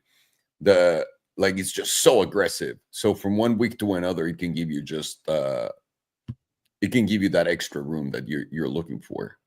Yeah. Yeah, no, I get what you're saying. Like here. Yeah. We actually did reclaim the SMA 200, put in a major bullish hammerhead, very bullish. Next one, Yeah. open down, rejected, and nuked. Right, predatory. And then here you see, okay, cool, we went up, we broke out. We actually took the high of this, got above the SMA 200, wicked above the 34, and then sold down. So like, it's not out of the question that like before today, Tesla could turn sour. It's not totally out of the question. I appreciate you bringing that up because even here, you broke out, was up like, let's see. I mean, you're up, I guess, close to 2% on the day, and then bigly rejected. So, I mean, it can. That's why today's important. I'll keep saying that. But, you know, as long as you're under the SMA 200, just be mindful of that as the short rejection zone. You know, and that's it. It's like we're just trying to put in bullish structure. I won't disregard that. But we need the higher high break. And that's why the stop loss, if you do run the short, will be important at, you know, March 27th wick high. Because in my opinion, if you take that out, you're probably going to squeeze up pretty hard on Tesla. Probably going to then bode well for risk on and probably I'll be wrong on stocks and crypto and yada, yada, yada. But until then, I have to just be gauging what it is, which is a lower high retest of resistance. Possibly today might reject the median. And this is going to trap all the people maybe front running this if we do end up rejecting before the daily. Now let's check out the quarterly since we did get that. Okay, cool. So quarterly opened, new candle, came down, rallied up. Now we're testing the 38.2%. This will be very important because now this is 2 months and 29 days, so this can easily form a wick. But, you know, if we really want to be like shallow with it and get an easy short, we should technically just reject here. This is a retest of the breakdown, right? Because Tesla's in a breakdown now on the quarterly. We literally broke down, lost the 38.2%, rallied up. Now here we are testing the daily SMA 200, but also the quarterly is testing the 38.2%. So you have to be gauging that as like a major retest before we go down. And we've seen this before where, okay, Tesla broke down and then immediately it followed through. So we see here it broke down, still stayed above the blue zone shifted up, quarterly tested it, went slightly above it. And then from that point, we came down. We held that as a close. So 3 months went by, held under the blue zone. No, that's the point I'm trying to bring home.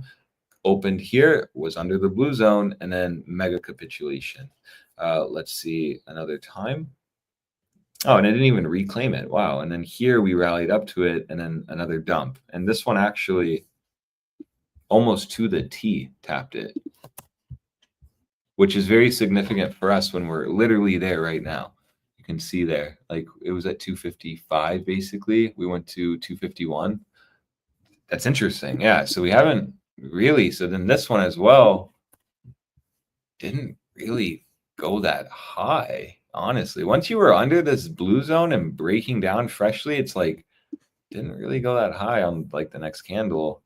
Okay, so there's this one, and this one I'll note never reset. So it's just still in the breakdown posturing. The only reason why I'm bringing this up is because you saw the 38.2% shift so down where it rallied up, tested it, bearish retest, rejected. Okay, let's see here.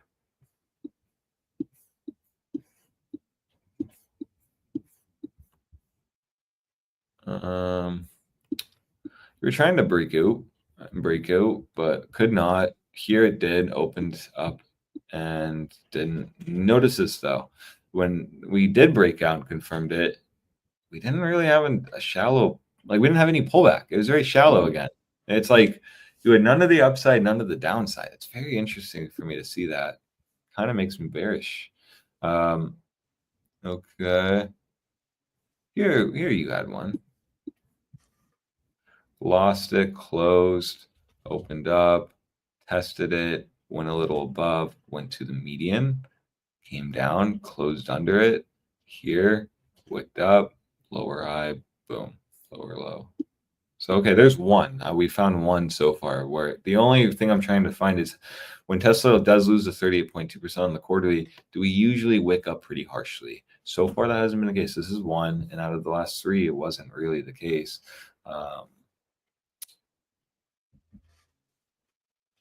This one's a little weird. So we lost it here, opened up, you know, tiny rally still even. But never even retested the 38.2%. Here you see tried to, broke out, tried to retest, did retest it, no reaction, got back on it, broke out. And then we've come this far. Let's look at this one now. Broke out. And then, yeah, didn't even get to it. And then just went up. So point being that, you know, you should be very bearish on Tesla. What the heck? This is crazy to me. How is Tesla in a quarterly breakdown right now? What the hell? That's not good. Well, they're selling less cars. You're right, though. I don't even know why I asked That's that it. question. Because, yeah, the earnings are shit. It was so bad, like significant. Like, I'm good at earnings and I'm dumb and I knew that was really bad. That is bad. So, like, Tesla's looking very, very, very, very, very bad to me. You know, last quarter, you had such an ugly candle where this was just like a hopes and dreams. You know, what color foreign is your yacht going to be? Let me get this and buy this. You're so pre-rich. And then next quarter, all your hopes and dreams just washed away. And then now you're getting that rally, so it's sparking again, but you're just kind of retesting the breakdown zone. Did we hold the quarterly 9 at least? Very minimum, did we hold it? No, it didn't even hold that. Wow, damn. Yeah, not a good sign for Tesla bulls. You know, you're hoping that like this plays out, or we just kind of like bear trap and go up. Now I want to see when, okay, so again, lost it, bear trap, went up, lost it, nothing, didn't do anything here. So that is one time close to a bottom now. I will say all these occurrences were close to a bottom. We lost it here once.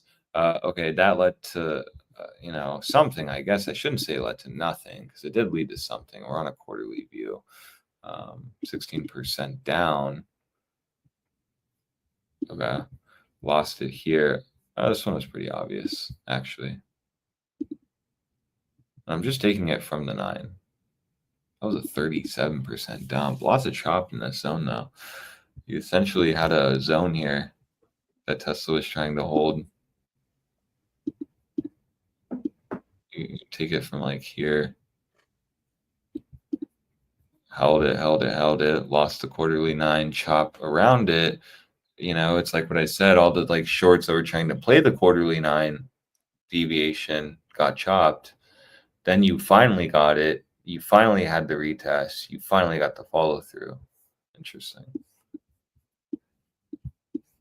That's bad. Yeah, that's really bad. So like, I mean, in this chop in this bull market, you know, we essentially haven't lost that. I mean, no, yeah, we did. 2023, we had chop. I remember that. That's when Bitcoin went to 49K. So then, like, remember though, the environment's a little different than what it was in 2023. I mean, you were not testing where you're testing on ES1. You weren't as sold down as you were on Bitcoin, and you weren't, I don't believe, in an HBDR breakdown. Let me see though. Okay, bear market. Boom, went up. Boom, boom, boom. Okay, so you were. I mean, you weren't freshly in it, but it just wasn't, I guess, above the 38.2%. And then here, it's like all the dreams and hopes were just so great. Tesla looks so amazing. Yeah, so ugly. So yeah, I'm just like right now realizing how bad Tesla is, and that kind of is interesting to see that because I honestly didn't think it was that bad. Wow, maybe I need to be shorting this more actually. You even get confluence idea being if we end up rallying up to like 290s, maybe 300, which again is right around the weekly 9, definitely could do it. Definitely could. You're gonna be looking at that as the rejection zone. People like me are out. We got our short stopped out. We rallied up, maybe wicked up to the mean line. And then at that point, though, you're then testing here the monthly median. You're then testing here the monthly 9. We've already hit the target technically of being under the median, I believe. Yeah, we're bouncing off the 38.2%. So you would be gauging that as the zone, major zone. If you're going to play, let's say the monthly and not the weekly, because I was basing that on the daily. If you're not going to short on the daily, you could short on the monthly and it could be even easier. You just have to have patience. You just start scaling in on the monthly 9, have another add at the median at 300, and then your stop has to be literally here. Where do you think it could be? Well, it has to be here. That should just literally be on March highs, March's candle high, essentially. So, I mean, it's better RR for sure. So you have like 2 options here just technically per the monthly and daily view. You have 2 short setups potentially. It's either going to be a short setup of the monthly median and monthly 9. You would already be gauging that because the monthly just freshly lost the 9 here. Oh, wait, no, it didn't. Lost it here. Interesting. Lost it here. Did it open above it in March? Is that why? No, I guess not. It resumed to be under it. So that is your 2 candle closures under the monthly 9. Typically 3 makes a trend. You'd be gauging the 3rd one to reject us down. So not good. Not good. Opium is the 2-week EMA 100 is going to hold here. We similarly saw this back in July 2024, where it did hold. We did find a bottom, and we did break out.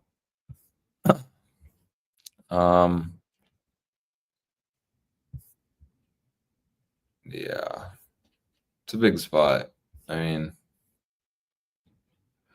to me, it just ties into why 215 is important for Tesla. I'm not looking at this. I'm not looking at this. I'm looking at 215 because 215 is where my downtrend bias gets confirmed. And if you do go under 215, you're under the 2-week EMA 100 at that point. You're under the weekly SMA 200. The weekly SMA 200 gets lost. Good chance you're going to go and lose the 2-week EMA 100. That's kind of how my brain works, or at least test it at the very minimum. So I'm going to get off this chart so I can post a short for the Academy. I do think that Tesla is extremely bearish right now. It's one of the most bearish charts I've looked at today, actually, which is saying a lot because usually I'm not that bearish on good old Tesla. Yeah, even here, look at that. Just going right up to the 3-day median now, just tying into potentially why we could be getting an easy short here. So it's either short here, stop here, or wait to short 300s, have your stop here at 309 for the easier trade. You have 2 shorts potentially. You're either going to short here and print, or you're going to short here and print. All scenarios lead to one outcome, which is going back to 215. As long as you are under the daily SMA 200, I just have to gauge it as that. So, I was pretty bearish coming into Tesla on the daily view, but then the monthly kind of just solidified it for me. Was it the monthly? No, it was the quarterly. My bad. Jeez. Quarterly solidified it for me. This is really bad. This is like either a major bear trap or Tesla is cooked, and we're actually gonna this is it. This was the top.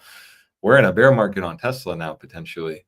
Did the monthly 9 hold? It did, right? No, it did not. Wow. So then you even see here the month. So now we are, in a confirmed bear market. I can say that. The hopium now is what? The trend? Is the monthly trend still up? Let me see. Usually the hopium is that Elon quits Doge tomorrow. And I don't know what that'll do, but let's go with that. Usually in bear markets, it's like once you start, at least for what we see, right? It's like I can look at this and say we're in a bear market and not feel bad. But what you'll see is, bulls have cult mindsets. Everyone does. We want to believe in what we've been told and what we've put money into. So in bear markets, what I noticed in 2022 is when there's no hopium, the only hopium people have is that we're still in an uptrend. And it's true. I will always say that is true, right? You don't want to be the last guy to the party, right? You don't want to be the guy who's showing up and all the hot girls are gone. You just have, guys pass out on the couch and the party's dead, right? You want to be early and you want to be able to catch trend shifts before it's confirmed, before the masses know, before everyone says, yeah, we're in a bear market, because that's usually when we bottom. Yeah. And so what you have here is you have a monthly 9 getting lost. That's my criteria. You're just in a bear market, period. Worked out well here. Bear market started once you lost that monthly 9. Did it not? It did. Even okay, well, we reclaimed it here. But once you lost it here, it was a bear market. You had 1, 2, 3, 4 months of down. So then maybe, okay, I shorted here and I got stopped, lost a few hundred, no big deal. Shorted here, printed, cool, sold on the 34, opened a short here, got stopped, no big deal. That's 2 shorts that have failed. And then this gave me another short trigger. I did it. And then I made life-changing money. So that's why we want to stay with the system, even if it fails sometimes. Like I said, you just need one of these trades to change the script, right? You're on a 20x and you catch a 50, 60% trade, you're up 1,200% on, I don't know. I'm bad at math. 1,200% on 10 grand, I think, is $120,000. Six figures on one trade. That's really good. Making a doctor's salary, trading meme lines and shitcoins. So not bad. What we're looking at on Tesla now is, we definitely could retest the monthly 9. You would already be gauging that just based on what we've been doing. We've been going up to it, rejecting. You want this to actually hold as resistance now. Similar to here, any rally up, we very well could wake up above, but you just need us to stay under the monthly 9. If you're under the monthly 9, Tesla's extremely, extremely bearish. And in my opinion, what's brewing is 175. If you start rejecting the monthly 9, losing the 34, that's important. That's why taking out 250 is going to be extremely important for me. Next target will be 174, which actually makes complete sense to me, specifically when I start seeing the quarterly where it's at. Quarterly breaking down, losing the 9 gives you the target to 215 or 220. I don't think that's going to hold. Next target would be the 34, which is at 181. That's very, very, very good confluence to that idea that 175 really could be next. If we do, bang this short out here, we're potentially dealing with a 39% gain here. That's insane to me. So you're potentially going to risk maybe 4% if you take the short. You potentially are going to risk, let's say you take the short here. Let's just say you open it blindly. 7%. Your risk doesn't have to be 7%, I will just say. But let's just say you do that. Maximum risk, you'll lose 7%. That's still beautiful. You're potentially going to make 38%. That's unheard of. That's that just doesn't happen. That's divine trading. But then maybe you do get that fill. Maybe we do go up to that 300 mark. And then at that point, your risk is stupidly low. I mean, that's you tell someone you took a trade with this kind of RR, 25, they're going to think you're not telling the truth. Which has happened to me a lot. People don't think I'm telling the truth because it just sounds so stupid and crazy. What? You made how much money risking $200? What?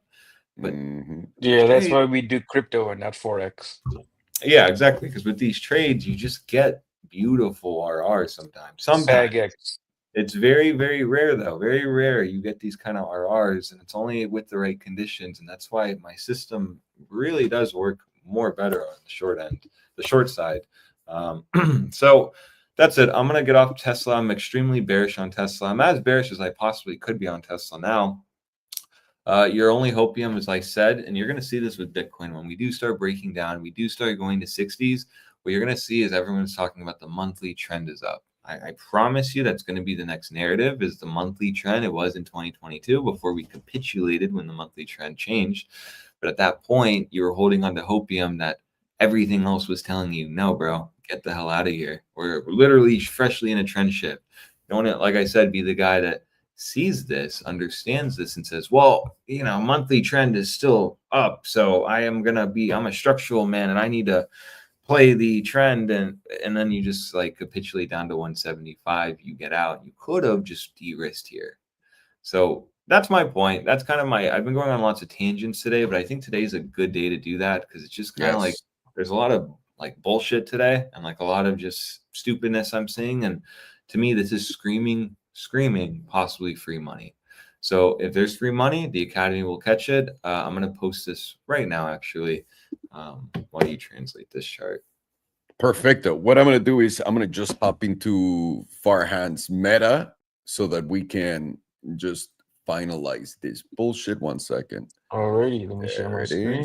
Just give me I don't find it a coincidence Bitcoin's rejecting where it's rejecting now. Oh yeah. Oh, the short's starting to become alive, baby. Because all these DCAing into it. I'm on your boat, dude. 100%. I believe this is what's coming. All the news today are retarded. Are like, if you want to make people think things are going great, what would you tell them? All the news that came out today. This second short I took was even more beautiful than the first short because it really is like $300. Yeah, it's fucking unbelievable. Yeah, I wish I did 30x on this one too. Oh, I did 20x though, so good enough. No, you can run a 50x on it. I mean, just don't cancel stop loss. But yeah, I hope we cook truly, because I'll look really dumb if we don't. But if we do cook, right, and my stop's 87.5, we will really, print here when a lot of people just like trap their communities, which I don't like doing. I think that's dumb. I think that's inconsiderate. So we'll see. It's going to be quite interesting. I'm really on the camp though today's going to turn ugly before the daily, so we'll see. I sure really hope so too. Yeah. Give me 1 second, Far, and let me just tell people about the fucking copy trade and all that bullshit that everyone keeps falling for. The shills. Somebody just messaged me saying they were about to pay Alex for copy trading. Ok. Tengo que decir esto en español rápido. No, nunca te vamos a mandar un mensaje, nunca te vamos a escribir, nunca te vamos a ofrecer copy trading, no lo tenemos. Si no existe nuestro sitio web, no estás hablando con nosotros. Hay gente que pretende ser Alex, hay gente que pretende ser Farhan, gracias a Dios no pretenden ser yo, porque saben lo pendejo que soy, pero pretenden ser ellos y que estás hablando con ellos y te van a cobrar para hacer algo. No hay corrupción en esta empresa. No estamos tomando cuentas de la gente de la nada. No hay. Todo lo que vendemos está en el sitio y me da coraje, no solo porque ustedes pierden su dinero con estos idiotas estafadores, lo rápido que lo hacen, pero me da coraje porque no puede ser lo fácil que es hacer que la gente te dé miles de dólares y nosotros estemos aquí trabajando horas para poder hacerla, bueno, para hacer lana, ¿no? Como cualquier otra persona. Solamente eso. All righty. Ready, sir. All you. Alrighty. Meta. All right. So Meta is now literally on the verge of a complete breakdown. Like type of breakdown that you're probably not going to see new all-time highs for a good couple of months. And the reason why I say that is because because of this massive shooting star candle, and then you got follow through on it, closing not only below this candle's low, but you closed below this candle's low too. And you've lost the 38.2%. The last time we had a monthly closure below the 38.2% was right over here in October of 2021. And we consolidated around there for maybe like 2 months, basically. But then we dumped about 73%. Wouldn't anyone here left along a 73% pullback on Meta, one of the biggest companies in the world and probably one of the companies that's here for the long term? I don't see Meta ever going anywhere, to be honest. Even if Meta were to have a collapse, probably somebody would buy it out before they would let it go bankrupt. No, there's too much value in the users. Yeah. Yeah, it doesn't have to be Zuck the Cuck at the top, but Meta will always be here, in my opinion. And right now, it's getting a little bit of a bounce right at this 9 EMA. If we do continue higher, I would expect somewhere between $601 to maybe $630 max. And that area is a very, very high probability rejection. And if you would want to with lower leverage, what you could do is you could take that short at $629. And if you're conservative, your stop would be around $640. So basically no risk. If you're more aggressive, you can put your stop at all-time highs of $740. If you're doing this move, you want to use as little leverage as possible. But if you have your stop at 640, you could up the leverage as much as you want. Not as much as you want. You don't want to use 500x, but let's see how much risk you would have. Basically 1.5%. So you could use a fucking 20x on this shit if you want to, and you would be taking a 20% loss if you're wrong. Which me for one, I don't mind taking a 20% loss. That's like a scratch. But all the people who trade stocks, 20% is like death for them. So, it's relative. Momentum is currently freshly breaking into the bearish control zone with volatility support, and we have a God mode sell signal on the jewel. So if you were to look at it, last time we went into the bearish control zone freshly on momentum with volatility support, that was right over here in October of 2021. That date just comes up again and again and again. And at that time, we didn't even have a God mode sell signal on the jewel, which we have right now. Let's mark this God mode sell signals right here, see if we have any more. Yep. This was in February of 2018. This was in November of 2016. Let's see what happened after following these God mode sell signals. Wow. Each one caught basically the top. This was a 12% move down. Immediately a 20% move down, bounce, and then down 34%. This one went down 12%, very similar number. And as of now, we are down. We went down 18%, so very close to that 20% number. If you were to take it, and then we bounced after 20% and then went down about 35%. So we take it 35%, brings us to a range between $475 and $436. Very close to 420. Maybe you can drop another $16 and hit 420. Let's see if that would be on our HPDR. Not really any significant zones, but it's right around this previous consolidation zone right before we hit these highs. And what else is happening? Oh, maybe in this next 3 months, 4 months max, this pink is going to cross below this yellow, as long as we are below around $681. On the 2-week, come on, we're getting momentum to the downside as well, right at the edge of the bearish control zone with volatility currently pointed to the downside. So what's going to happen, assuming we continue to close below this 38.2%, preferably below this 21 EMA, this momentum is going to break into the bearish control zone and volatility is going to flip up. And right now on the jewel, we're getting a fresh pink below the yellow, dark blue, just about to lose the bullish control zone. This is significant. This is on a 2-week. Let's mark this one off right here on the 2-week. Let's mark this previous one right here. So we have another example, we do. Right there. And that's all we have. Let's see what happened. This one was an immediate move to the downside of about 3%, a little bit of a bounce, then 17%, bigger bounce, 1%.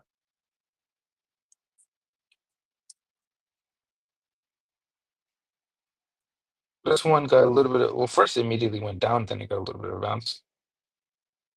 Immediately went down about 4.5%, bounced up 3.7%. Then it was down about 74%.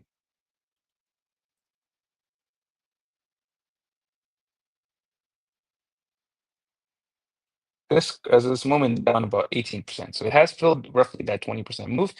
Makes sense to get that little bit of a bounce. How much down is this 55? Right around 30% at $470-ish. Very, very important area, that $470 number. Let's get out of this. Which is weekly. Weekly is now also getting to the area where you're very likely to expect a bounce, which you are getting right now. We are getting momentum down to 93%. Volatility is at 93%. Very, very high probability bounce, especially since you're coming down to the 55 EMA and the 95% on the HPDR. So, but if you notice, this 9 is basically on this closure is going to cross below the 21, and that's going to give us it's going to make this not only make this area very significant resistance, but on top of this is going to very likely lead into a pretty sharp dump, and that takes us to somewhere around that $615 zone. If you guys remember that area, very high probability it rejects from this zone. It dumps us towards this 100 at about 480. If you guys remember 475, very similar. And the weekly is also giving us that jewel signal: pink below the yellow, dark blue losing the bullish control zone. It looks like the cycle top is in for stocks, especially with 3 drives of bearish divergence on the or 4 drives of bearish divergence on the S&P on the monthly quarterly. The last time we had that anything similar was in October of 2021. Once again, number that date is just looming over us. On the 5-day, we're getting momentum to the downside below 92 at 92%. Volatility is at 92%. Very high probability. Once again, same targets for the bounce right around $615. Today is now getting out of the bearish control zone with volatility pointed up. Momentum is pointing down, telling you high probability corrective bounce. And now the jewel is giving you a buy signal within the bearish control zone. And we reclaimed this 38.2%. So we could see a move somewhere around this median to the top 38.2%. That puts us right around $601 to $620, right in that $615 area. Very high probability rejection, and then dump towards the 200, which is at $489. Once again, very similar area. And right now, within this next 2 maximum closures, this is going to silver cross to the downside, as long as we are below about $614. But let's say 615 because it fits my bias more. Daily is now flipping to the downside, getting into the bearish control zone, and volatility is flipped up to support it. The jewel is giving you a fresh sell signal. Pink is close to crossing below the yellow. Looks like top could be in right now. And the invalidation of that idea is going to be if you get a daily close of over $593. That'll take you a little bit higher towards about maybe 620. Still high probability you reject that and flip to the downside. And right now, to go straight down from here to around $480, we don't want to see a daily close below about $553. 4 hours currently pointed up on momentum. Volatility is approaching 0%. And we are currently right at the median. So if we do continue to bounce from this or hold this median at $584, very likely we do get that move up into around 615 to 620. And does that line up with any of our EMAs? It does. Lines up right around our 55 EMA towards the 200 SMA. And right now, the jewel is also curving around and giving us a buy signal. Switch to the RSI.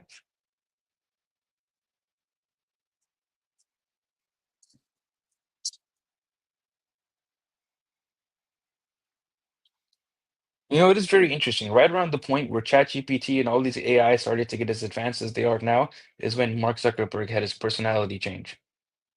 But it started happening way before. It was, if you watch the Lex Friedman, because this is something I talked to a friend of mine while it was happening. If you watch the Lex Friedman appearances, he goes from being like a super antisocial, super fucking weirdo to the second one where he starts to like smile and have a conversation, but he still like gets lost in his brain. The third one, he can hold most of that like really well up, and now he's pretty good at it. So he's been practicing for a long time, or they've been programming for a long time. I wonder if he hired somebody. He, dude, 100 billion%. Like literally watch 10 minutes of each podcast at any random place, and you'll see the ones with Lex Friedman. So despite thinking that overall bearish bias towards $480, I have a good bullish point to point out right now. If you notice, we have higher lows on price action, lower lows on the RSI, giving you hidden bullish divergence. But right now, it's going to be quite difficult to confirm the hidden bullish divergence because you have to close above $741. But if you do get that close over $741, that takes you to the critical zone, which this number is going to update, but right now it's sitting at $2,388. It's a little high. It's like a 4x from where we are right now. Not 4x as in that gay shit that barely moves, but 4x as in 4 times your money, which people who trade Forex know nothing about. On the monthly, we already have confirmed bullish bearish divergence. I'm just joking, by the way, Forex people. We love you. On the we have confirmed bearish divergence on the monthly. Last time we had bearish divergence on the monthly was about December of 2019. We didn't even have bearish we didn't even have bearish divergence on the monthly in the October 2021 dump. Very interesting. And that brought us back down to basically 4 times the 55 EMA. 55 EMA right now sits at about $380, slightly lower than what my bias is right now, but maybe this does take a rise up and take a long time to play out. Maybe it'll be somewhere around this $480 zone. Or maybe it's just more bearish than I thought and it's going to dump even more. Because what lines up with my bias even more, a little bit more is this neutral zone on the RSI, which would be a very significant support. Right now sits at $490, very close to 480. 2-week has confirmed many drives of bearish divergence. Next target is going to be that 55 at around 480. There. Nothing there. 2-day has confirmed many drives of bearish divergence. And next tick is going to be getting below 553. And that'll be the 200 SMA at right around 489. And now daily has confirmed many 3 drives of bullish divergence. It's going to be active as long as you're closing above 553. And your next move is going to be any close over about 580, 590. That should take you up to somewhere around the $615 to $620 zone. 4 hour also has many drives of bullish divergence as long as you're above 553. Same targets around 615 to 620. So I guess I could, what would that be? Entry for an Academy short, entry 615 to 620, stop loss at 640. Would you mind entering that, Senor Shiva? That's pretty good. Wait, what is it? Entry it's a meta? Yeah, entry 615 to 620. Oh, what's the stop? Stop 640. Sweet. TP? TP is going to be $480. Ooh. Let's say 490. It's fun, right? Okay, I'll put this in. I actually got sidetracked. I need to put in Tesla, Amazon, and I'll put in this. What is it? Meta. Meta. Okay. Yeah, I'll put that in. Beautiful. Right now. Gracias, senor. Yeah, no worries. Grass ass. I got you.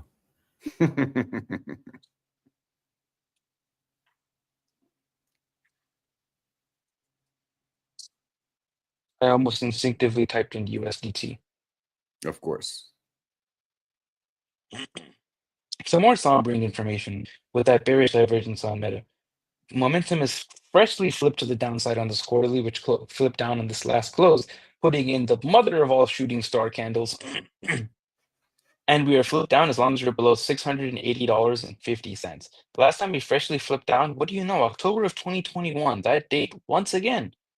And we're even higher than we were then on volatility. So the mean reversion is going to be quite the jump skew. Sirs, Elon Musk had announced when his job was going to be completed in Doge, and he said July 4th, 2026. So this is indeed a bull trap. Oh, wow. All across the board. And the monthly stochastic looks even worse than the RSI because we have 1 high, 2 highs, 3 highs, lower highs on the stochastic, giving you 3 drives of confirmed bearish divergence. And we're pointed down below $710. You'd have a minimum target of this 21 EMA sitting right around $500, very close to $480. And if you get any monthly close below this 21 EMA, that's where it starts to get real fucky, and you're going to come down to the last, in my opinion, the last line in the sand for bulls to hold if they want to maintain this uptrend. And it also lines up with the golden pocket on this Fibonacci that I have drawn for the past couple of months. And it's right around this $380 zone. Very, very, very like important to hold this if you want to hold this trend, because if and you need to sharply bounce, and you need to put in a sharp wick and close above this area here, and it'll turn it into a nice swing failure pattern, and then you should get another retest of somewhere around this 5 EMA in the 600s. You'll start to lose this area though, and you're probably going to revisit these lows somewhere around $100. That's going to be quite devastating. That's like dividing the net market cap by 5 right now. Well, I mean, that's what happened last time, right? Is it? It went down 75%. I can't do the math on what division that is. Fourth? Probably. 2 week is now contracting on volatility with momentum. Yeah, it is contracting with momentum sharply to the downside, and you have many drives of bearish divergence confirmed, and you're pointing down below $722.